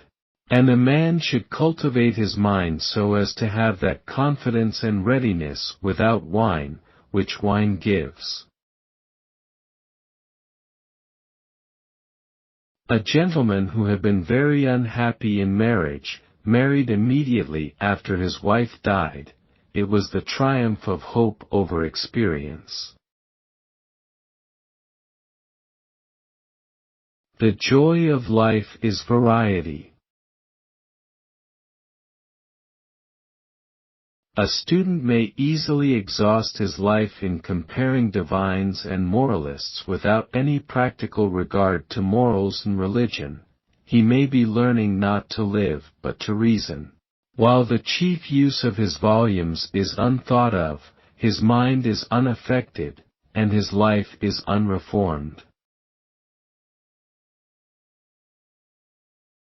To wipe all tears from off all faces is a task too hard for mortals, but to alleviate misfortunes is often within the most limited power. Yet the opportunities which every day affords of relieving the most wretched of human beings are overlooked and neglected with equal disregard of policy and goodness.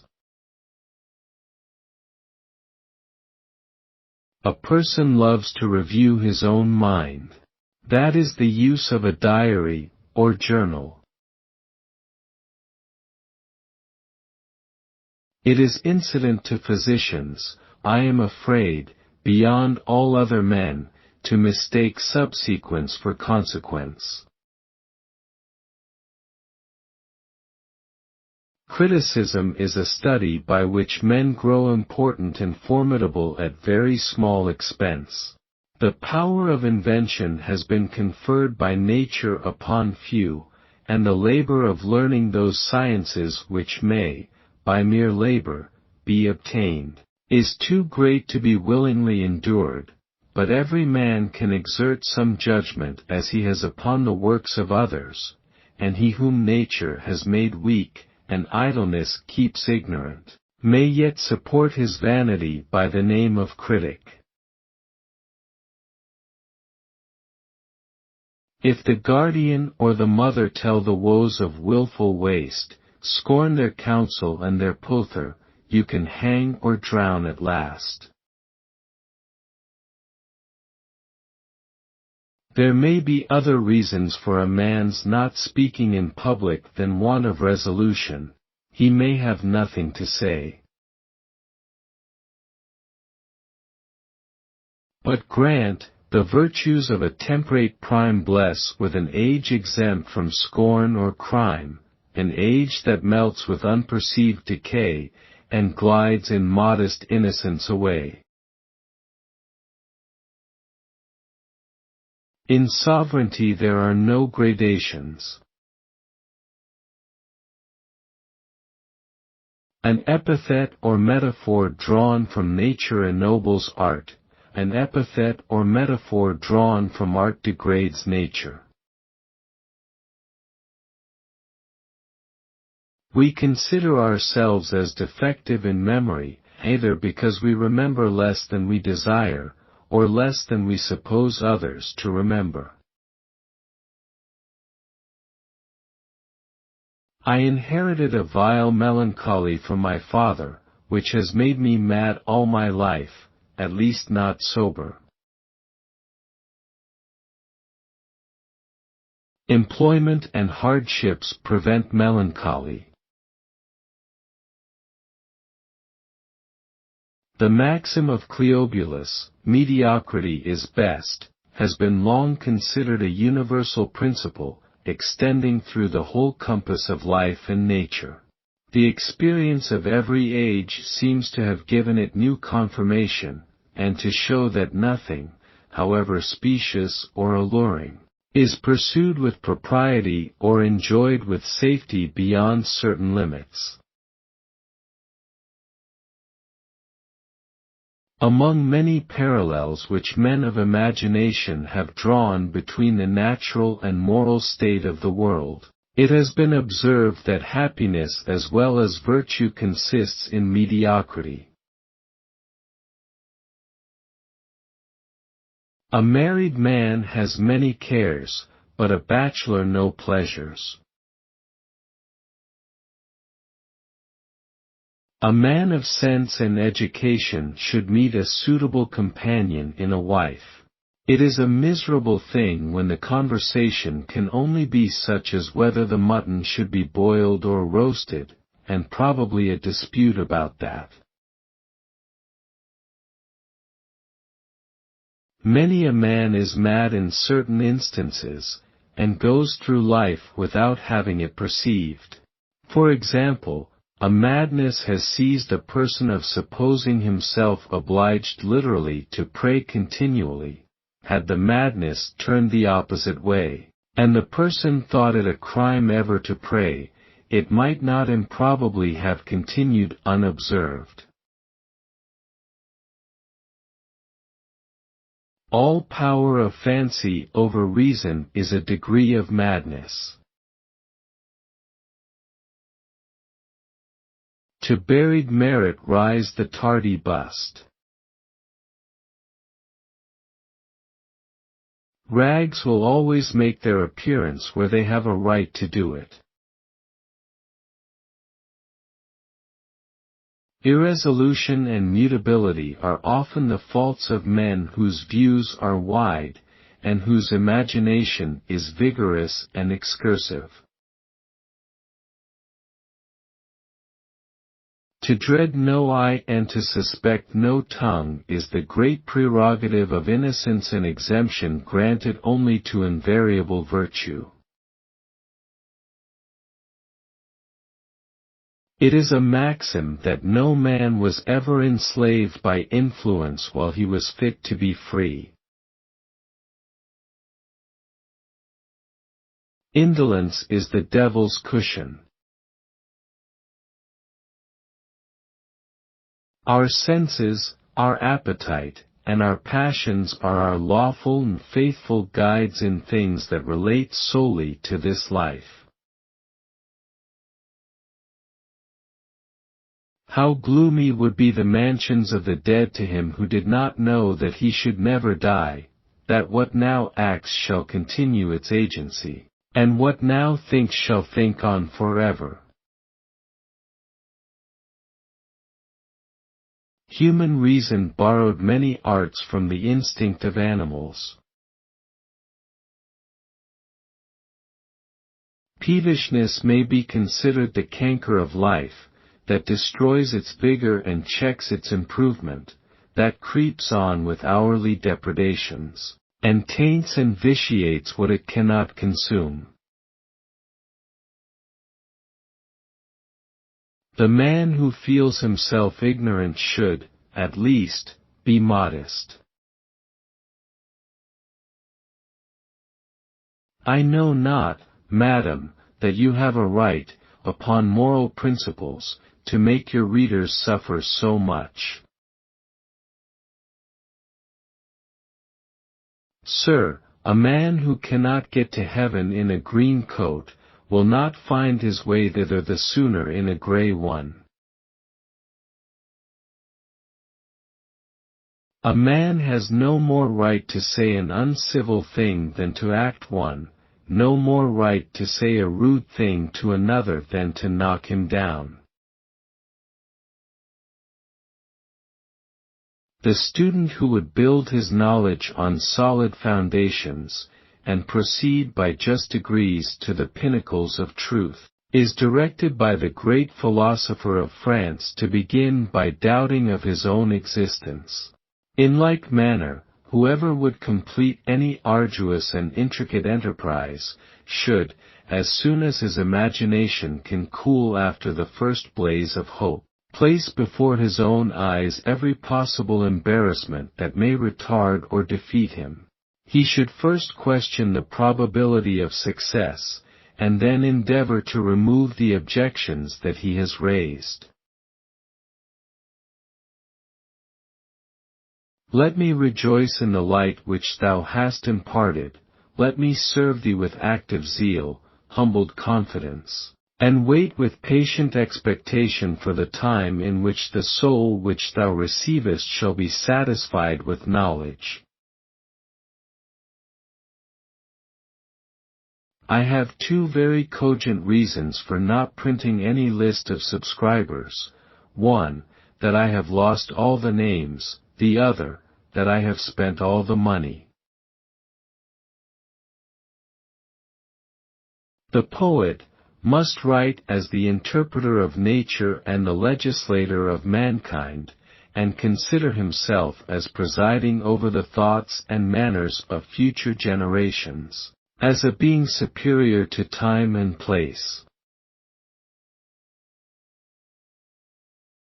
The reciprocal civility of authors is one of the most risible scenes in the farce of life. An exotic and irrational entertainment, which has been always combated, and always has prevailed. I remember very well, when I was at Oxford, an old gentleman said to me, "Young man, ply your book diligently now, and acquire a stock of knowledge, for when years come upon you, you will find that poring upon books will be but an irksome task." Merriment is always the effect of a sudden impression. The jest which is expected is already destroyed. Hope is necessary in every condition.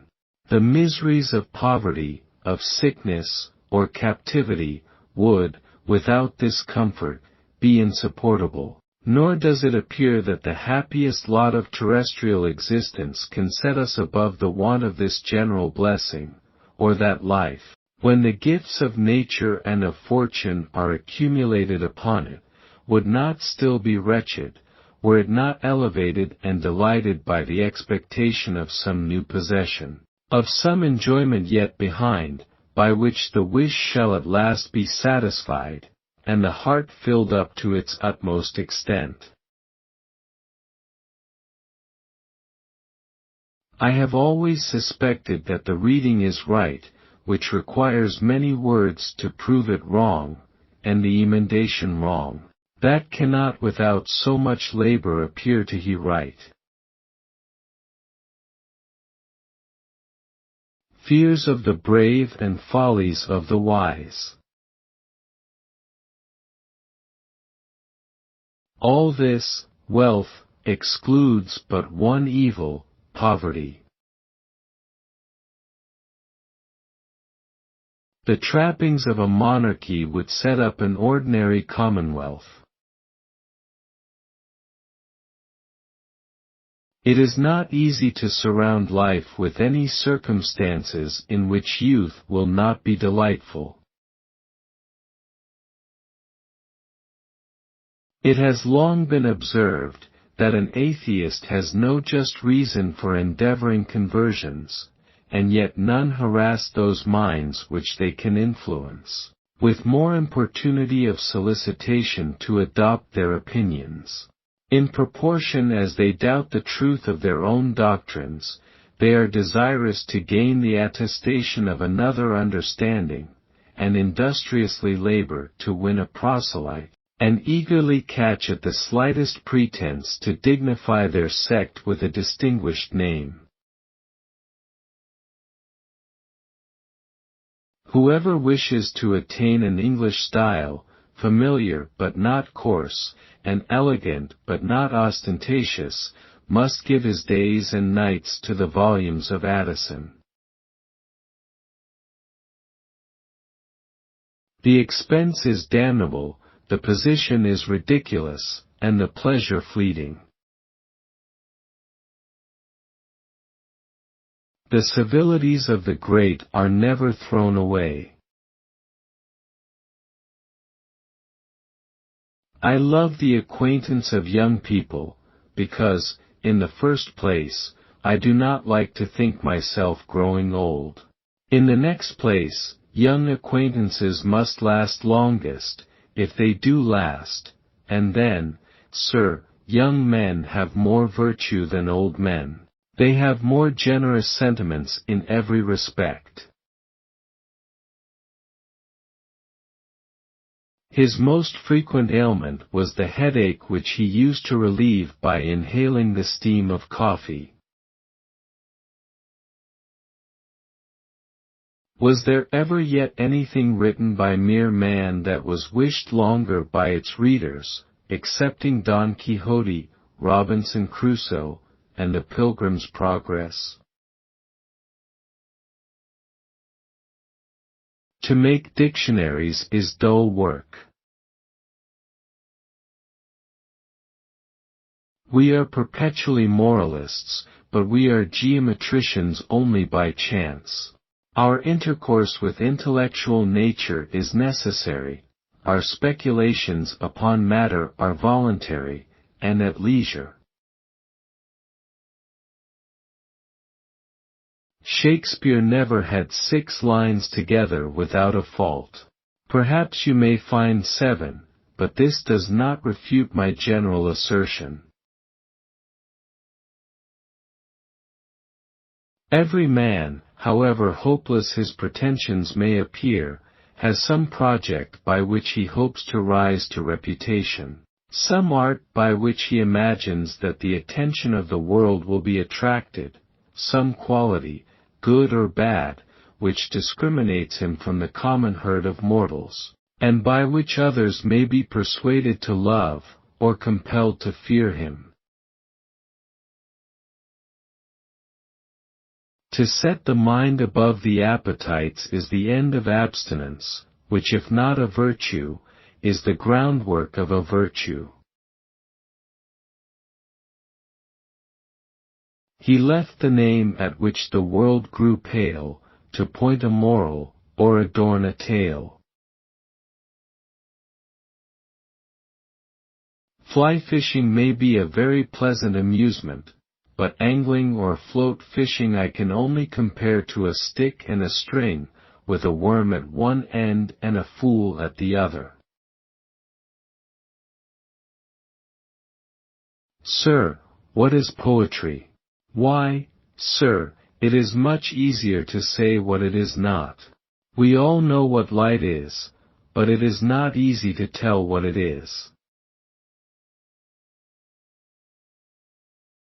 To embarrass justice by multiplicity of laws, or to hazard it by confidence in judges, seem to be the opposite rocks on which all civil institutions have been wrecked, and between which legislative wisdom has never yet found an open passage.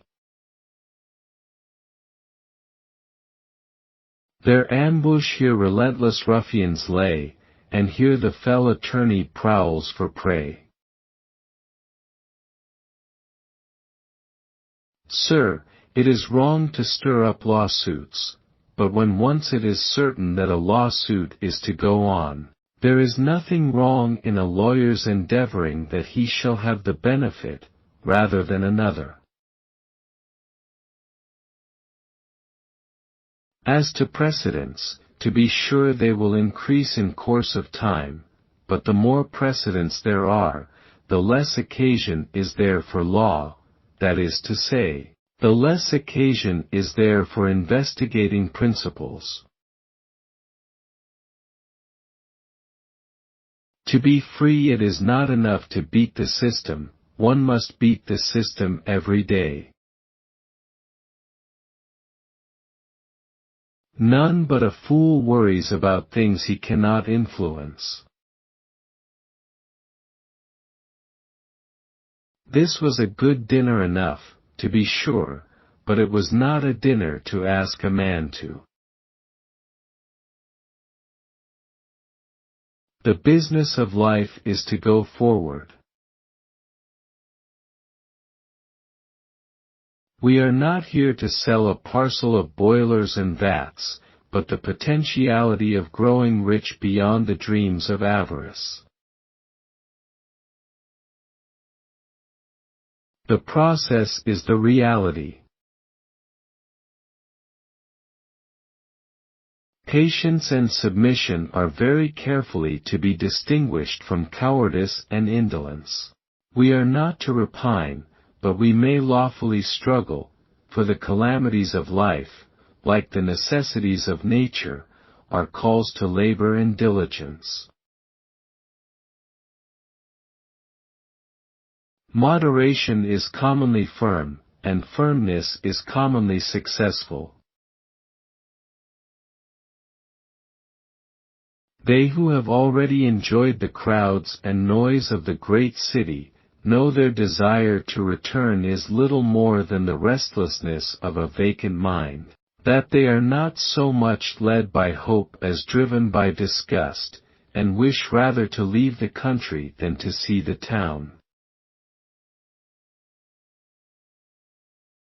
No wise man will go to live in the country, unless he has something to do which can be better done in the country. For instance, if he is to shut himself up for a year to study science, it is better to look out to the fields, than to an opposite wall. Then, if a man walks out in the country, there is nobody to keep him from walking in again, but if a man walks out in London, he is not sure when he will walk in again. A great city is, to be sure, the school for studying life. Every state of society is as luxurious as it can be. Men always take the best they can get. To talk in public, to think in solitude, to read and to hear, to inquire and answer inquiries, is the business of the scholar. The first step to greatness is to be honest. Exercise cannot secure us from that dissolution to which we are decreed, but while the soul and body continue united, it can make the association pleasing, and give probable hopes that they shall be disciplined by an easy separation. To die is the fate of man, but to die with lingering anguish is generally his folly. We are told that the black bear is innocent, but I should not like to trust myself with him. Studious to please, yet not ashamed to fail. If we estimate dignity by immediate usefulness, agriculture is undoubtedly the first and noblest science. The purpose of a writer is to be read, and the criticism which would destroy the power of pleasing must be blown aside. By the consultation of books, whether of dead or living authors, many temptations of petulance and opposition, which occur in oral conferences, are avoided. An author cannot obtrude his advice unasked, nor can be often suspected of any malignant intention to insult his readers with his knowledge or his wit.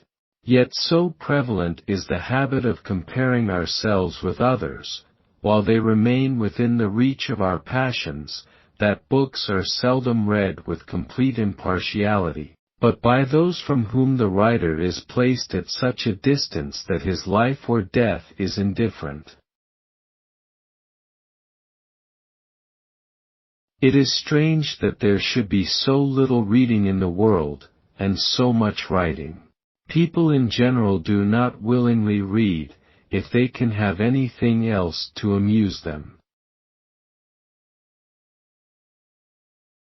Ignorance, when it is voluntary, is criminal. If useless thoughts could be expelled from the mind, all the valuable parts of our knowledge would more frequently recur. I would injure no man, and should provoke no resentment. I would relieve every distress, and should enjoy the benedictions of gratitude. I would choose my friends among the wise and my wife among the virtuous, and therefore should be in no danger from treachery or unkindness. My children should by my care be learned and pious, and would repay to my age what their childhood had received. Friendship may well deserve the sacrifice of pleasure, though not of conscience. Expectation improperly indulged in must end in disappointment. Excise, a hateful tax levied upon commodities, and adjudged not by the common judges of property, but wretches hired by those to whom excise is paid. Ease, a neutral state between pain and pleasure, if it is not rising into pleasure will be falling towards pain. Discord generally operates in little things, it is inflamed, by contrariety of taste oftener than principles. Club, an assembly of good fellows, meeting under certain conditions. Among other pleasing errors of young minds is the opinion of their own importance. He that has not yet remarked, how little attention his contemporaries can spare from themselves, conceives all eyes turned upon himself, and imagines everyone that approaches him to be an enemy or a follower, an admirer or a spy. A transition from an author's book to his conversation is too often like an entrance into a large city. A man in a jail has more room, better food, and commonly better company. The really happy woman is the one who can enjoy the scenery when she has to take a detour. Happiness is not a state to arrive at, but rather a manner of traveling. Always, sir, set a high value on spontaneous kindness. He whose inclination prompts him to cultivate your friendship of his own accord, will love you more than one whom you have been at pains to attach to you. Combinations of wickedness would overwhelm the world, by the advantage which licentious principles afford, did not those who have long practiced perfidy grow faithless to each other. Advice, as it always gives a temporary appearance of superiority, can never be very grateful, even when it is most necessary or most judicious. But for the same reason everyone is eager to instruct his neighbors. To be wise or to be virtuous is to buy dignity and importance at a high price, but when nothing is necessary to elevation but detection of the follies or faults of others, no man is so insensible to the voice of fame as to linger on the ground. A fellow will hack half a year at a block of marble to make something in stone that hardly resembles a man. The value of statuary is owing to its difficulty. You would not value the finest head cut upon a carrot. No member of society has the right to teach any doctrine contrary to what society holds to be true. There are in every age new errors to be rectified and new prejudices to be opposed. It matters not how a man dies, but how he lives. The longer we live the more we think and the higher the value we put on friendship and tenderness towards parents and friends. Whatever the motive for the insult, it is always best to overlook it, for folly doesn't deserve resentment, and malice is punished by neglect. Sir, I have found you an argument, but I am not obliged to find you an understanding. There must always be a struggle between a father and son, while one aims at power and the other at independence. Gratitude is a fruit of great cultivation. You do not find it among gross people. Health is certainly more valuable than money, because it is by health that money is procured. The habit of looking on the bright side of every event is worth more than £1,000 a year. Some desire is necessary to keep life in motion. Sorrow is the mere rust of the soul. Activity will cleanse and brighten it. In order that all men might be taught to speak truth, it is necessary that all likewise should learn to hear it. To be happy at home is the ultimate result of all ambition. Round numbers are always false. Whatever enlarges hope will also exalt courage. When there is no hope, there can be no endeavor. Hope itself is a species of happiness, and, perhaps, the chief happiness which this world affords, but, like all other pleasures immoderately enjoyed, the excesses of hope must be expiated by pain. To preserve health is a moral and religious duty, for health is the basis of all social virtues. We can no longer be useful when not well. He who praises everybody, praises nobody. No man was ever great by imitation. Love is only one of many passions. Words are but the signs of ideas. Exercise is labor without weariness.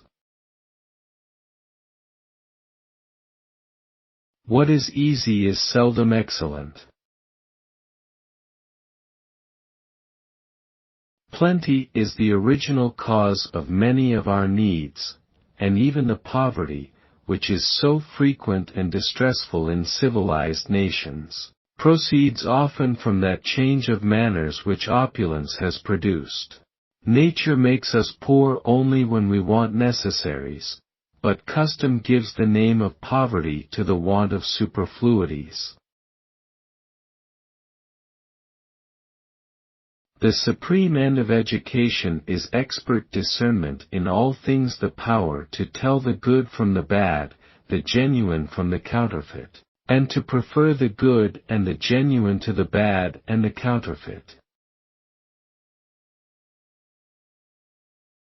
Ignorance, when it is voluntary, is criminal, and he may be properly charged with evil who refused to learn how he might prevent it.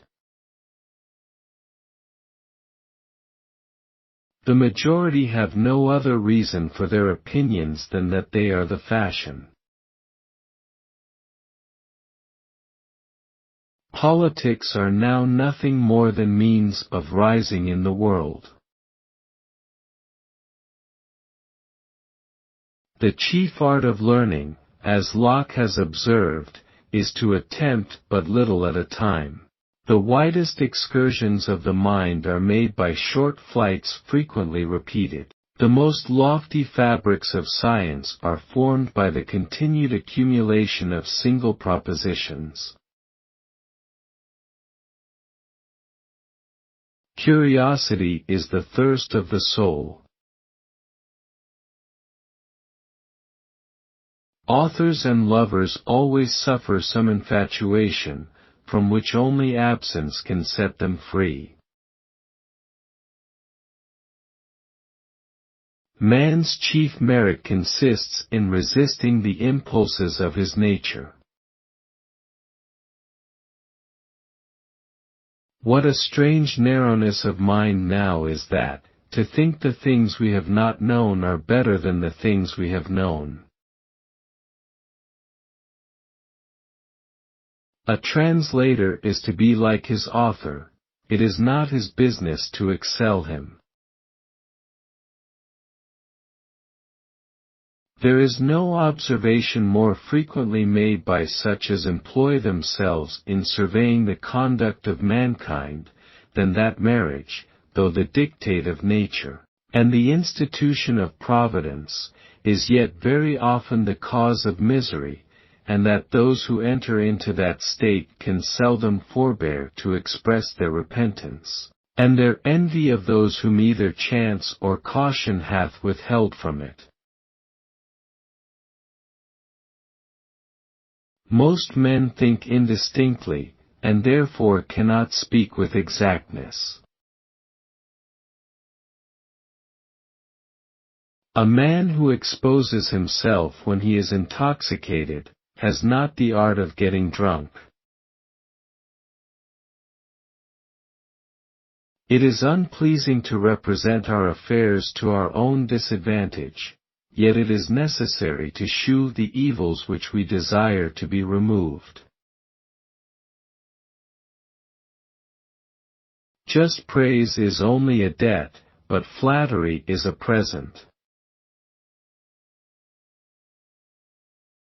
Sir, if you wish to have a just notion of the magnitude of this city, you must not be satisfied with seeing its great streets and squares, but must survey the innumerable little lanes and courts.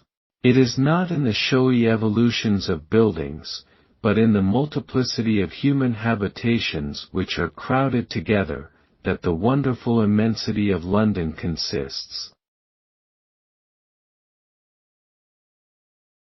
Nothing can be truly great which is not right. Sir, sorrow is inherent in humanity. As you cannot judge 2 and 2 to be either 5, or 3, but certainly 4, so, when comparing a worse present state with a better which is past, you cannot but feel sorrow. It is not cured by reason, but by the incursion of present objects, which bear out the past. A fishing rod is a stick with a hook at one end and a fool at the other. No man was more foolish when he had not a pen in his hand, or more wise when he had. He that hopes to look back hereafter with satisfaction upon past years must learn to know the present value of single minutes, and endeavor to let no particle of time fall useless to the ground. I know not any crime so great that a man could contrive to commit as poisoning the sources of eternal truth. Hope is itself a species of happiness. The eye of the mind, like that of the body, can only extend its view to new objects, by losing sight of those which are now before it. Cruel with guilt, and daring with despair, the midnight murderer bursts the faithless bar, invades the sacred hour of silent rest and leaves, unseen, a dagger in your breast. It is better to suffer wrong than to do it. Excellence in any department can be attained only by the labor of a lifetime, it is not to be purchased at a lesser price. Few things are impossible to diligence and skill.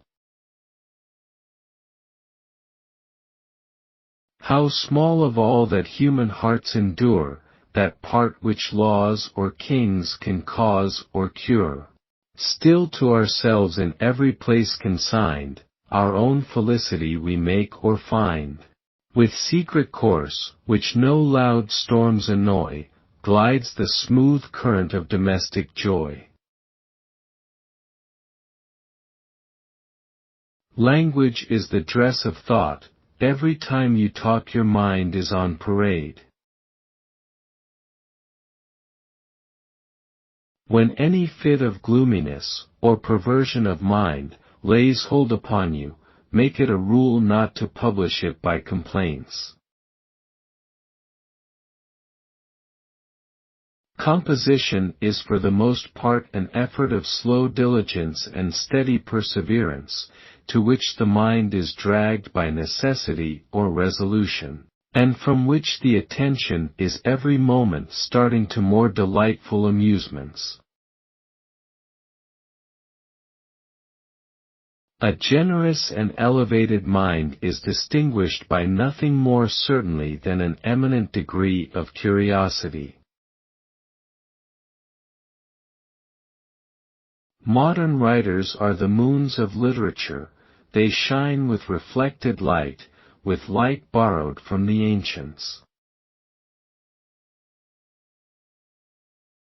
Books have always a secret influence on the understanding.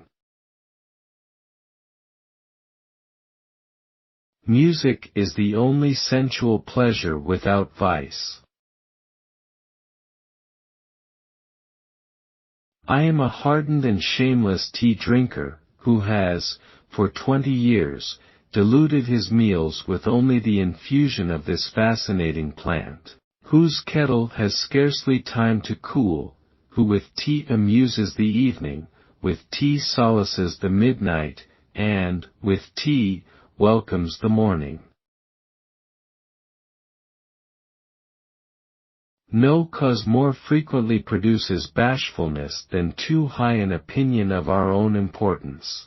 He that imagines an assembly filled with his merit, panting with expectation, and hushed with attention, easily terrifies himself with the dread of disappointing them, and strains his imagination in pursuit of something that may vindicate the veracity of fame, and show that his reputation was not gained by chance.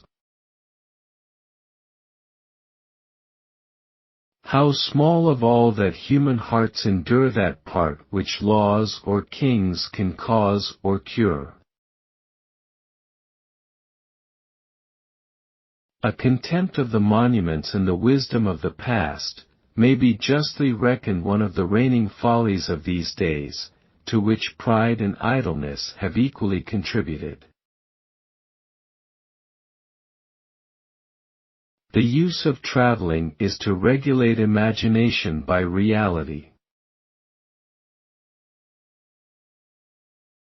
I am always sorry when any language is lost, because languages are the pedigrees of nations. The Irish are a fair people, they never speak well of one another. Deviation from nature is deviation from happiness.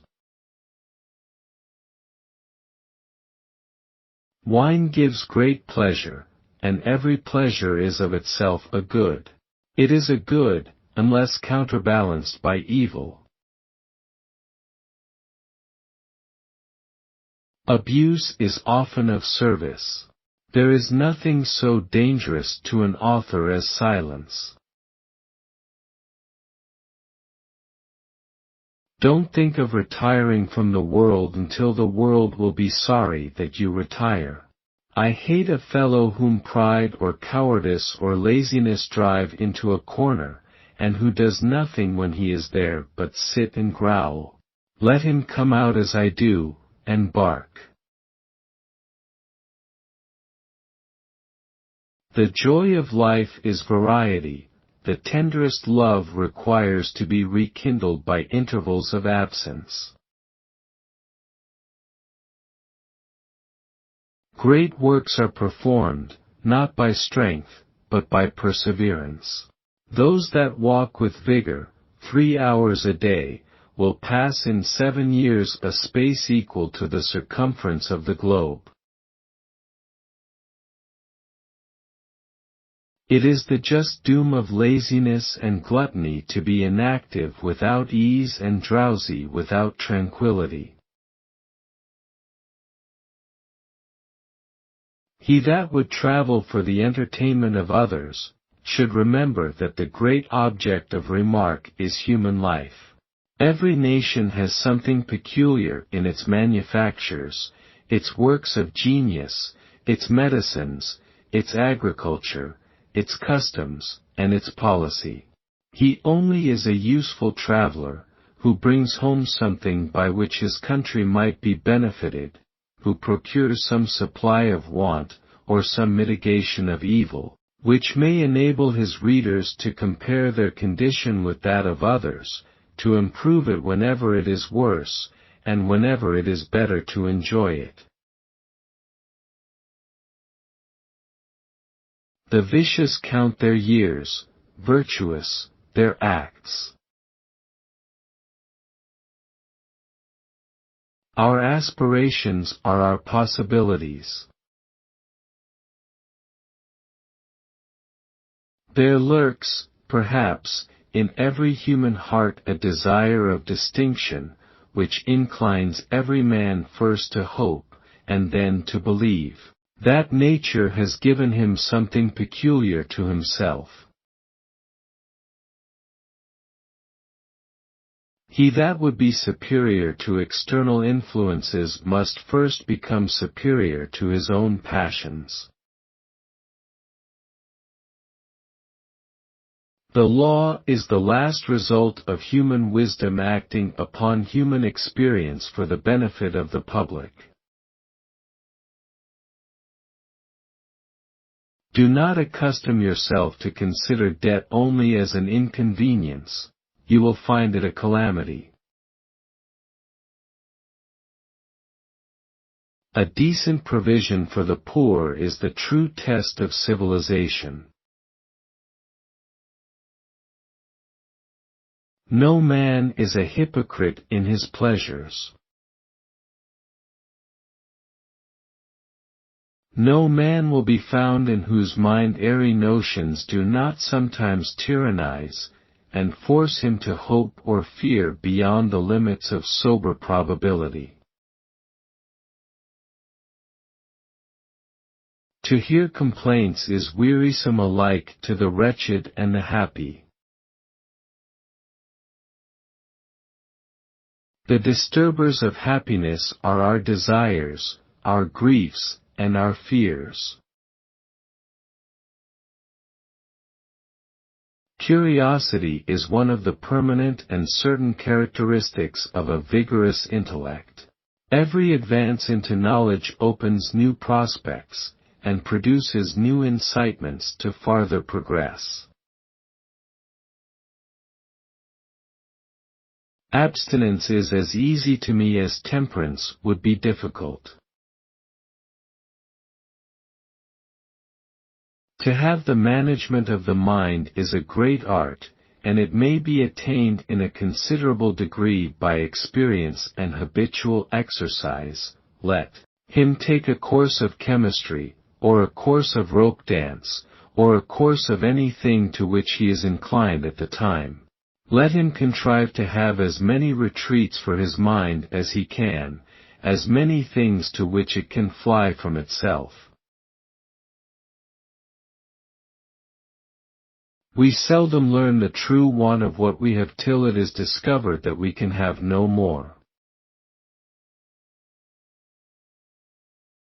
Some people have a foolish way of not minding, or pretending not to mind, what they eat. For my part, I mind my belly very studiously, and very carefully, for I look upon it, that he who does not mind his belly will hardly mind anything else. Cucumbers should be well sliced, dressed with pepper and vinegar, and then thrown out. Knock the tea off the decant. People need to be reminded more often than they need to be instructed. I had done all that I could, and no man is well pleased to have his all neglected, be it ever so little. Men know that women are an overmatch for them, and therefore they choose the weakest or the most ignorant. If they did not think so, they never could be afraid of women knowing as much as themselves. No one is much pleased with a companion who does not increase, in some respect, their fondness for themselves. You can never be wise unless you love reading. The only end of writing is to enable readers better to enjoy life or better to endure it. A man who uses a great many words to express his meaning is like a bad marksman who, instead of aiming a single stone at an object, takes up a handful and throws at it in hopes he may hit. Men more frequently require to be reminded than informed. As I know more of mankind, I expect less of them, and am ready now to call a man a good man upon easier terms than I was formerly. The Church does not superstitiously observe days, merely as days, but as memorials of important facts. Christmas might be kept as well upon one day of the year as another, but there should be a stated day for commemorating the birth of our Savior, because there is danger that what may be done on any day will be neglected. C. Outrage is reckoned the greatest of all virtues, because, unless a man has that virtue, he has no security for preserving any other. A writer only begins a book. A reader finishes it. The next best thing to knowing something is knowing where to find it. Of the blessings set before you make your choice, and be content. No man can taste the fruits of autumn while he is delighting his scent with the flowers of the spring. No man can, at the same time, fill his cup from the source and from the mouth of the Nile. I would rather be attacked than unnoticed. For the worst thing you can do to an author is to be silent as to his works. Bachelors have consciences, married men have wives. Prejudice, not being founded on reason, cannot be removed by argument. There will always be a part, and always a very large part of every community, that have no care but for themselves, and whose care for themselves reaches little further than impatience of immediate pain, and eagerness for the nearest good. Many of our miseries are merely comparative. We are often made unhappy, not by the presence of any real evil, but by the absence of some fictitious good, of something which is not required by any real want of nature, which has not in itself any power of gratification, and which neither reason nor fancy would have prompted us to wish, did we not see it in the possession of others. To a poet nothing can be useless. Hope is necessary in every condition. Shame arises from the fear of men, conscience from the fear of God. Pleasure is very seldom found where it is sought. Our brightest blazes are commonly kindled by unexpected sparks. Power is not sufficient evidence of truth. Pride is a vice, which pride itself inclines every man to find in others, and to overlook in himself. It is advantageous to an author that his book should be attacked as well as praised. Fame is a shuttlecock. If it be struck at one end of the room, it will soon fall to the ground. To keep it up, it must be struck at both ends. Nature never gives everything at once. When once the forms of civility are violated, there remains little hope of return to kindness or decency. It is not from reason and prudence that people marry, but from inclination. Grief is a species of idleness. Marriage has many pains, but celibacy has no pleasures. The true genius is a mind of large general powers, accidentally determined to some particular direction. Sir, I did not count your glasses of wine, why should you number up my cups of tea? A man who both spends and saves money is the happiest man, because he has both enjoyments. All intellectual improvement arises from leisure.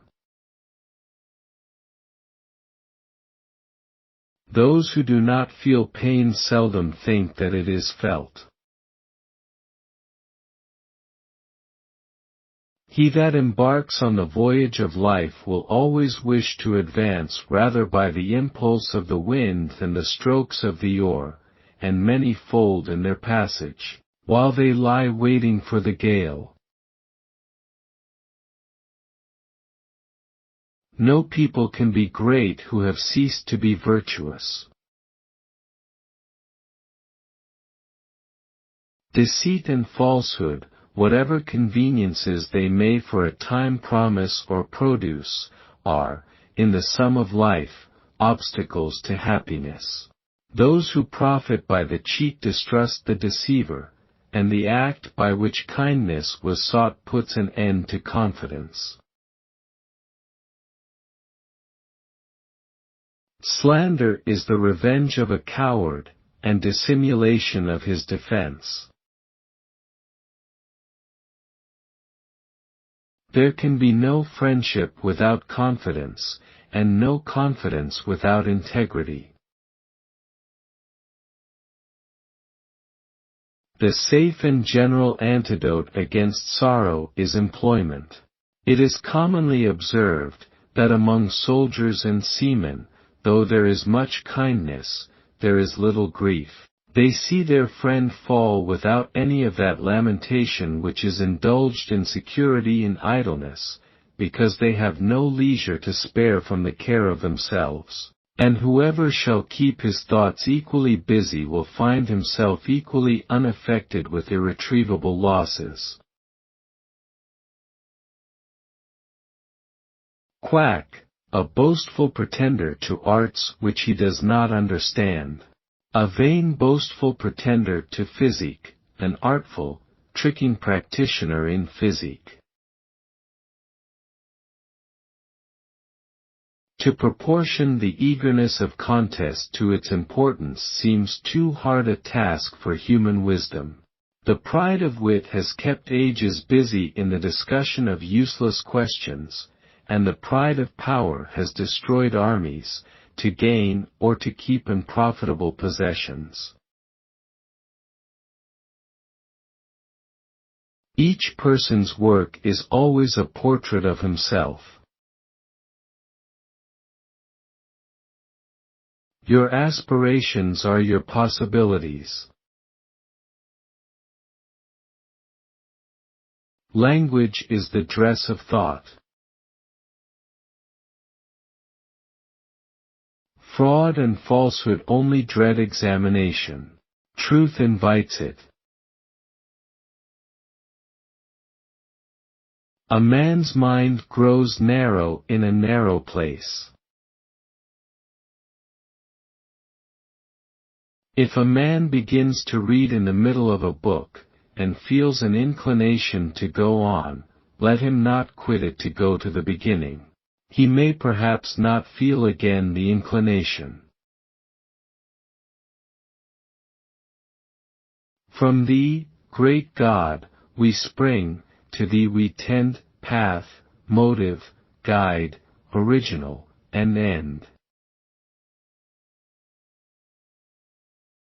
In solitude we have our dreams to ourselves, and in company we agree to dream in concert. Exert your talents, and distinguish yourself, and don't think of retiring from the world, until the world will be sorry that you retire.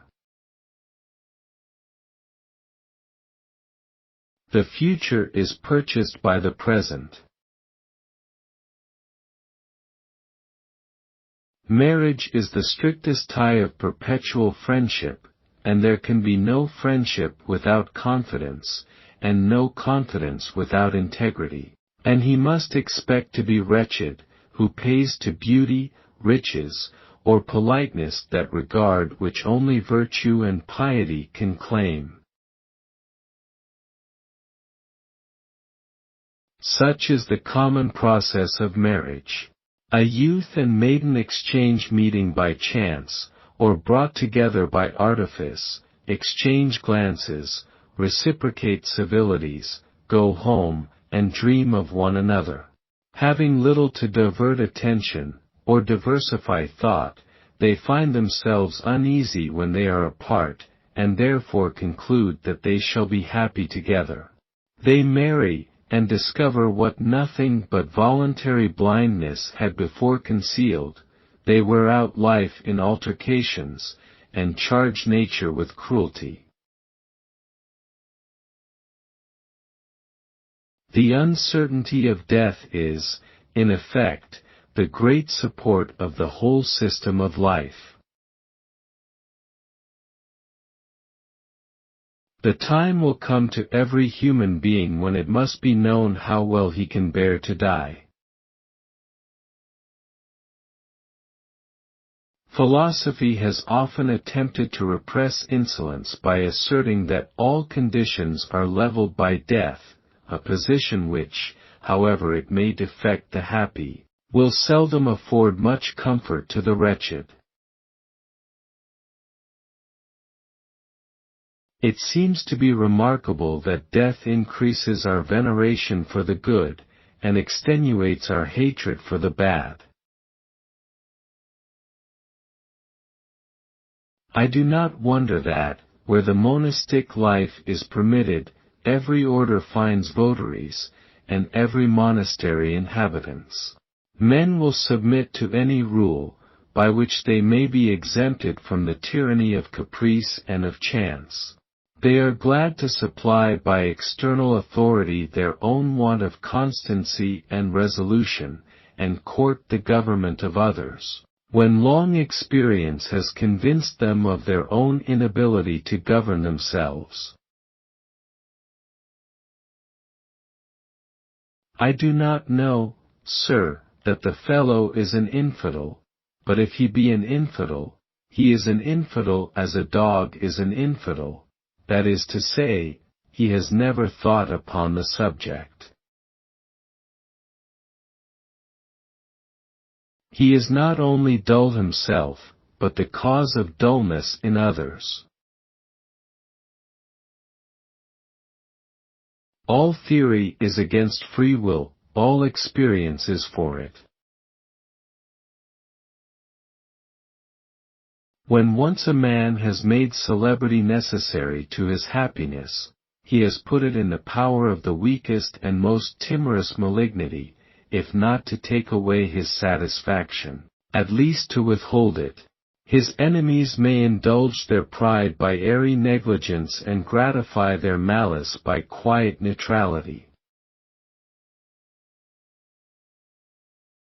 He that pursues fame with just claims, trusts his happiness to the winds, but he that endeavors after it by false merit, has to fear, not only the violence of the storm, but the leaks of his vessel.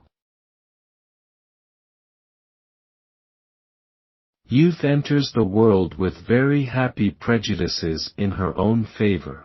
She imagines herself not only certain of accomplishing every adventure, but of obtaining those rewards which the accomplishment may deserve.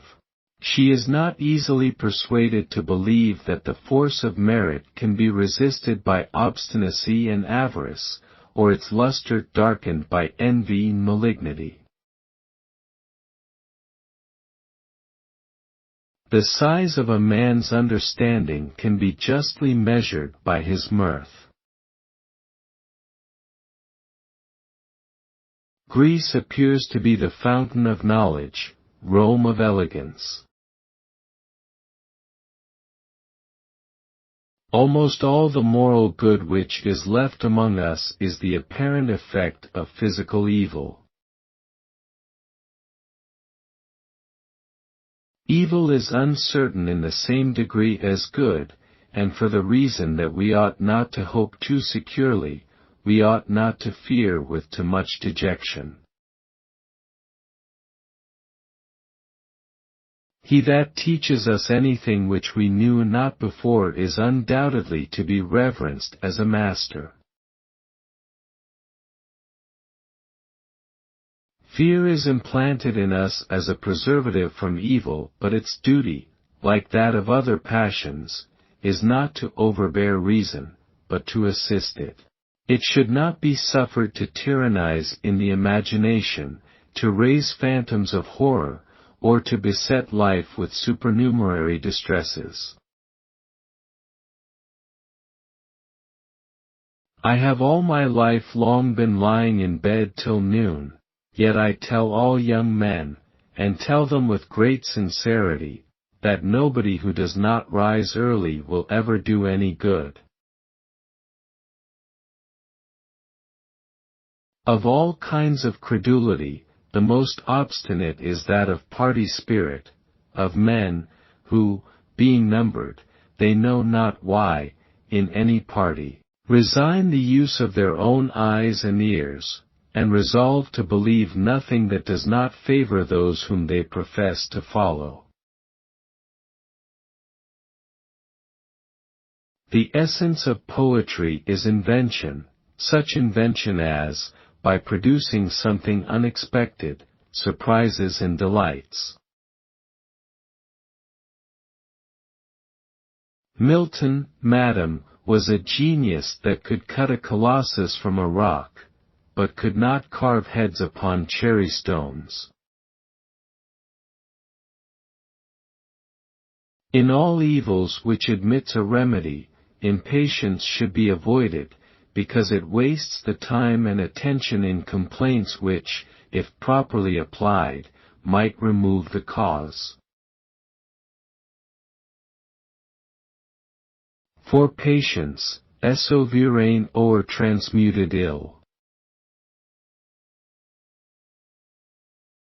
To hear complaints with patience, even when complaints are vain, is one of the duties of friendship. Rain is good for vegetables, and for the animals who eat those vegetables, and for the animals who eat those animals. A man finds in the productions of nature an inexhaustible stock of material on which he can employ himself, without any temptations to envy or malevolence, and has always a certain prospect of discovering new reasons for adoring the sovereign author of the universe. Catch, then, oh! Catch the transient hour, improve each moment as it flies, life's a short summer man a flower, he dies alas! How soon he dies! In life's last scene what prodigies surprise, fears of the brave, and follies of the wise. From Marlborough's eyes the streams of dotage flow, and swift expires a driveller and a show. The drama's laws the drama's patrons give, for we that live to please must please to live. Reflect that life, like every other blessing, derives its value from its use alone. Learn that the present hour alone is man's. Our minds, like our bodies, are in continual flux, something is hourly lost, and something acquired. Do not suffer life to stagnate, it will grow muddy for want of motion. Commit yourself again to the current of the world. I am a great friend of public amusements, they keep people from vice. Actions are visible, though motives are secret. The imaginations excited by the view of an unknown and untraveled wilderness are not such as arise in the artificial solitude of parks and gardens.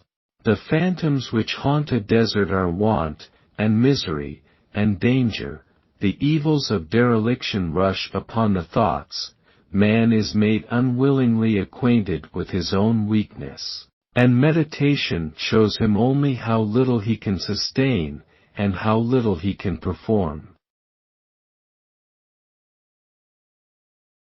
1.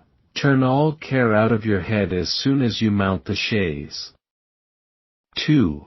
Do not think about frugality, your health is worth more than it can cost. 3. Do not continue any day's journey to fatigue.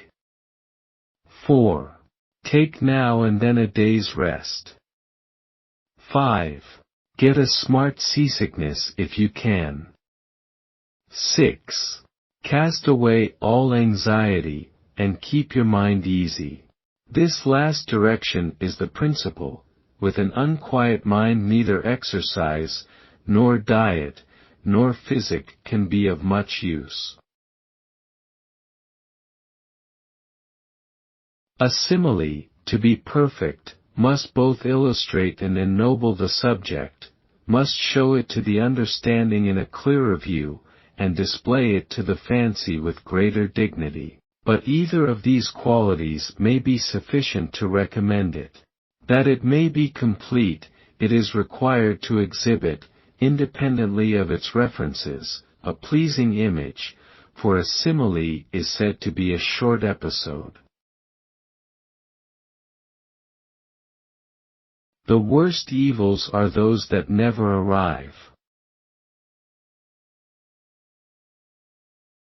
A little knowledge is a dangerous thing, it only hastens fools to rush in where angels fear to tread. Nothing is more common than for men to make partial and absurd distinctions between vices of equal enormity, and to observe some of the divine commands with great scrupulousness, while they violate others, equally important, without any concern, or the least apparent consciousness of guilt. Alas, it is only wisdom which perceives this tragedy. As pride sometimes is hid under humility, idleness if often covered by turbulence and hurry. We often need reminding even if we do not often need educating. Unintelligible language is a lantern without a light. As long as one lives he will have need of repentance. The whole of life is but keeping away the thoughts of death. A family is a little kingdom, torn with factions and exposed to revolutions. He that travels in theory has no inconveniences. To be prejudiced is always to be weak. Pointed axioms and acute replies fly loose about the world, and are assigned successively to those whom it may be the fashion to celebrate. Difficult do you call it, sir? I wish it were impossible. We found in the course of our journey the convenience of having disencumbered ourselves, by laying aside whatever we could spare. For it is not to be imagined without experience, how in climbing crags and treading bogs, and winding through narrow and obstructed passages, a little bulk will hinder, and a little weight will burden, or how often a man that has pleased himself at home with his own resolution, will, in the hour of darkness and fatigue, be content to leave behind him everything but himself. In discussing these exceptions from the course of nature, the first question is, whether the fact be justly stated. That which is strange is delightful, and a pleasing error is not willingly detected. In Shakespeare's plays, the mourner hastening to bury his friend is all the time colliding with the reveller hastening to his wine. Always, sir, set a high value on spontaneous kindness. A newswriter is a man without virtue, who lies at home for his own profit. Inquiries into the heart are not for man. Domestic discord is not inevitably and fatally necessary, but yet it is not easy to avoid. Man is a transitory being, and his designs must partake of the imperfections their author. It was the peculiar artifice of habit not to suffer her power to be felt at first. Those whom she led, she had the address of appearing only to attend, but was continually doubling her chains upon her companions, which were so slender in themselves, and so silently fastened, that while the attention was engaged by other objects, they were not easily perceived. Each link grew tighter as it had been longer worn, and when by continual additions they became so heavy as to be felt, they were very frequently too strong to be broken. There are two types of knowledge. One is knowing a thing. The other is knowing where to find it. Every cold empiric, when his heart is expanded by a successful experiment, swells into a theorist. If lawyers were to undertake no causes till they were sure they were just, a man might be precluded altogether from a trial of his claim, though, were it judicially examined, it might be found a very just claim. The labor of rising from the ground will be great, but as we mount higher, the earth's attraction, and the body's gravity, will be gradually diminished till we arrive at a region where the man will float in the air without any tendency to fall. He that can swim needs not despair to fly. To swim is to fly in a grosser fluid, and to fly is to swim in a subtler. We are only to proportion our power of resistance to the different density of matter through which we are to pass. You will be necessarily upborne by the air if you can renew any impulse upon it faster than the air can recede from the pressure. Surely, it is much easier to respect a man who has always had respect, than to respect a man who we know was last year no better than ourselves, and will be no better next year. Now, that you are going to marry, do not expect more from life than life will afford. What is the reason that women servants have much lower wages than men servants, when in fact our female house servants work much harder than the male? Those who suppress freedom always do so in the name of law and order. John V, Lindsay. No government power can be abused long. Mankind will not bear it.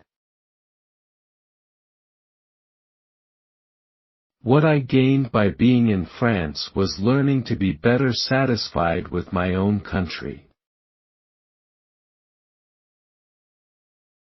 Among the calamities of war may be justly numbered the diminution of the love of truth by falsehoods which interest dictates and credulity encourages. A peace will equally leave the warrior and the relator of wars destitute of employment, and I know not whether more is to be dreaded from streets filled with soldiers accustomed to plunder, or from garrets filled with scribblers accustomed to lie. Do not hope wholly to reason away your troubles, do not feed them with attention, and they will die imperceptibly away. Fix your thoughts upon your business, fill your intervals with company, and sunshine will again break in upon your mind. Among the innumerable mortifications which waylay human arrogance on every side may well be reckoned our ignorance of the most common objects and effects, a defect of which we become more sensible by every attempt to supply it. Vulgar and inactive minds confound familiarity with knowledge and conceive themselves informed of the whole nature of things when they are shown their form or told their use. But the speculatist, who is not content with superficial views, harasses himself with fruitless curiosity, and still, as he inquires more, perceives only that he knows less.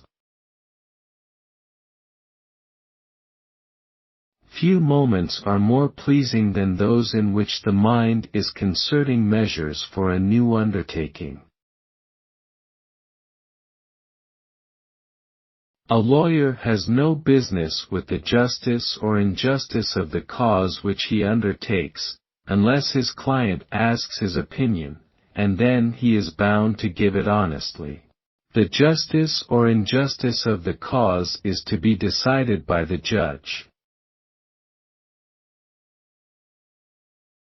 His virtues walked their narrow round, nor made a pause, nor left a void, and sure the eternal Master found the single talent well employed. Norway, too, has noble prospects, and Lapland is remarkable for prodigious noble wild prospects.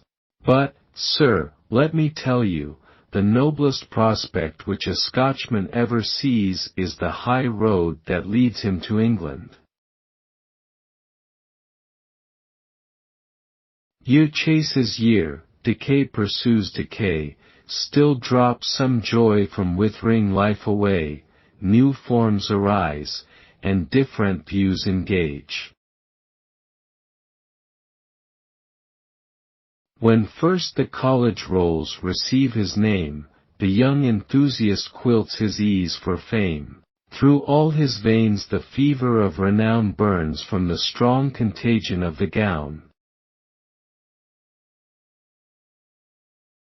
From bard to bard, the frigid caution crept, till declamation roared, while passion slept.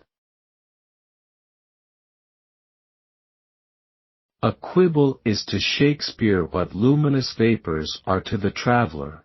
He follows it at all adventures. It is sure to lead him out of his way and sure to engulf him in the mire. Nothing odd will do long. Tristram Shandy did not last. Pour forth thy fervours for a healthful mind, obedient passions, and a will resigned. Forgetfulness is necessary to remembrance. Ideas are retained by renovation of that impression which time is always wearing away and which new images are striving to obliterate. If useless thoughts could be expelled from the mind, all the valuable parts of our knowledge would more frequently recur, and every recurrence would reinstate them in their former place. Condemned to hope's delusive mine, as on we toil from day to day, by sudden blasts or slow decline our social comforts drop away. Life of ages, richly poured, love of God unspent and free, flowing in the prophet's word and the people's liberty. Never was to chosen race that unstinted tide confined, thine is every time and place, fountain sweet of heart and mind. I will take no more physic, not even my opiates, for I have prayed that I may render up my soul to God unclouded. The prosperity of a people is proportionate to the number of hands and minds usefully employed. To the community, sedition is a fever, corruption is a gangrene, and idleness is an atrophy. Whatever body or society wastes more than it acquires, must gradually decay, and every being that continues to be fed, and eases to labor, takes away something from the public stock. There must always be some advantage on one side or the other, and it is better that advantage should be had by talents than by chance. Life is but short, no time can be afforded but for the indulgence of real sorry, or contests upon questions seriously momentous. Let us not throw away any of our days upon useless resentment, or contend who shall hold out longest in stubborn malignity. It is best not to be angry, and best, in the next place, to be quickly reconciled. Applause abates diligence. Labor's face is wrinkled with the wind, and swarthy with the sun. I do not much wish well to discoveries, for I am always afraid they will end in conquest and robbery. To those who have lived long together, everything heard and everything seen recalls some pleasure communicated, some benefit conferred, some petty quarrel or some slight endearment. Esteem of great powers, or amiable qualities newly discovered may embroider a day or a week, but a friendship of 20 years is interwoven with the texture of life. The main of life is composed of small incidents and petty occurrences, of wishes for objects not remote, and grief for disappointments of no fatal consequence. The end of writing is to instruct, the end of poetry is to instruct by pleasing. Unless a woman has an amorous heart, she is a dull companion. Men have been wise in many different modes, but they have always laughed the same way. Never trust your tongue when your heart is bitter. The hopes of zeal are not wholly groundless. Words too familiar, or too remote, defeat the purpose of a poet. Words become low by the occasions to which they are applied, or the general character of them who use them, and the disgust which they produce arises from the revival of those images with which they are commonly united. In matters of business, no woman stops at integrity. If we require more perfection from women than from ourselves, it is doing them honor.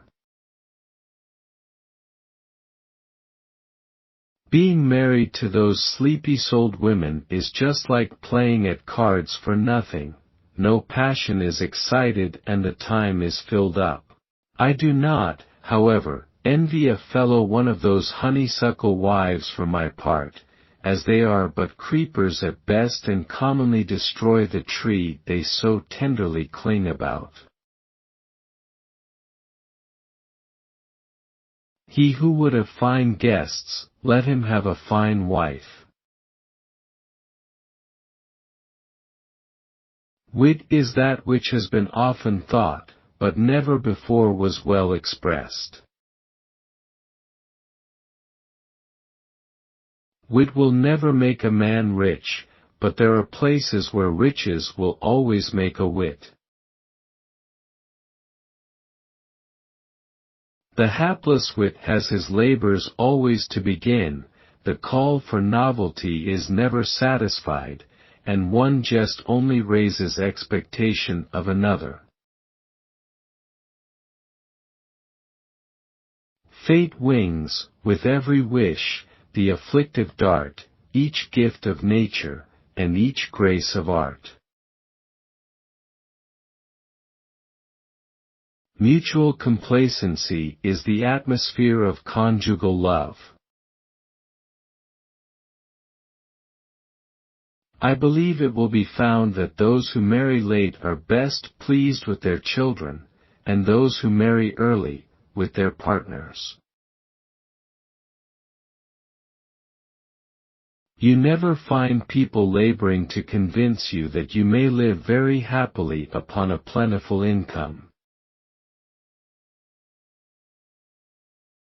Whosoever shall look heedfully upon those who are eminent for their riches will not think their condition such as that he should hazard his quiet, and much less his virtue, to obtain it, for all that great wealth generally gives above a moderate fortune is more room for the freaks of caprice, and more privilege for ignorance and vice, a quicker succession of flatteries, and a larger circle of voluptuousness.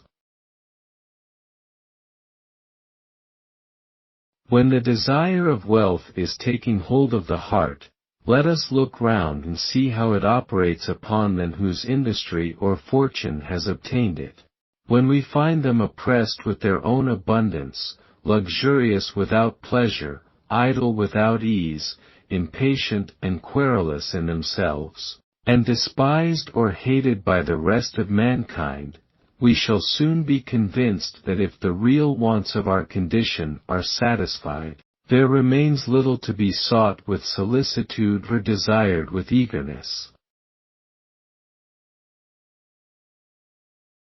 Wealth is nothing in itself, it is not useful but when it departs from us. To purchase heaven has gold the power. Can gold remove the mortal hour? In life can love be bought with gold? Are friendship's pleasures to be sold? Know all that's worth a wish a thought, fair virtue gives unbribed, unbought. Cease then on trash thy hopes to bind, let nobler views engage thy mind. Riches seldom make their owners rich. Wasting a fortune is evaporation by 1,000 imperceptible means. The king who makes war on his enemies tenderly distresses his subjects most cruelly. All unnecessary vows are folly, because they suppose a prescience of the future, which has not been given us. Most men are more willing to indulge in easy vices than to practice laborious virtues. Political liberty is only good insofar as it produces private liberty. A country gentleman should bring his lady to visit London as soon as he can, that they may have agreeable topics for conversation when they are by themselves. We have always pretensions to fame which, in our own hearts, we know to be disputable. The greatest human virtue bears no proportion to human vanity. We always think ourselves better than we are, and are generally desirous that others should think us still better than we think ourselves. To praise us for actions or dispositions which deserve praise is not to confer a benefit, but to pay a tribute. We have always pretensions to fame which, in our own hearts, we know to be disputable, and which we are desirous to strengthen by a new suffrage. We have always hopes which we suspect to be fallacious, and of which we eagerly snatch at every confirmation. No man sympathizes with the sorrows of vanity. I doubt if there ever was a man who was not gratified by being told that he was liked by the women. The charm of London is that you are never glad or sorry for 10 minutes together. In the country you are one or the other for weeks. The resolution of the combat is seldom equal to the vehemence of the charge. The synonym of usury is ruin. Never mind the use, do it. Truth, such as is necessary to the reputation of life, is always found where it is honestly sought. Truth has no gradations. Nothing which admits of increase can be so much what it is, as truth is truth. There may be a strange thing, and a thing more strange. But if a proposition be true, there can be none more true. Truth allows no choice. Liberty is the parent of truth, but truth and decency are sometimes at variance. All men and all propositions are to be treated here as they deserve, and there are many who have no claim either to respect or decency. Whoever shall review his life, will find that the whole tenor of his conduct has been determined by some accident of no apparent moment. He that resigns his peace to little casualties, and suffers the course of his life to be interrupted for fortuitous inadvertencies or offences, delivers up himself to the direction of the wind, and loses all that constancy and equanimity which constitutes the chief praise of a wise man. He that would travel for the entertainment of others should remember that the great object of remark is human life. Ancient travelers guessed, modern travelers measure. A small country town is not the place in which one would choose to quarrel with a wife. Every human being in such places is a spy. A fallible being will fail somewhere. Presumption will be easily corrected, but timidity is a disease of the mind more obstinate and fatal. Thought is always troublesome to him who lives without his own approbation. He who would govern his actions by the laws of virtue must regulate his thoughts by those of reason. Tears are often to be found where there is little sorrow, and the deepest sorrow without any tears. The necessary connection of representatives with taxes seems to have sunk deep into many of those minds that admit sounds without their meaning. A man who always talks for fame never can be pleasing. The man who talks to unburthen his mind is the man to delight you.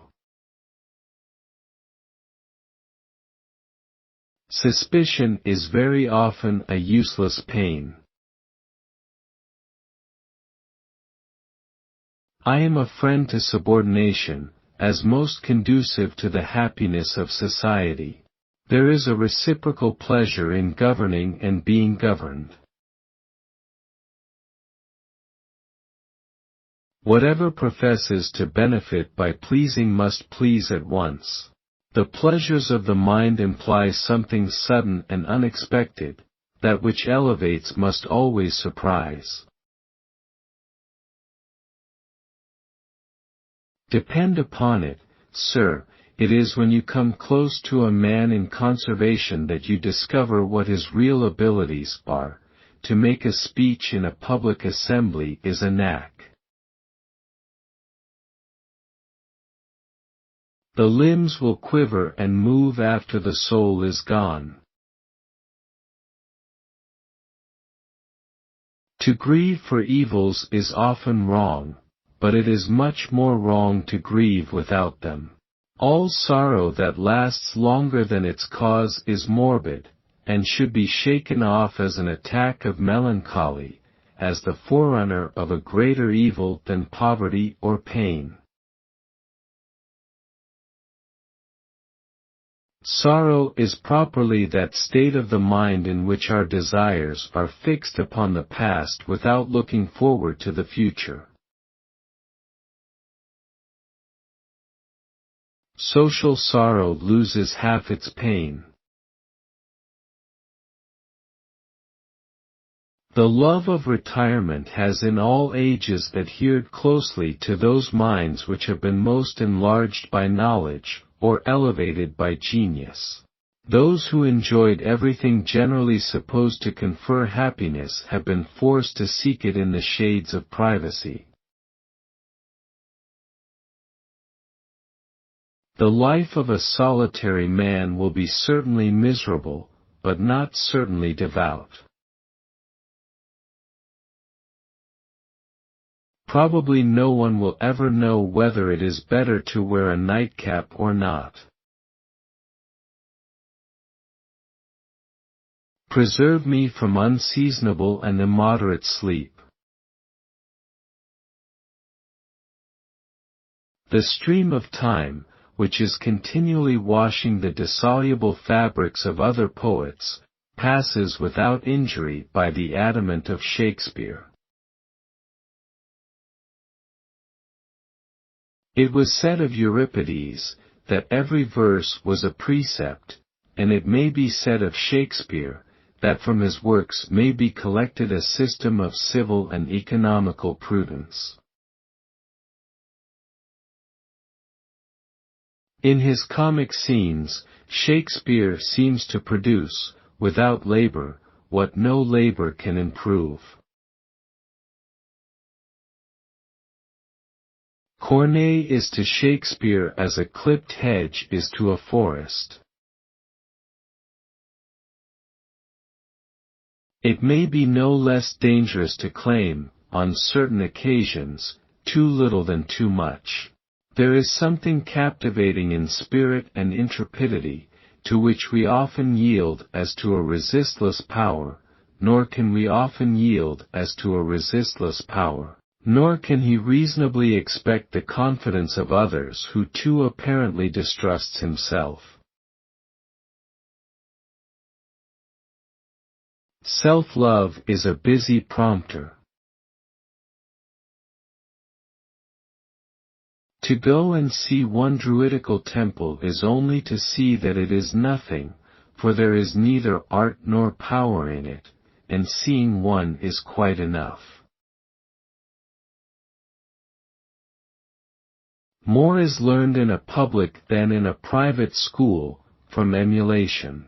There is the collision of mind with mind, or the radiation of many minds pointing to one center. Spite and ill nature are among the most expensive luxuries in life. Repentance, however difficult to be practiced, is, if it be explained without superstition, easily understood. Repentance is the relinquishment of any practice from the conviction that it has offended God. That what cannot be repaired is not to be regretted. Leave to heaven the measure and the choice. Let us be quick to repent of injuries while repentance may not be a barren anguish. What is said upon a subject is gathered from 100 people. The great end of prudence is to give cheerfulness to those hours which splendor cannot gild, and acclamation cannot exhilarate. Remember that nothing will supply the want of prudence, and that negligence and irregularity long continued will make knowledge useless, wit ridiculous, and genius contemptible. The power of punishment is to silence, not to confute. Some have little power to do good, and have likewise little strength to resist evil. He that has once concluded it lawful to resist power, when it wants merit, will soon find a want of merit, to justify his resistance to power. I have always said the first Whig was the devil. In such a government as ours no man is appointed to an office because he is the fittest for it, nor hardly in any other government because there are so many connections and dependencies to be studied. In all political regulations, good cannot be complete, it can only be predominant. He that shall peruse the political pamphlets of any past reign will wonder why they were so eagerly read, or so loudly praised. Wheresoe'er I turn my view, all is strange, yet nothing new, endless labor all along, endless labor to be wrong, phrase that time has flung away, uncouth words in disarray. Tricked in antique ruff and bonnet, ode, and elegy, and sonnet. Oratory is the power of beating down your adversaries' arguments and putting better in their place. The commodiousness of money is indeed great, but there are some advantages which money cannot buy, and which therefore no wise man will by the love of money be tempted to forego. Money confounds subordination. A woman of fortune being used the handling of money, spends it judiciously, but a woman who gets the command of money for the first time upon her marriage, has such a gust in spending it, that she throws it away with great profusion. Misfortune should always be expected. If misery be the effect of virtue, it ought to be reverenced, if of ill fortune, to be pitied, and if of vice, not to be insulted, because it is perhaps itself a punishment adequate to the crime by which it was produced. Good breeding consists in having no particular mark of any profession, but a general elegance of manners. Life, however short, is made still shorter by waste of time. Life consists not of a series of illustrious actions or elegant enjoyments. The greater part of our time passes in compliance with necessities, in the performance of daily duties, in the removal of small inconveniences, in the procurement of petty pleasures, and we are well or ill at ease, as the main stream of life glides on smoothly, or is ruffled by small obstacles and frequent interruption. A minute analysis of life at once destroys that splendor which dazzles the imagination. Whatsoever grandeur can display, or luxury enjoy, is procured by offices of which the mind shrinks from the contemplation. All the delicacies of the table may be traced back to the shambles and the dunghill, all magnificence of building was hewn from the quarry, and all the pomp of ornament dug from among the damps and darkness of the mine. The seeds of knowledge may be planted in solitude, but must be cultivated in public. Every human being whose mind is not debauched, will be willing to give all that he has to get knowledge. I wish you would add an index rerum, that when the reader recollects any incident he may easily find it. Words are daughters of earth, but ideas are sons of heaven. We seldom require more to the happiness of the present hour than to surpass him that stands next before us. Terrestrial happiness is of short duration. The brightness of the flame is wasting its fuel, the fragrant flower is passing away in its own odors. So scanty is our present allowance of happiness that in many situations life could scarcely be supported if hope were not allowed to relieve the present hour by pleasures borrowed from the future. Nothing is more idle than to inquire after happiness, which nature has kindly placed within our reach. None are happy but by anticipation of change. Every man that has felt pain knows how little all other comforts can gladden him to whom health is denied. Yet who is there does not sometimes hazard it for the enjoyment of an hour? To prevent evil is the great end of government, the end for which vigilance and severity are properly employed. What is good only because it pleases cannot be pronounced good till it has been found to please. The good of our present state is merely comparative, and the evil which every man feels will be sufficient to disturb and harass him if he does not know how much he escapes. As the greatest liar tells more truths than falsehoods, so may it be said of the worst man, that he does more good than evil. Life has no pleasure higher or nobler than that of friendship. How few of his friends' houses would a man choose to be at when he is sick?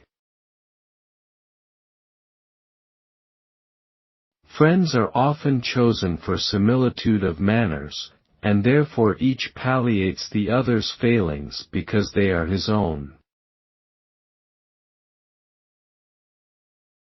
Foppery is never cured, it is the bad stamina of the mind, which, like those of the body, are never rectified, once a coxcomb always a coxcomb. The love of fame is a passion natural and universal, which no man, however high or mean, however wise or ignorant, was yet able to despise. None of the projects or designs which exercise the mind of man are equally subject to obstructions and disappointments with the pursuit of fame. It is more reasonable to wish for reputation while it may be enjoyed, as Anacreon calls upon his companions to give him for present use the wine and garlands which they propose to bestow upon his tomb. He that is pushing his predecessors into the gulf of obscurity, cannot but sometimes suspect, that he must himself sink in like manner, and, as he stands upon the same precipice, be swept away with the same violence. Complaints are vain, we will try to do better another time, tomorrow and tomorrow. A few designs and a few failures, and the time of designing is past. Still we love the evil we do, until we suffer it. No evil is insupportable but that which is accompanied with consciousness of wrong. Who left nothing of authorship untouched, and touched nothing which he did not adorn. Lat, ca nullum fer scribendi genus non tetigit, nullum quod tetigit non ornavit. We frequently fall into error and folly, not because the true principles of action are not known, but because for a time they are not remembered. He may, therefore, justly be numbered among the benefactors of mankind who contracts the great rules of life into short sentences that may early be impressed on the memory, and taught by frequent recollection to occur habitually to the mind. The prospect of penury in age is so gloomy and terrifying that every man who looks before him must resolve to avoid it. And it must be avoided generally by the science of sparing. The mere power of saving what is already in our hands must be of easy acquisition to every mind, and as the example of Lord Bacon may show that the highest intellect cannot safely neglect it, 1,000 instances every day prove that the humblest may practice it with success.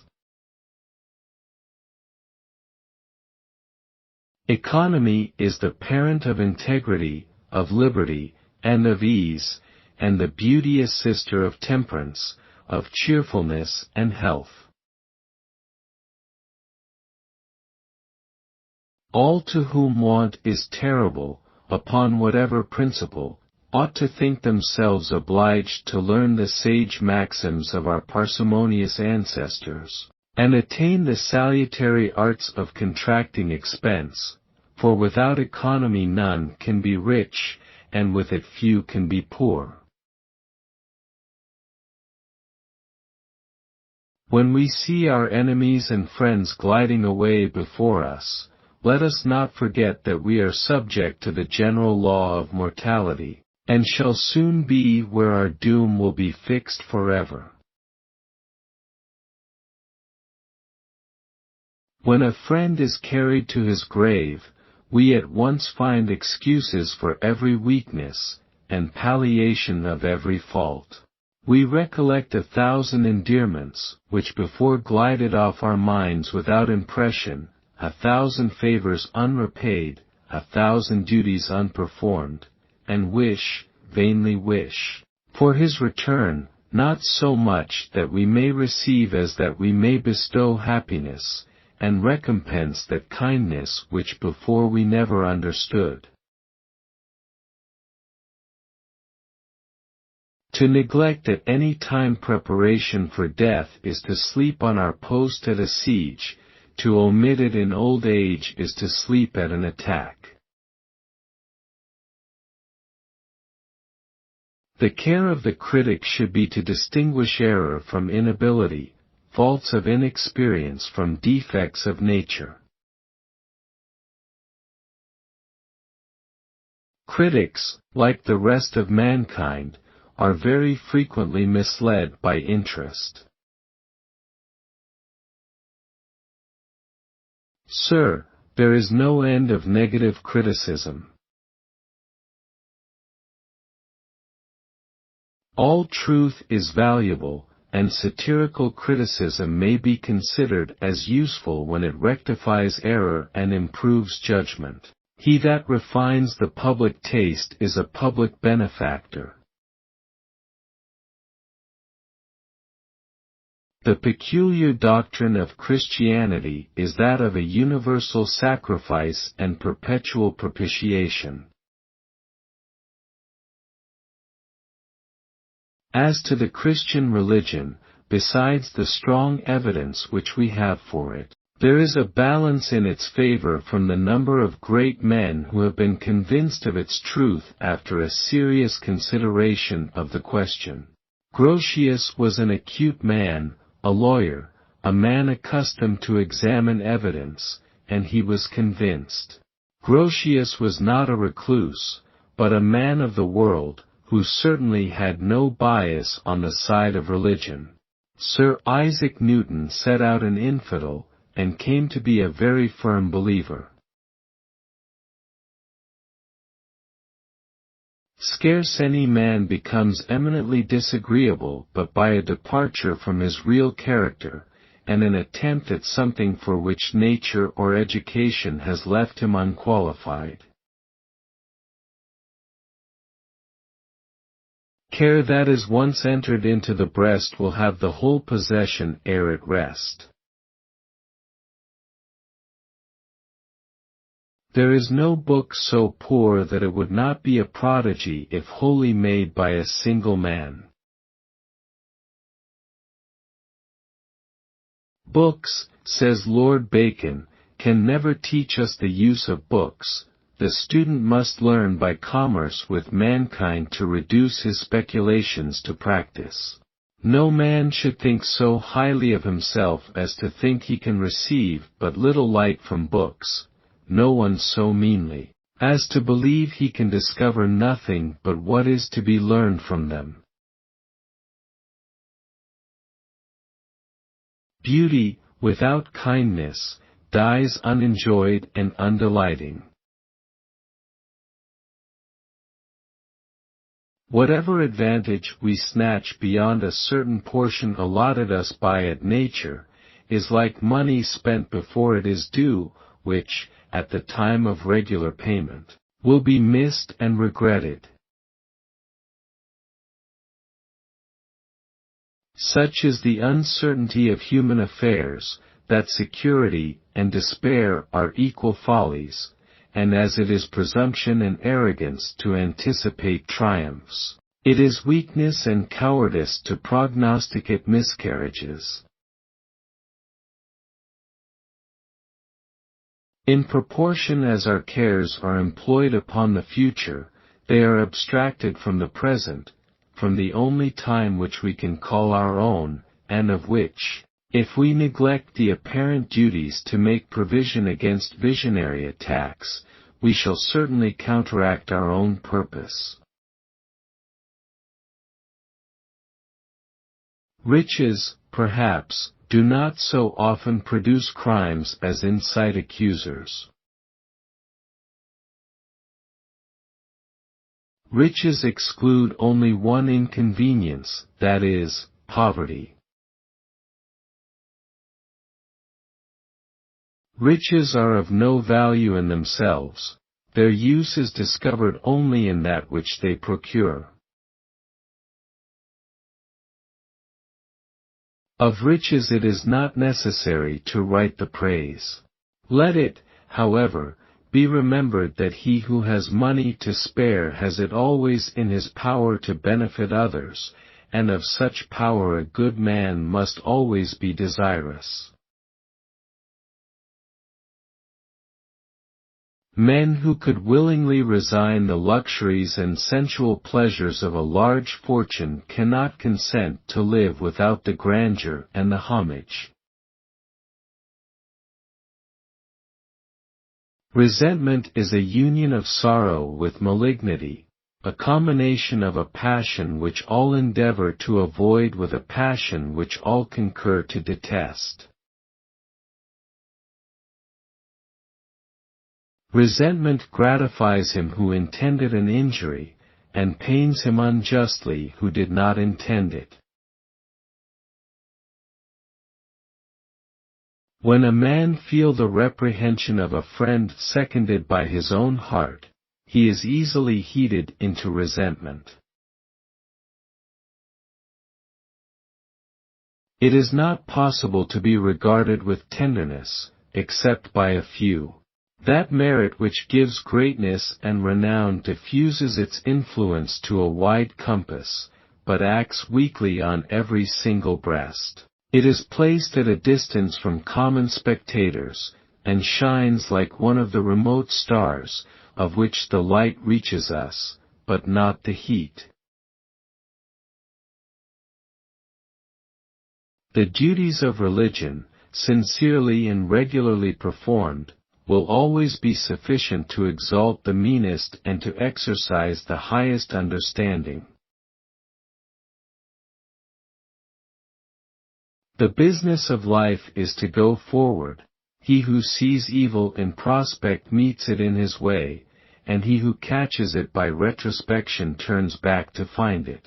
That which is feared may sometimes be avoided, but that which is regretted today may be regretted again tomorrow. It is in refinement and elegance that the civilized man differs from the savage. People seldom read a book which is given to them, and few are given. The way to spread a work is to sell it at a low price. No man will send to buy a thing that costs even sixpence without an intention to read it. No man reads a book of science from pure inclination. The books that we do read with pleasure are light compositions, which contain a quick succession of events. Reason elevates our thoughts as high as the stars, and leads us through the vast space of this mighty fabric, yet it comes far short of the real extent of our corporeal being. Life, to be worthy of a rational being, must be always in progression. We must always purpose to do more or better than in time past. The majority of a society is the true definition of the public. The fortitude which has encountered no dangers, that prudence which has surmounted no difficulties, that integrity which has been attacked by no temptation, can at best be considered but as gold not yet brought to the test, of which therefore the true value cannot be assigned. There is a frightful interval between the seed and the timber. The present is never a happy state to any human being. Of the present state, whatever it be, we feel and are forced to confess the misery, yet when the same state is again at a distance, imagination paints it as desirable. To be prejudiced is always to be weak, yet there are prejudices so near to laudable that they have been often praised and are always pardoned. Praise, like gold and diamonds, owes its value only to its scarcity. It becomes cheap as it becomes vulgar, and will no longer raise expectation or animate enterprise.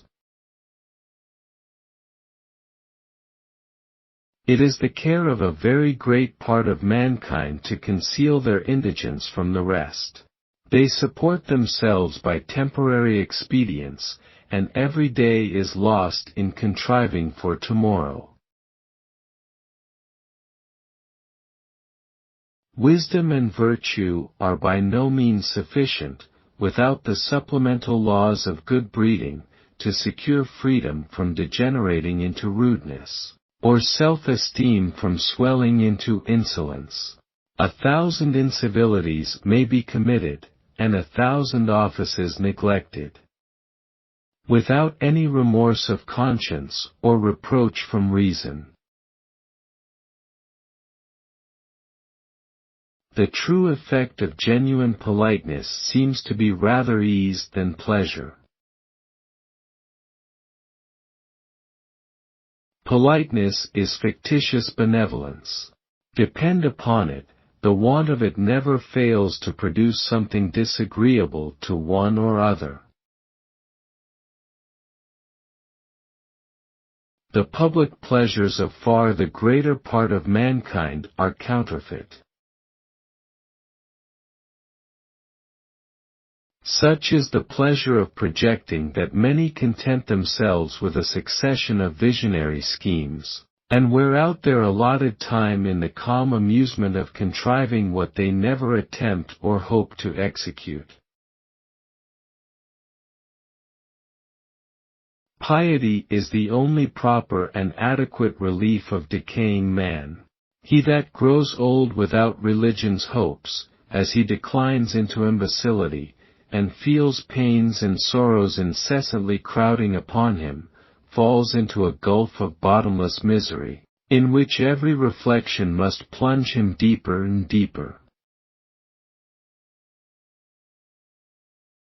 Too much vigor in the beginning of an undertaking often intercepts and prevents the steadiness and perseverance always necessary in the conduct of a complicated scheme.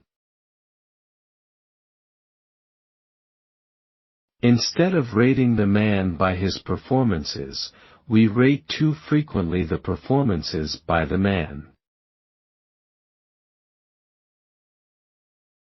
Pedantry is the unseasonable ostentation of learning. It may be discovered either in the choice of a subject or in the manner de treating it. In general, those parents have the most reverence who most deserve it, for he that lives well cannot be despised. At length weariness succeeds to labor, and the mind lies at ease in the contemplation of her own attainments without any desire of new conquests or excursions. This is the age of recollection and narrative, the opinions are settled, and the avenues of apprehension shut against any new intelligence. The days that are to follow must pass in the inculcation of precepts already collected, and assertion of tenets already received. Nothing is henceforward so odious as opposition, so insolent as doubt, or so dangerous as novelty. There is something in obstinacy which differs from every other passion. Whenever it fails, it never recovers, but either breaks like iron, or crumbles sulkily away, like a fractured arch. Most other passions have their periods of fatigue and rest, their sufferings and their cure, but obstinacy has no resource, and the first wound is mortal. Rash oaths, whether kept or broken, frequently produce guilt. The whole world is put in motion by the wish for riches and the dread of poverty. See nations slowly wise, and meanly just, to buried merit raise the tardy bust. The duty of criticism is neither to depreciate nor dignify by partial representations, but to hold out the light of reason, whatever it may discover, and to promulgate the determinations of truth, whatever she shall dictate. Everybody loves to have things which please the palate put in their way, without trouble or preparation. Before dinner men meet with great inequality of understanding. Any of us would kill a cow rather than not have beef. A man, doubtful of his dinner, or trembling at a creditor, is not much disposed to abstracted meditation, or remote inquiries. Ignorance cannot always be inferred from inaccuracy, knowledge is not always present. He that voluntarily continues in ignorance, is guilty of all the crimes which ignorance produces. Hope is an amusement rather than a good, and adapted to none but very tranquil minds. We must consider how very little history there is, I mean real, authentic history. That certain kings reigned and certain battles were fought, we can depend upon as true, but all the coloring, all the philosophy, of history is conjecture. All history was at first oral. Yet reason frowns in war's unequal game, where wasted nations raise a single name, and mortgaged states their grandsires' wreaths regret, from age to age in everlasting debt. Wreaths which at last the dear-bought right convey to rust on metals, or on stones decay. The heroes of literary history have been no less remarkable for what they have suffered than for what they have achieved. No man hates him at whom he can laugh.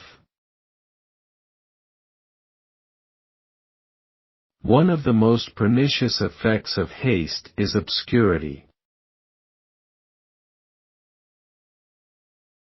The business of life summons us away from useless grief, and calls us to the exercise of those virtues of which we are lamenting our deprivation.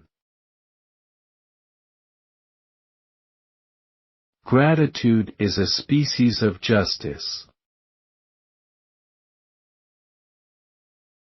Good humor is a state between gaiety and unconcern, the act or emanation of a mind at leisure to regard the gratification of another.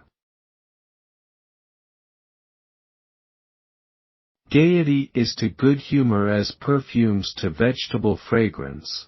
The one overpowers weak spirits, the other recreates and revives them. The dangers gather as the treasures rise.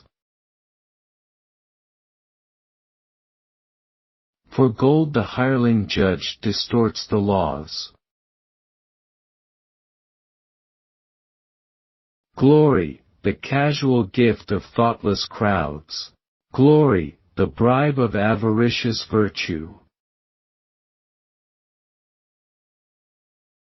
It is good sense applied with diligence to what was at first a mere accident, and which by great application grew to be called, by the generality of mankind, a particular genius.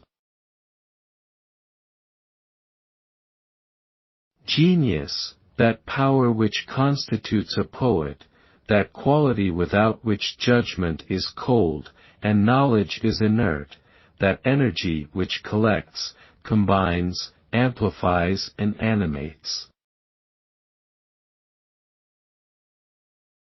Games are good or bad as to their nature, all may be perverted. Gaiety is to good humor as animal perfumes to vegetable fragrance. The one overpowers weak spirits, the other recreates and revives them. Gaiety seldom fails to give some pain.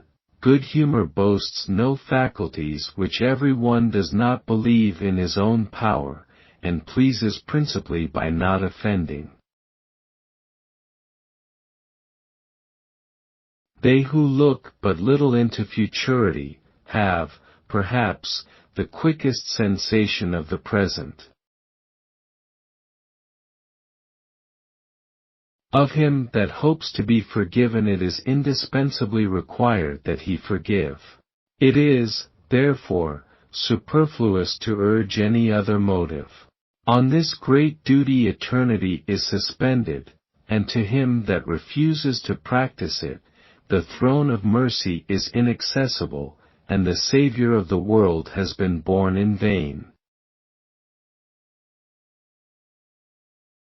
It requires but little acquaintance with the heart to know that woman's first wish is to be handsome, and that, consequently, the readiest method of obtaining her kindness is to praise her beauty.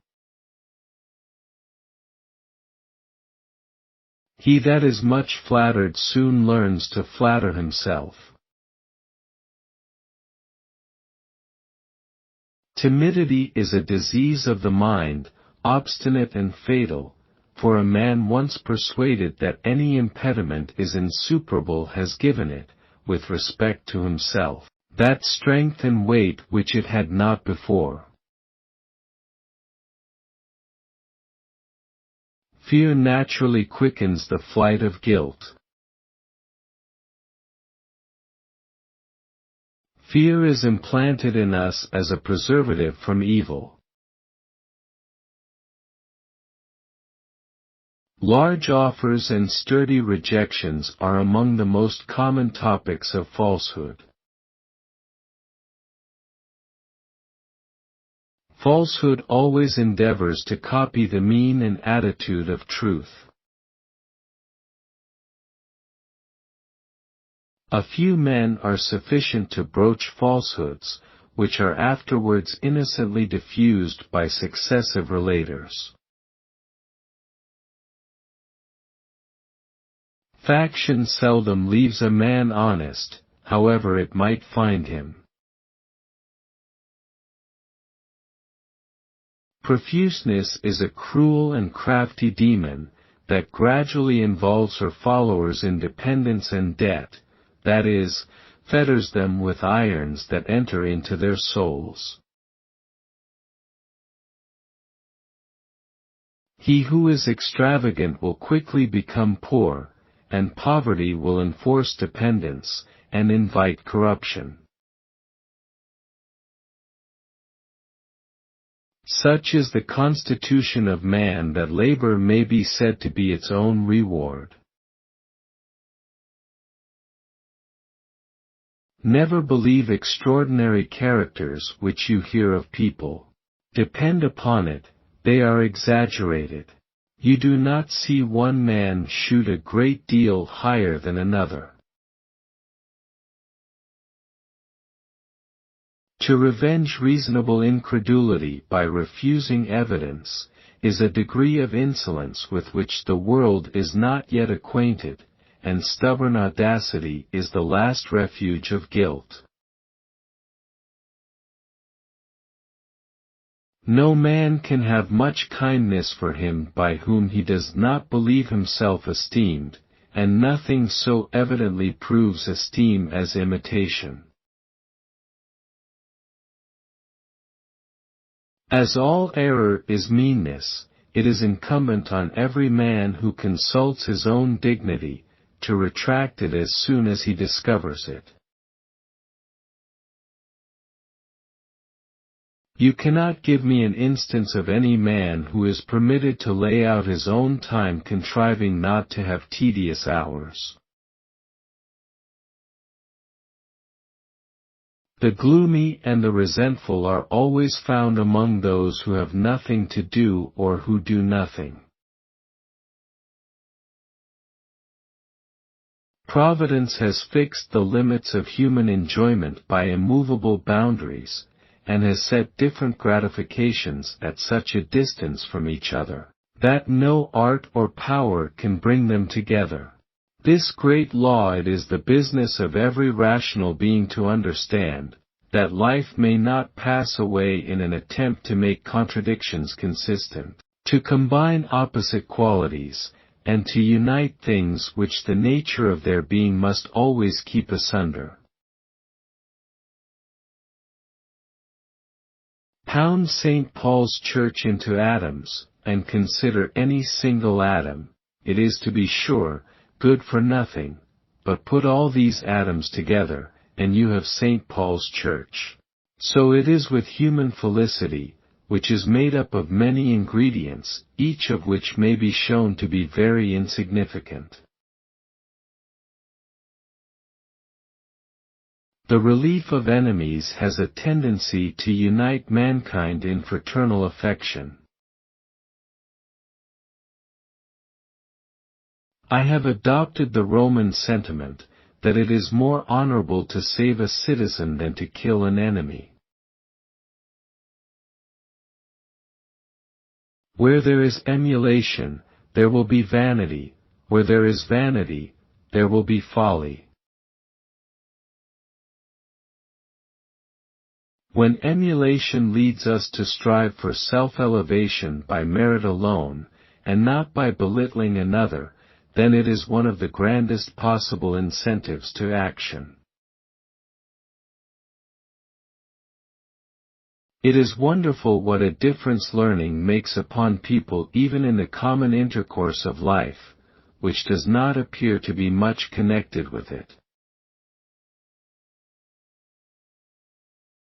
I am always for getting a boy forward in his learning, for that is sure good.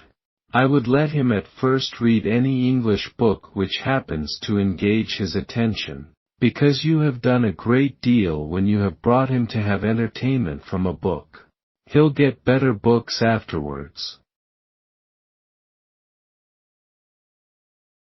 No money is better spent than what is laid out for domestic satisfaction. A man is pleased that his wife is dressed as well as other people, and the wife is pleased that she is dressed. Distance either of time or place is sufficient to reconcile weak minds to wonderful relations. Dishonor waits on perfidy. A man should blush to think a falsehood; it is the crime of cowards. A blaze first pleases and then tires the sight. Though the discoveries or acquisitions of man are not always adequate to the expectations of his pride, they are at least sufficient to animate his industry. Such is the emptiness of human enjoyment that we are always impatient of the present. Attainment is followed by neglect, and possession by disgust. By those who look close to the ground dirt will be seen. I hope I see things from a greater distance. Before dinner men meet with great inequality of understanding, and those who are conscious of their inferiority have the modesty not to talk, when they have drunk wine. Every man feels himself happy, and loses that modesty, and grows impudent and vociferous, but he is not improved, he is only not sensible of his defects. As he that lives longest lives but a little while, every man may be certain that he has no time to waste. The duties of life are commensurate to its duration, and every day brings its task, which, if neglected, is doubled on the morrow. Diffidence may check resolution and obstruct performance, but compensates its embarrassments by more important advantages. It conciliates the proud, and softens the severe, averts envy from excellence, and censure from miscarriage. The desires of man increase with his acquisitions. It is very common for us to desire most what we are least qualified to obtain. Every desire is a viper in the bosom, who while he was chill was harmless, but when warmth gave him strength, exerted it in poison. The dependent who cultivates delicacy in himself very little consults his own tranquillity.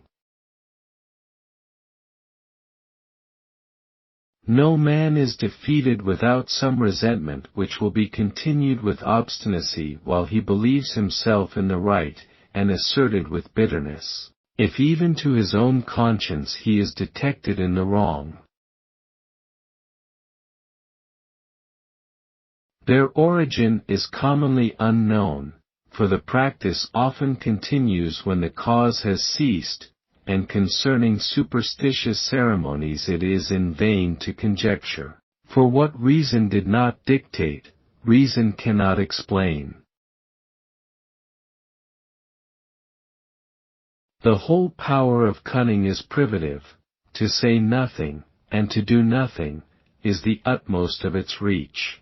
Yet men, thus narrow by nature and mean by art, are sometimes able to rise by the miscarriages of bravery and the openness of integrity, and, watching failures and snatching opportunities, obtain advantages which belong to higher characters.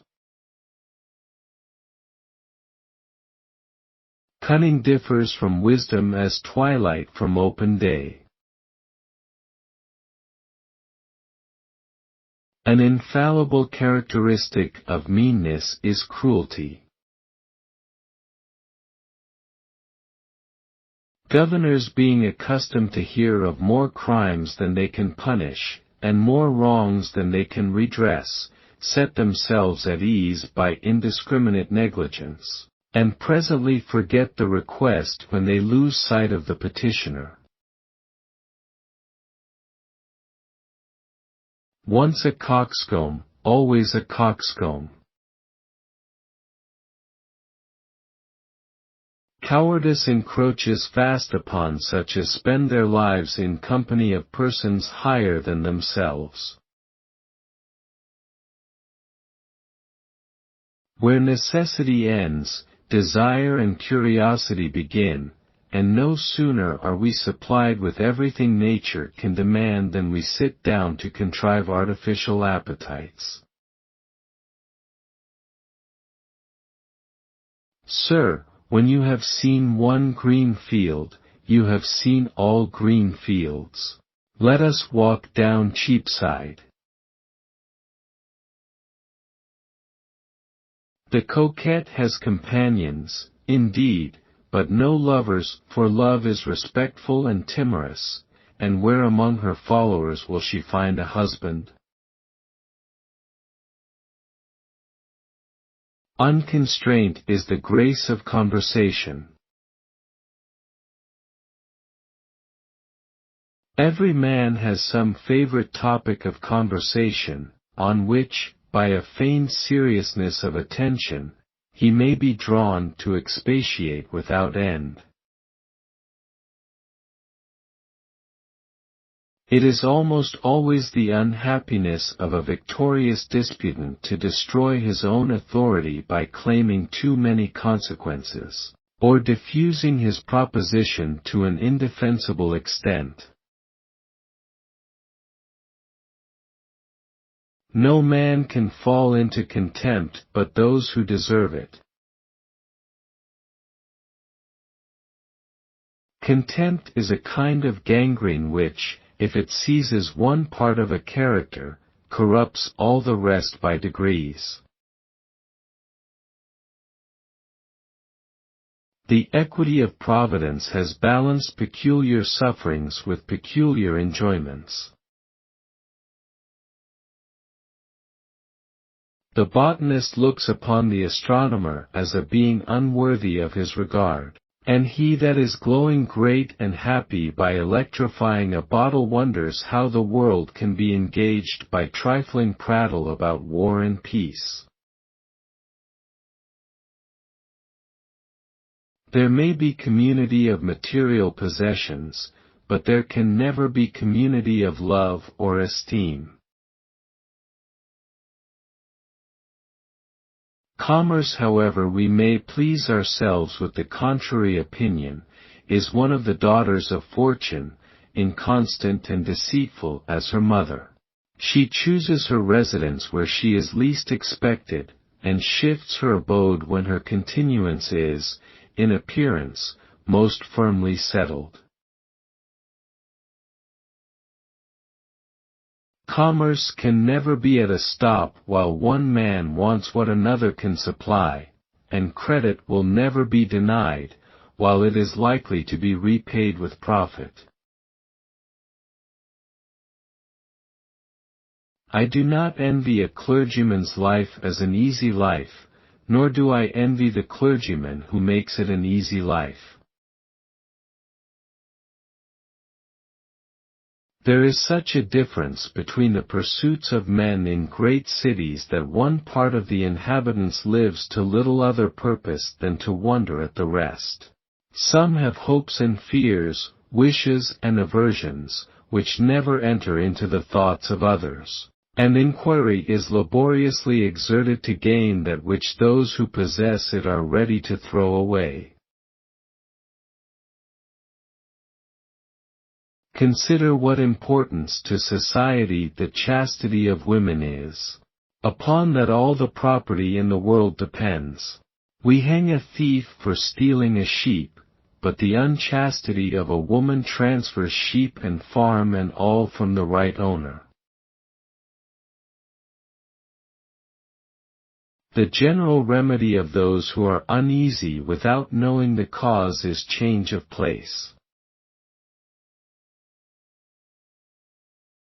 Such are the vicissitudes of the world, through all its parts, that day and night, labor and rest, hurry and retirement, endear each other. Such are the changes that keep the mind in action. We desire, we pursue, we obtain, we are satiated, we desire something else and begin a new pursuit.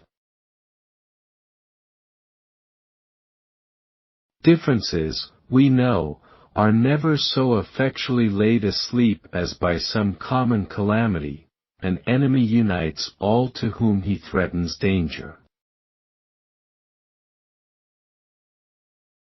To forget, or pretend to do so, to return a borrowed article, is the meanest sort of petty theft. The booksellers are generous liberal-minded men. Admiration and love are like being intoxicated with champagne, judgment and friendship are like being enlivened. The parallel circumstances and kindred images to which we readily conform our minds are, above all other writings, to be found in the lives of particular persons, and therefore no species of writing seems more worthy of cultivation than biography.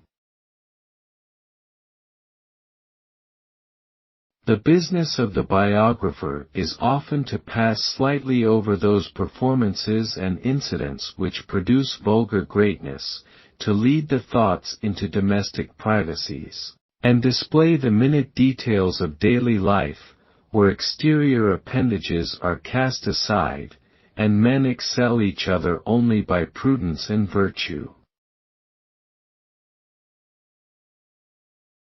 History can be formed from permanent monuments and records, but lives can only be written from personal knowledge, which is growing every day less, and in a short time is lost forever. Bashfulness may sometimes exclude pleasure, but seldom opens any avenue to sorrow or remorse. Of 1,000 shavers, 2 do not shave so much alike as not to be distinguished. You despise a man for avarice, but you do not hate him. It is surely very narrow policy that supposes money to be the chief good. Avarice is a uniform and tractable vice. Other intellectual distempers are different in different constitutions of mind. That which soothes the pride of one will offend the pride of another, but to the favor of the covetous bring money, and nothing is denied. There is nothing more dreadful to an author than neglect, compared with which reproach, hatred, and opposition are names of happiness, yet this worst, this meanest fate, every one who dares to write has reason to fear. People may be taken in once, who imagine that an author is greater in private life than other men. Genius now and then produces a lucky trifle. We still read the dove of Anacreon, and sparrow of Catullus, and a writer naturally pleases himself with a performance which owes nothing to the subject. Those authors are to be read at schools that supply most axioms of prudence. To build is to be robbed. Hunger is never delicate. He that applauds him who does not deserve praise, is endeavoring to deceive the public. He that hisses in malice or sport, is an oppressor and a robber. In the condition of men, it frequently happens that grief and anxiety lie hid under the golden robes of prosperity, and the gloom of calamity is cheered by secret radiations of hope and comfort.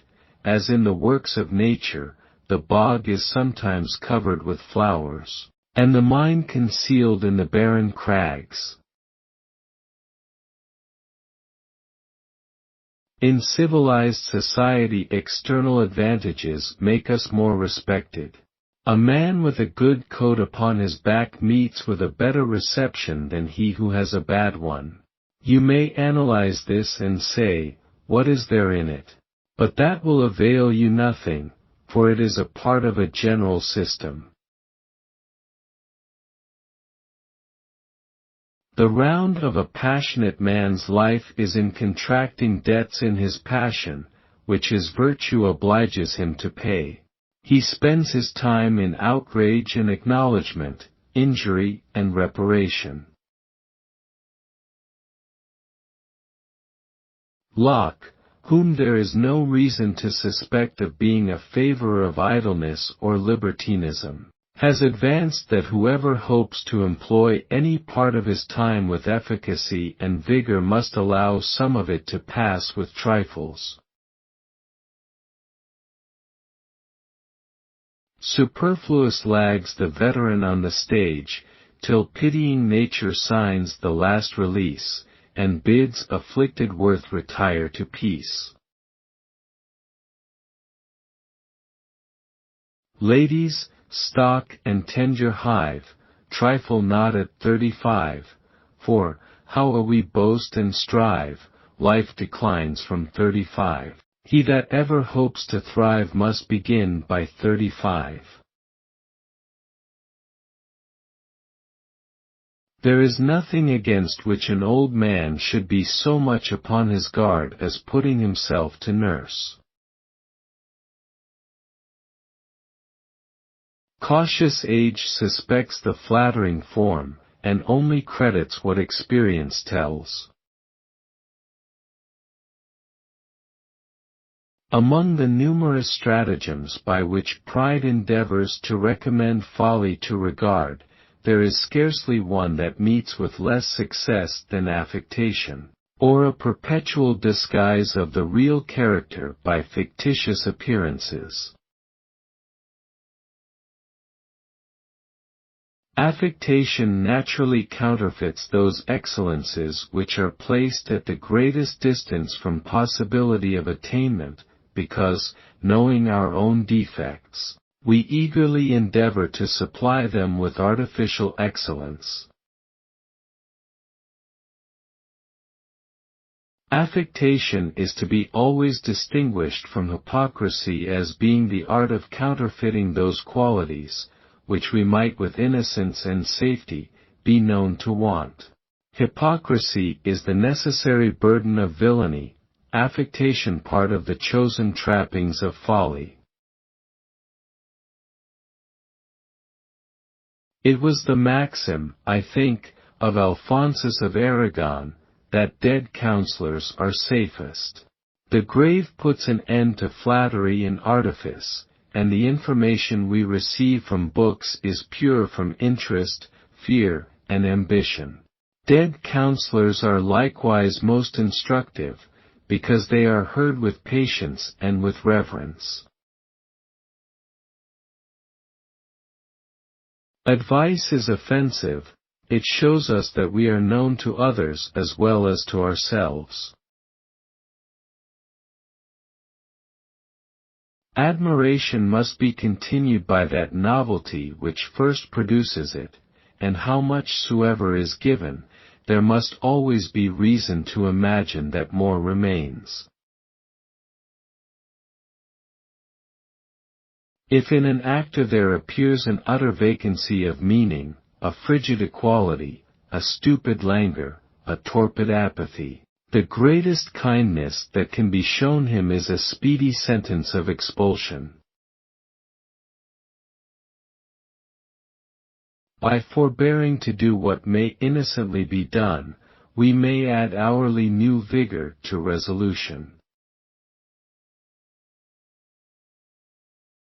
No man is without some quality, by the due application of which he might deserve well of the world. And whoever he be that has but little in his power should be in haste to do that little, lest he be confounded with him that can do nothing.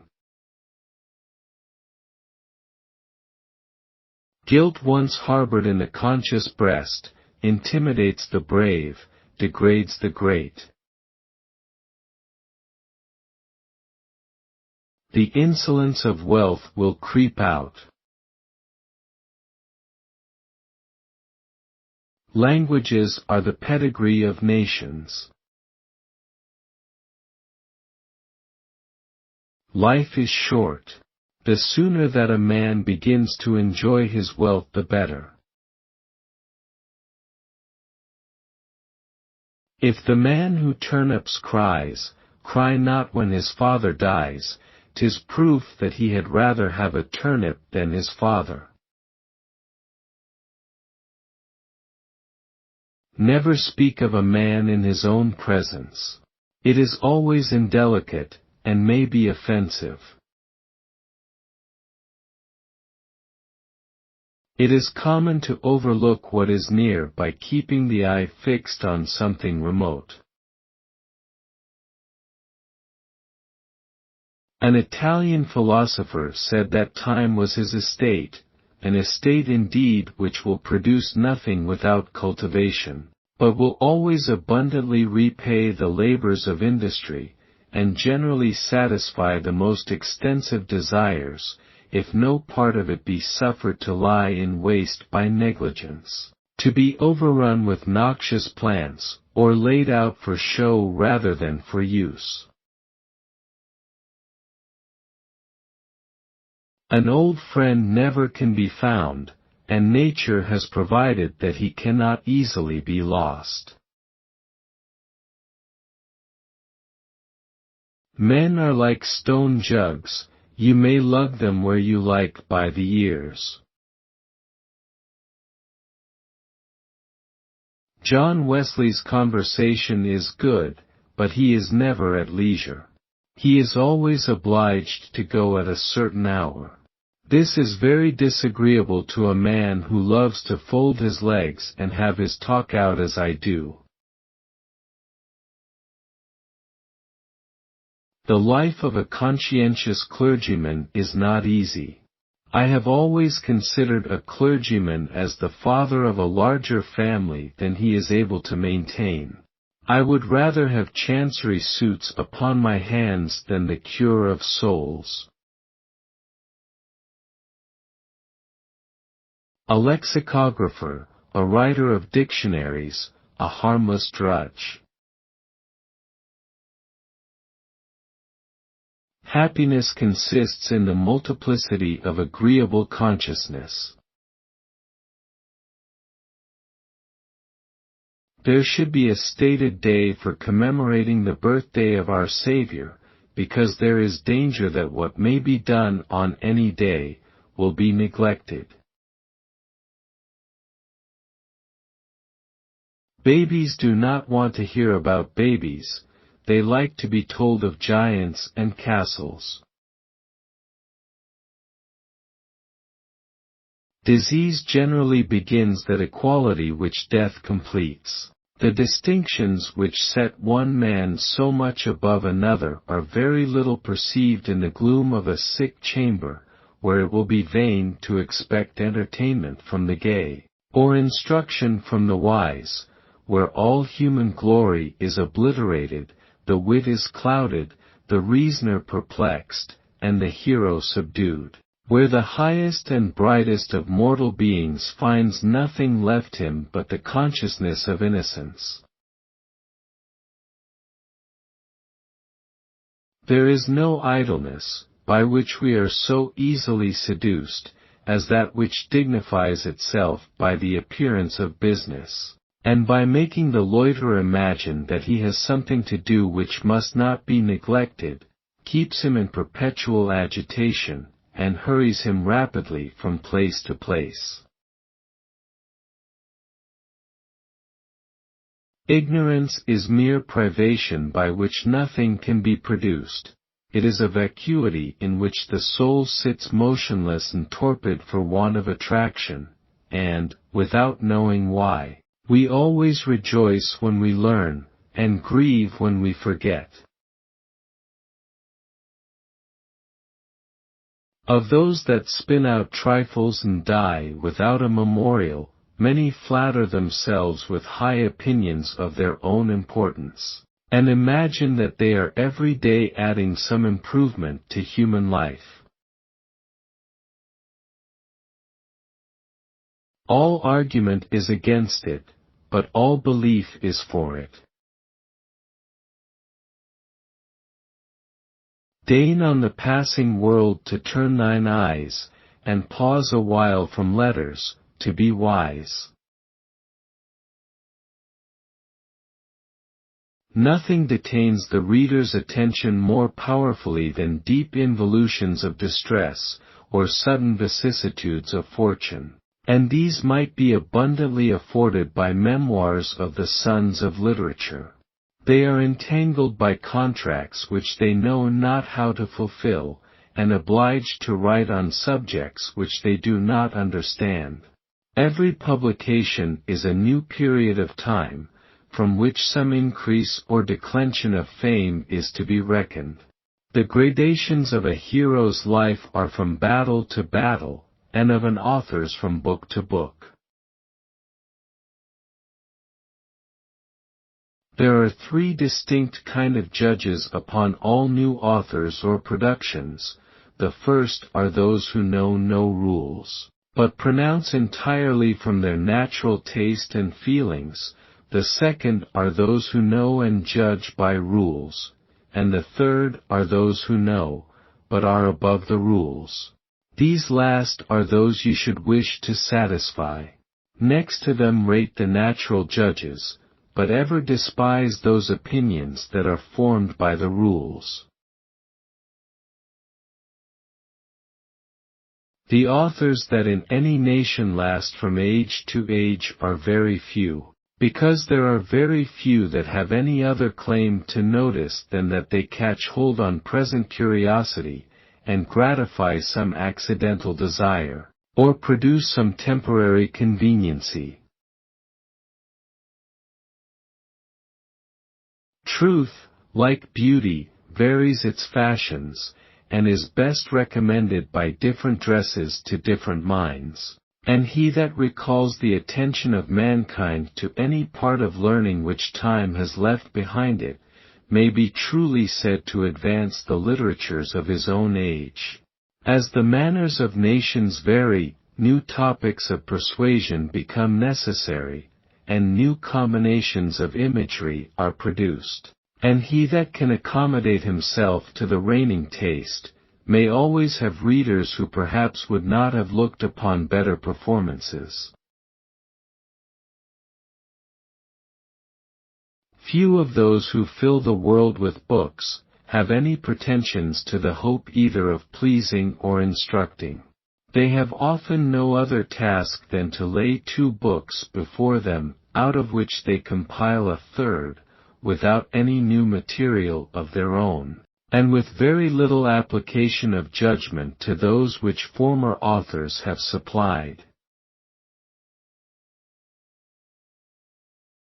If an author be supposed to involve his thoughts in voluntary obscurity, and to obstruct, by unnecessary difficulties, a mind eager in the pursuit of truth, if he writes not to make others learned, but to boast the learning which he possesses himself, and wishes to be admired rather than understood, he counteracts the first end of writing, and justly suffers the utmost severity of censure, or the more afflicting severity of neglect. Many leave the labors of half their life to their executors and to chance, because they will not send them abroad unfinished, and are unable to finish them, having prescribed to themselves such a degree of exactness as human diligence can scarcely attain. There are some works which the authors must consign unpublished to posterity, however uncertain be the event, however hopeless be the trust. He that writes the history of his own times, if he adhere steadily to truth, will write that which his own times will not easily endure. He must be content to reposite his book till all private passions shall cease, and love and hatred give way to curiosity. Those who will not take the trouble to think for themselves, have always somebody that thinks for them, and the difficulty in writing is to please those from whom others learn to be pleased.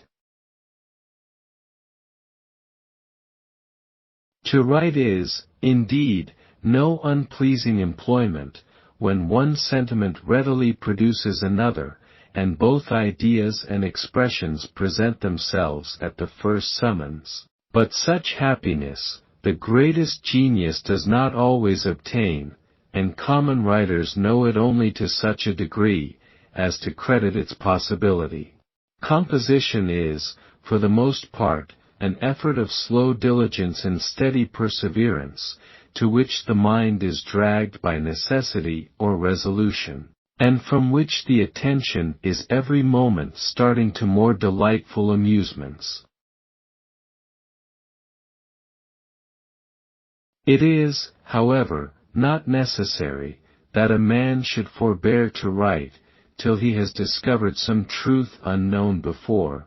He may be sufficiently useful, by only diversifying the surface of knowledge, and luring the mind by a new appearance to a second view of those beauties which it had passed over inattentively before.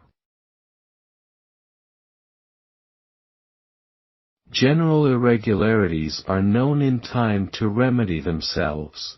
By the constitution of ancient Egypt, the priesthood was continually increasing, till at length there was no people beside themselves. The establishment was then dissolved, and the number of priests was reduced and limited. Thus among us, writers will, perhaps, be multiplied, till no readers will be found, and then the ambition of writing must necessarily cease. When a poet mentions the spring, we know that the zephyrs are about to whisper, that the groves are to recover their verdure, the linnets to warble forth their notes of love, and the flocks and herds to frisk over valleys painted with flowers. Yet, who is there so insensible of the beauties of nature, so little delighted with the renovation of the world, as not to feel his heart bound at the mention of the spring? There are certain topics which are never exhausted. Of some images and sentiments the mind of man may be said to be enamored. It meets them, however often they occur, with the same ardor which a lover feels at the sight of his mistress, and parts from them with the same regret when they can no longer be enjoyed. To read, write, and converse in due proportions, is, therefore, the business of a man of letters. He that condemns himself to compose on a stated day will often bring to his task attention dissipated, a memory embarrassed, an imagination overwhelmed, a mind distracted with anxieties, a body languishing with disease.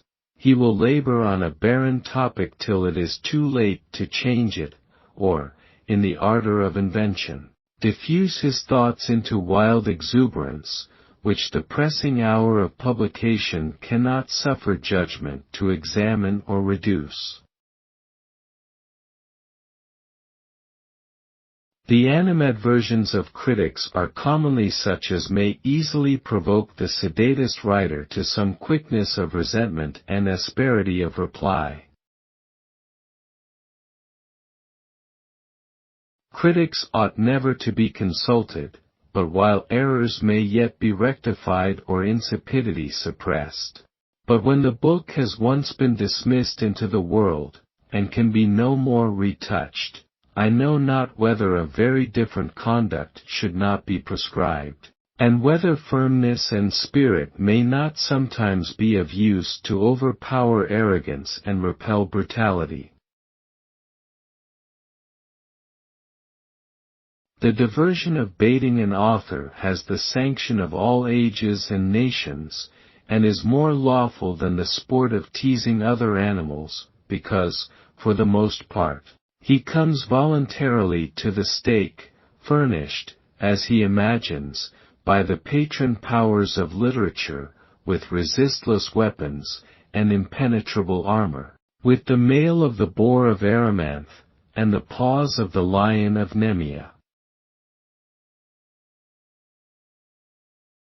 Whoever desires, for his writings or himself, what none can reasonably contemn, the favor of mankind, must add grace to strength, and make his thoughts agreeable as well as useful. Many complain of neglect who never tried to attract regard. Among the numerous requisites that must concur to complete an author, few are of more importance than an early entrance into the living world. The seed of knowledge may be planted in solitude, but must be cultivated in public. Argumentation may be taught in colleges, and theories formed in retirement, but the artifice of embellishment and the powers of attraction can be gained only by a general converse. In writing, as in life, faults are endured without disgust when they are associated with transcendent merit, and may be sometimes recommended to weak judgments by the luster which they obtain from their union with excellence. But it is the business of those who presume to superintend the taste or morals of mankind to separate delusive combinations, and distinguish that which may be praised from that which can only be excused. It ought to be the first endeavor of a writer to distinguish nature from custom, or that which is established because it is right, from that which is right only because it is established, that he may neither violate essential principles by a desire of novelty, nor debar himself from the attainment of beauties within his view, by a needless fear of breaking rules which no literary dictator had authority to enact. As every writer has his use, every writer ought to have his patrons, and since no man, however high he may now stand, can be certain that he shall not be soon thrown down from his elevation by criticism or caprice, the common interest of learning requires that her sons should cease from intestine hostilities, and, instead of sacrificing each other to malice and contempt, endeavor to avert persecution from the meanest of their fraternity. Those authors who would find many readers, must endeavor to please while they instruct. There is scarcely any species of writing of which we can tell what is its essence, and what are its constituents. Every new genius produces some innovation, which, when invented and approved, subverts the rules which the practice of foregoing authors had established. There are, indeed, few kinds of composition from which an author, however learned or ingenious, can hope a long continuance of fame. Many causes may vitiate a writer's judgment of his own works. On that which has cost him much labor he sets a high value, because he is unwilling to think that he has been diligent in vain. What has been produced without toilsome efforts is considered with delight as a proof of vigorous faculties and fertile invention, and the last work, whatever it be, has necessarily most of the grace of novelty. Invention is almost the only literary labor which blindness cannot obstruct. He that writes may be considered as a kind of general challenger, whom every one has a right to attack, since he quits the common rank of life, steps forward beyond the lists, and offers his merit to the public judgment. To commence author is to claim praise, and no man can justly aspire to honor, but at the hazard of disgrace. Too much nicety of detail disgusts the greatest part of readers, and to throw a multitude of particulars under general heads, and lay down rules of extensive comprehension, is to common understandings of little use. There seems to be a strange affectation in authors of appearing to have done everything by chance. The art of the writer, like that of the player, is attained by slow degrees. The power of distinguishing and discriminating comic characters, or of filling tragedy with poetical images, must be the gift of nature, which no instruction nor labor can supply, but the art of dramatic disposition, the contexture of the scenes, the involution of the plot, the expedients of suspension, and the stratagems of surprise, are to be learned by practice. In this work are exhibited, in a very high degree, the two most engaging powers of an author. New things are made familiar, and familiar things are made new. It is indeed not easy to distinguish affectation from habit. He that has once studiously developed a style, rarely writes afterwards with complete ease. Every man is of importance to himself, and, therefore, in his own opinion, to others, and, supposing the world already acquainted with his pleasures and his pains, is perhaps the first to publish injuries or misfortunes which had never been known unless related by himself, and at which those that hear them will only laugh, for no man sympathizes with the sorrows of vanity. Works of imagination excel by their allurement and delight, by their power of attracting and detaining the attention.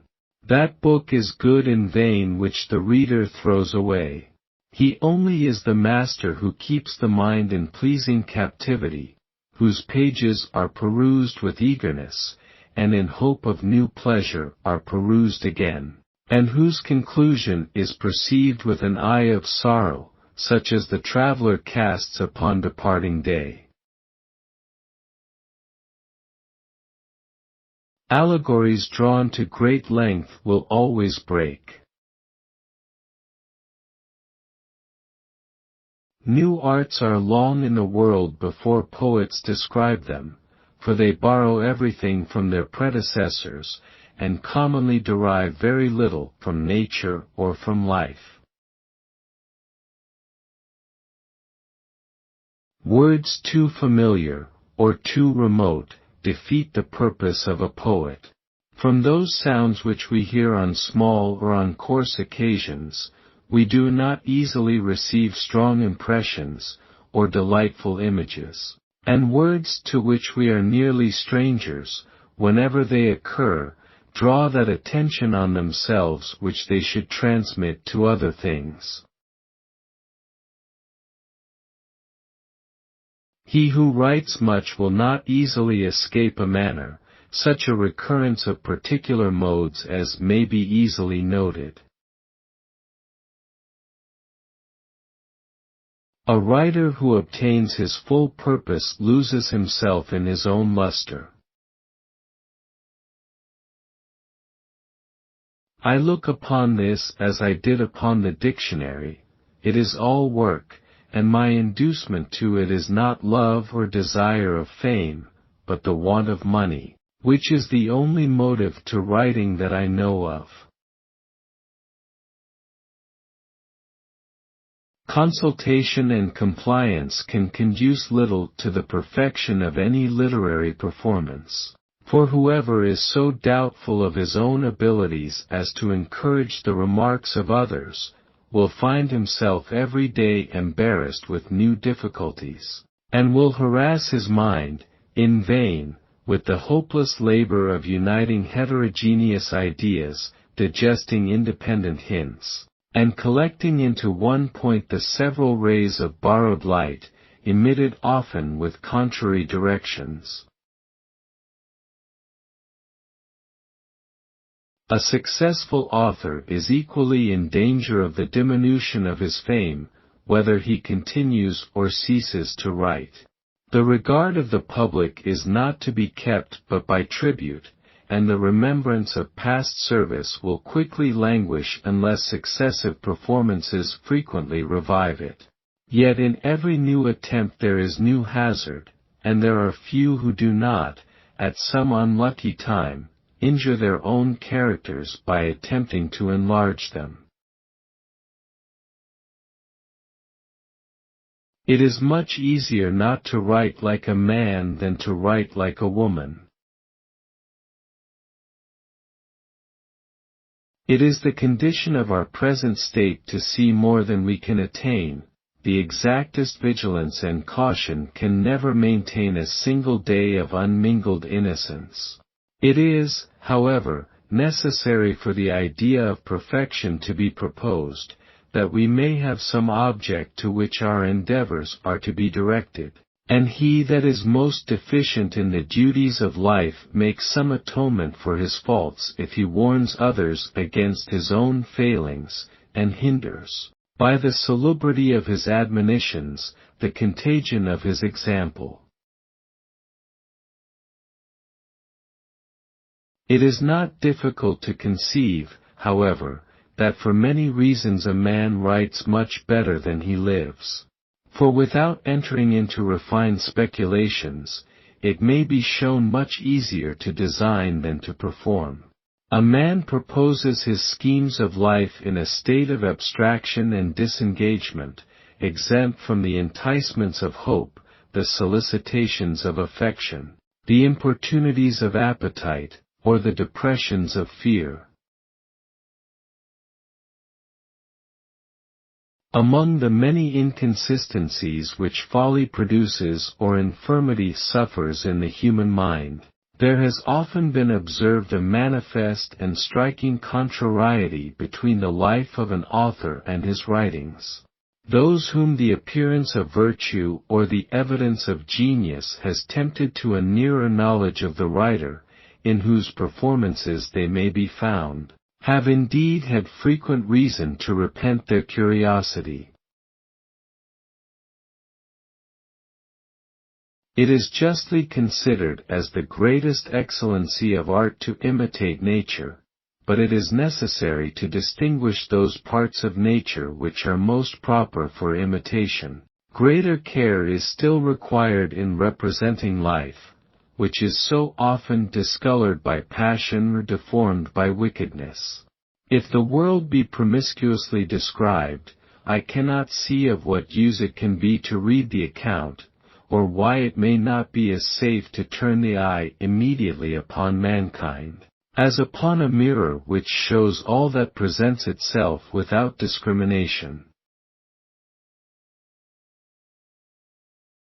The task of an author is either to teach what is not known, or to recommend known truths by his manner of adorning them, either to let new light in upon the mind, and open new scenes to the prospect, or to vary the dress and situation of common objects, so as to give them fresh grace and more powerful attractions, to spread such flowers over the regions through which the intellect has already made its progress, as may tempt it to return, and take a second view of things hastily passed over, or negligently regarded.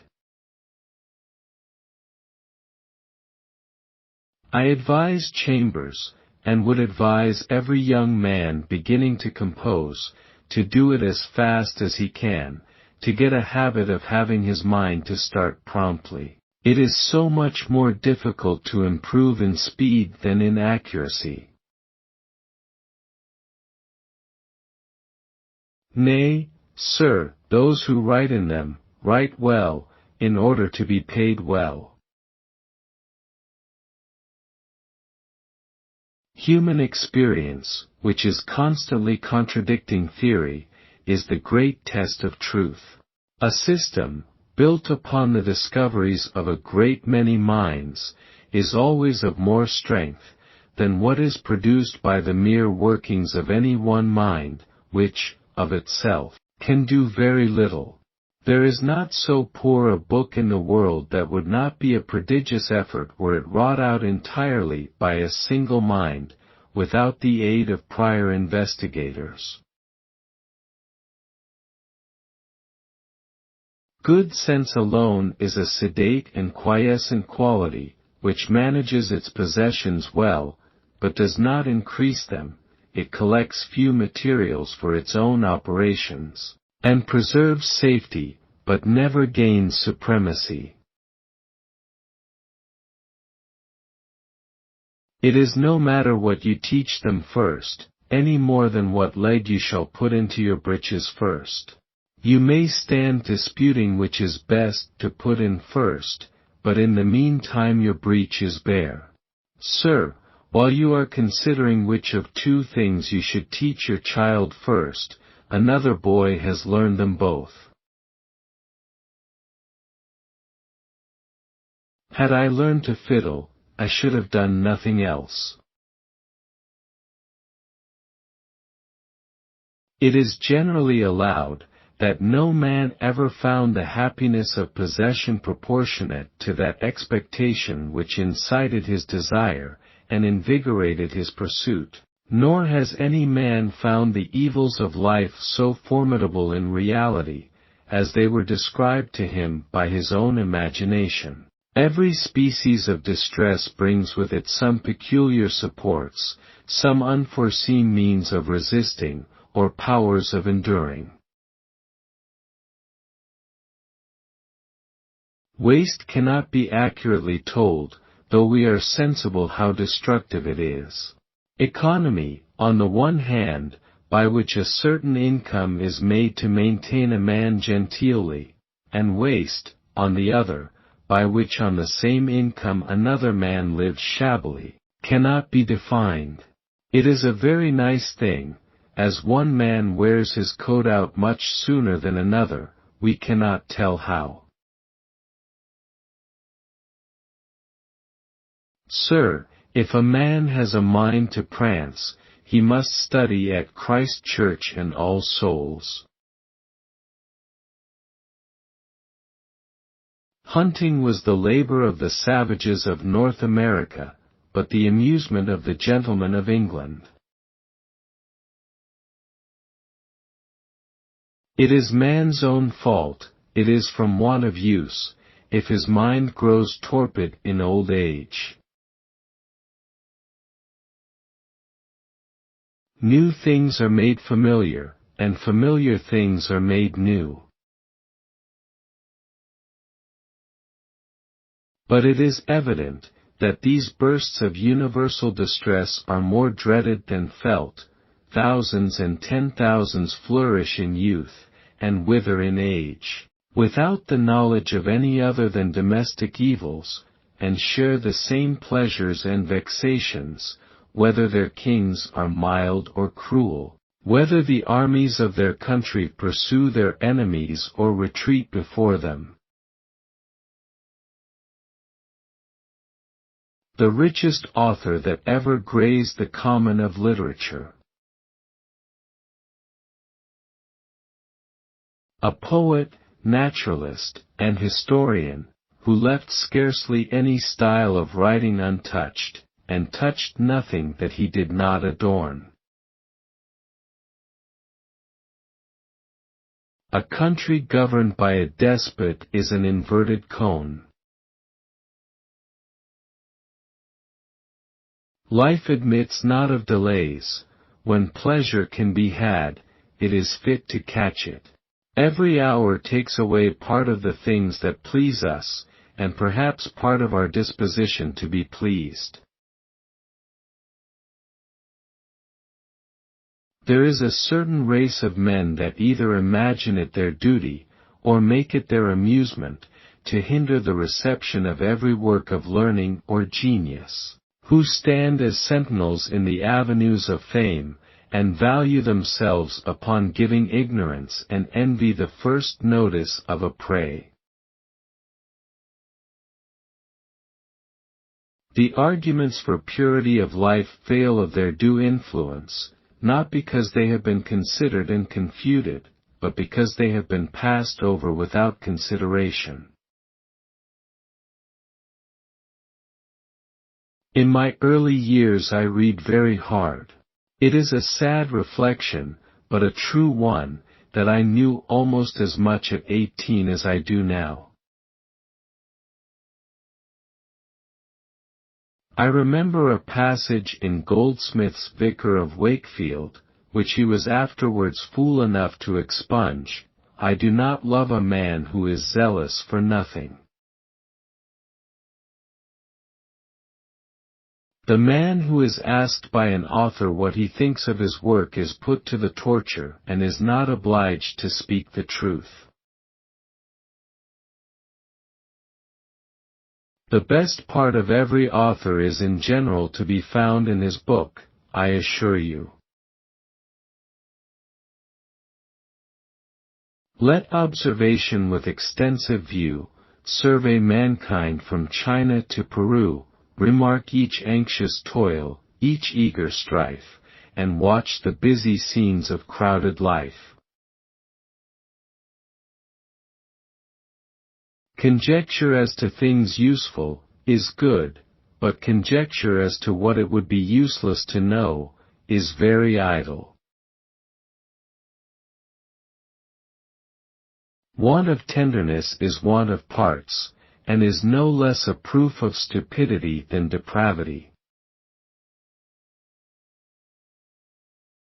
The poor and the busy have no leisure for sentimental sorrow.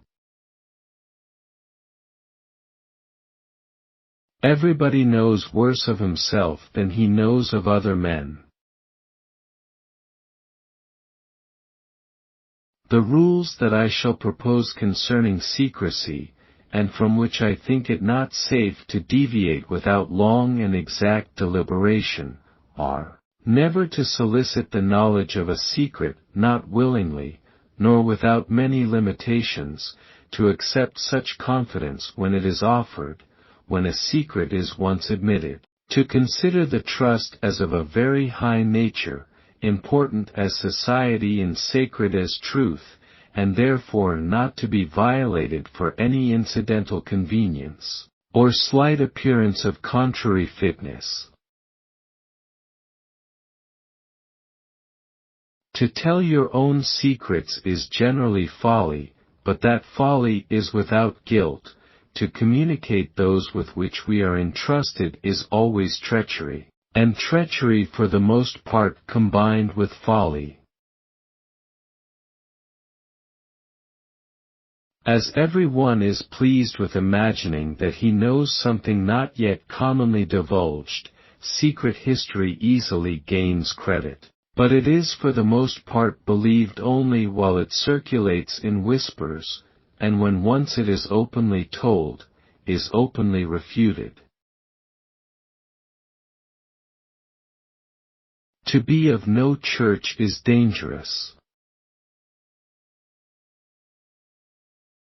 He that never labors may know the pains of idleness, but not the pleasures. To paint things as they are requires a minute attention, and employs the memory rather than the fancy. What is twice read is commonly better remembered than what is transcribed. The first years of man must make provision for the last. None can be pleased without praise, and few can be praised without falsehood. A man guilty of poverty easily believes himself suspected. Pleasure itself is not a vice.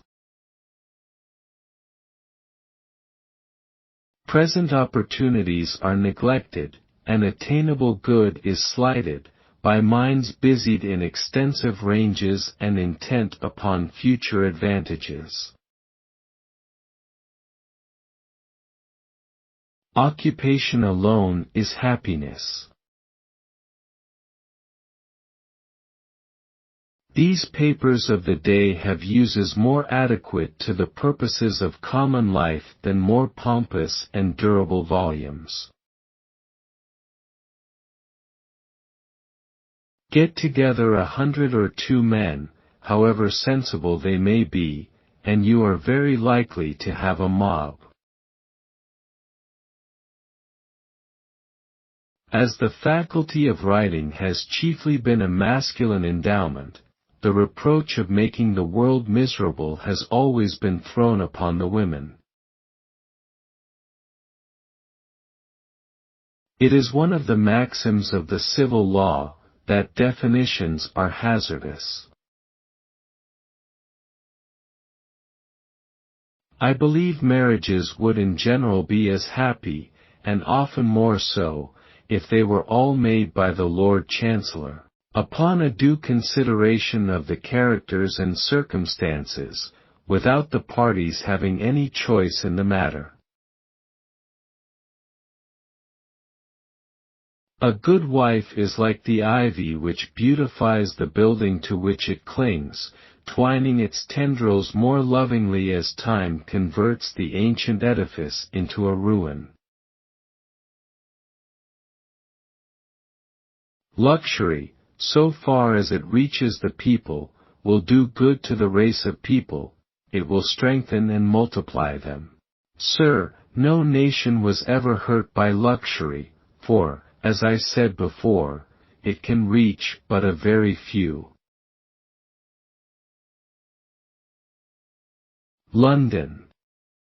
The needy villain's general home, the common sewer of Paris and of Rome, with eager thirst, by folly or by fate, sucks in the dregs of each corrupted state.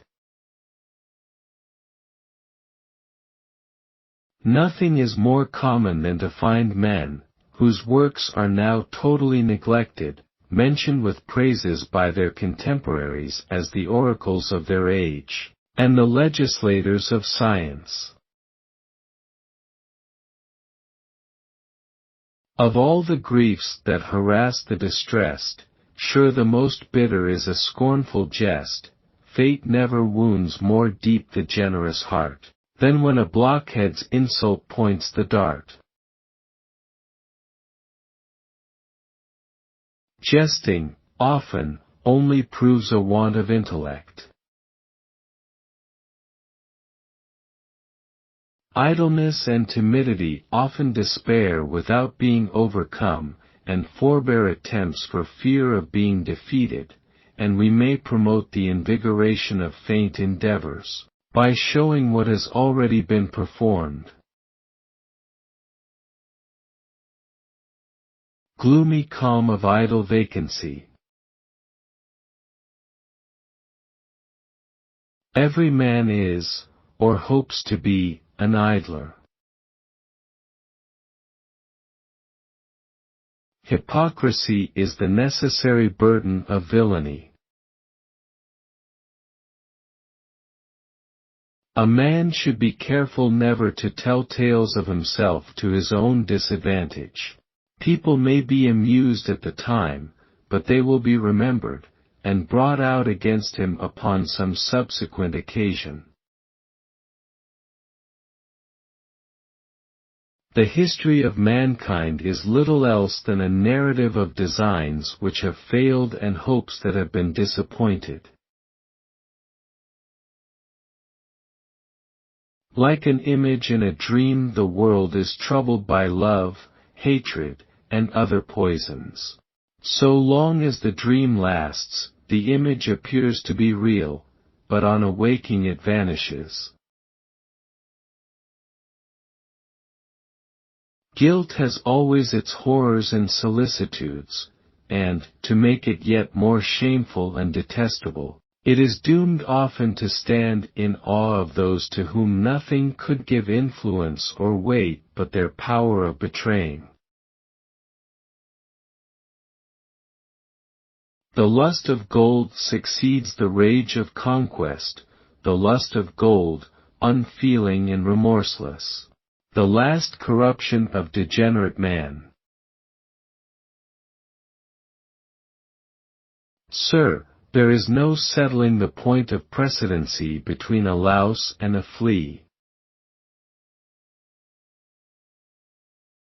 I wish there were some cure, like the lover's leap, for all heads of which some single idea has obtained an unreasonable and irregular possession. All envy is proportionate to desire. A tavern chair is the throne of human felicity. A certain amount of distrust is wholesome, but not so much of others as of ourselves. Neither vanity nor conceit can exist in the same atmosphere with it. When desperate ills demand a speedy cure, distrust is cowardice, and prudence folly. The imitator treads a beaten walk, and with all his diligence can only find a few flowers or branches untouched by his predecessor, the refuse of contempt, or the omissions of negligence. Diligence in employments of less consequence is the most successful introduction to greater enterprises. Whatever withdraws us from the power of our senses, whatever makes the past, the distant, or the future predominate over the present, advances us in the dignity of thinking beings. Friendship, peculiar boon of heaven, the noble mind's delight and pride, to men and angels only given, to all the lower world denied. Don't tell me of deception, a lie is a lie, whether it be a lie to the eye or a lie to the ear. We are easily shocked by crimes which appear at once in their full magnitude, but the gradual growth of our own wickedness, endeared by interest, and palliated by all the artifices of self-deceit, gives us time to form distinctions in our own favor. The difference between coarse and refined abuse is the difference between being bruised by a club and wounded by a poisoned arrow. Credulity is the common failing of inexperienced virtue, and he who is spontaneously suspicious may justly be charged with radical corruption. It is thus that mutual cowardice keeps us in peace. Were one half of mankind brave and one cowards, the brave would be always beating the cowards. Were all brave, they would lead a very uneasy life, all would be continually fighting, but being all cowards, we go on very well. Every man may be observed to have a certain strain of lamentation, some peculiar theme of complaint on which he dwells in his moments of dejection. He who sees different ways to the same end, will, unless he watches carefully over his own conduct, lay out too much of his attention upon the comparison of probabilities and the adjustment of expedients, and pause in the choice of his road, till some accident intercepts his journey. To me, the choice of life is become less important. I hope hereafter to think only on the choice of eternity. It is a hopeless endeavor to unite the contrarieties of spring and winter. It is unjust to claim the privileges of age, and retain the playthings of childhood. It is easy for a man who sits idle at home, and has nobody to please but himself, to ridicule or censure the common practices of mankind. Our supple tribes repress their patriot throats, and ask no questions but the price of votes. Nobody has the right to put another under such a difficulty that he must either hurt the person by telling the truth or hurt himself by telling what is not true. In the description of night in Macbeth, the beetle and the bat detract from the general idea of darkness, inspissated gloom. Admiration begins where acquaintance ceases. Study requires solitude, and solitude is a state dangerous to those who are too much accustomed to sink into themselves.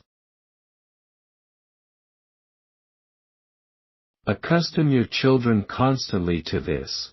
If a thing happened at one window and they, when relating it, say that it happened at another, do not let it pass, but instantly check them. You do not know where deviation from truth will end. Reason will by degrees submit to absurdity, as the eye is in time accommodated to darkness. The accidental prescriptions of authority, when time has procured them veneration, are often confounded with the laws of nature, and those rules are supposed coeval with reason, of which the first rise cannot be discovered. It is better a man should be abused than forgotten. Order is a lovely nymph, the child of beauty and wisdom. Her attendants are comfort, neatness, and activity. Her abode is the valley of happiness. She is always to be found when sought for, and never appears so lovely as when contrasted with her opponent, disorder. When people find a man of the most distinguished abilities as a writer their inferior while he is with them, it must be highly gratifying to them.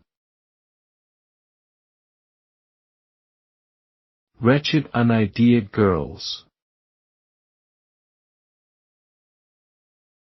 To mean understandings, it is sufficient honor to be numbered amongst the lowest laborers of learning, but different abilities must find different tasks. To H.E.W. Stone would have been unworthy of Palladio, and to have rambled in search of shells and flowers, had but ill suited with the capacity of Newton. That the happiness of man may still remain imperfect, as wants in this place are easily supplied, new wants likewise are easily created. Every man, in surveying the shops of London, sees numberless instruments and conveniencies, of which, while he did not know them, he never felt the need, and yet, when use has made them familiar, wonders how life could be supported without them. Thus it comes to pass, that our desires always increase with our possessions. The knowledge that something remains yet unenjoyed, impairs our enjoyment of the good before us. All knowledge is of itself of some value. There is nothing so minute or inconsiderable, that I would not rather know it than not. In the same manner, all power, of whatever sort, is of itself desirable. A man would not submit to learn to hem a ruffle, of his wife, or his wife's maid, but if a mere wish could attain it, he would rather wish to be able to hem a ruffle. Persius has justly observed, that knowledge is nothing to him who is not known by others to possess it. To the scholar himself it is nothing with respect either to honor or advantage, for the world cannot reward those qualities which are concealed from it. With respect to others it is nothing, because it affords no help to ignorance or error. To understand the works of celebrated authors, to comprehend their systems, and retain their reasonings, is a task more than equal to common intellects, and he is by no means to be accounted useless or idle, who has stored his mind with acquired knowledge, and can detail it occasionally to others who have less leisure or weaker abilities.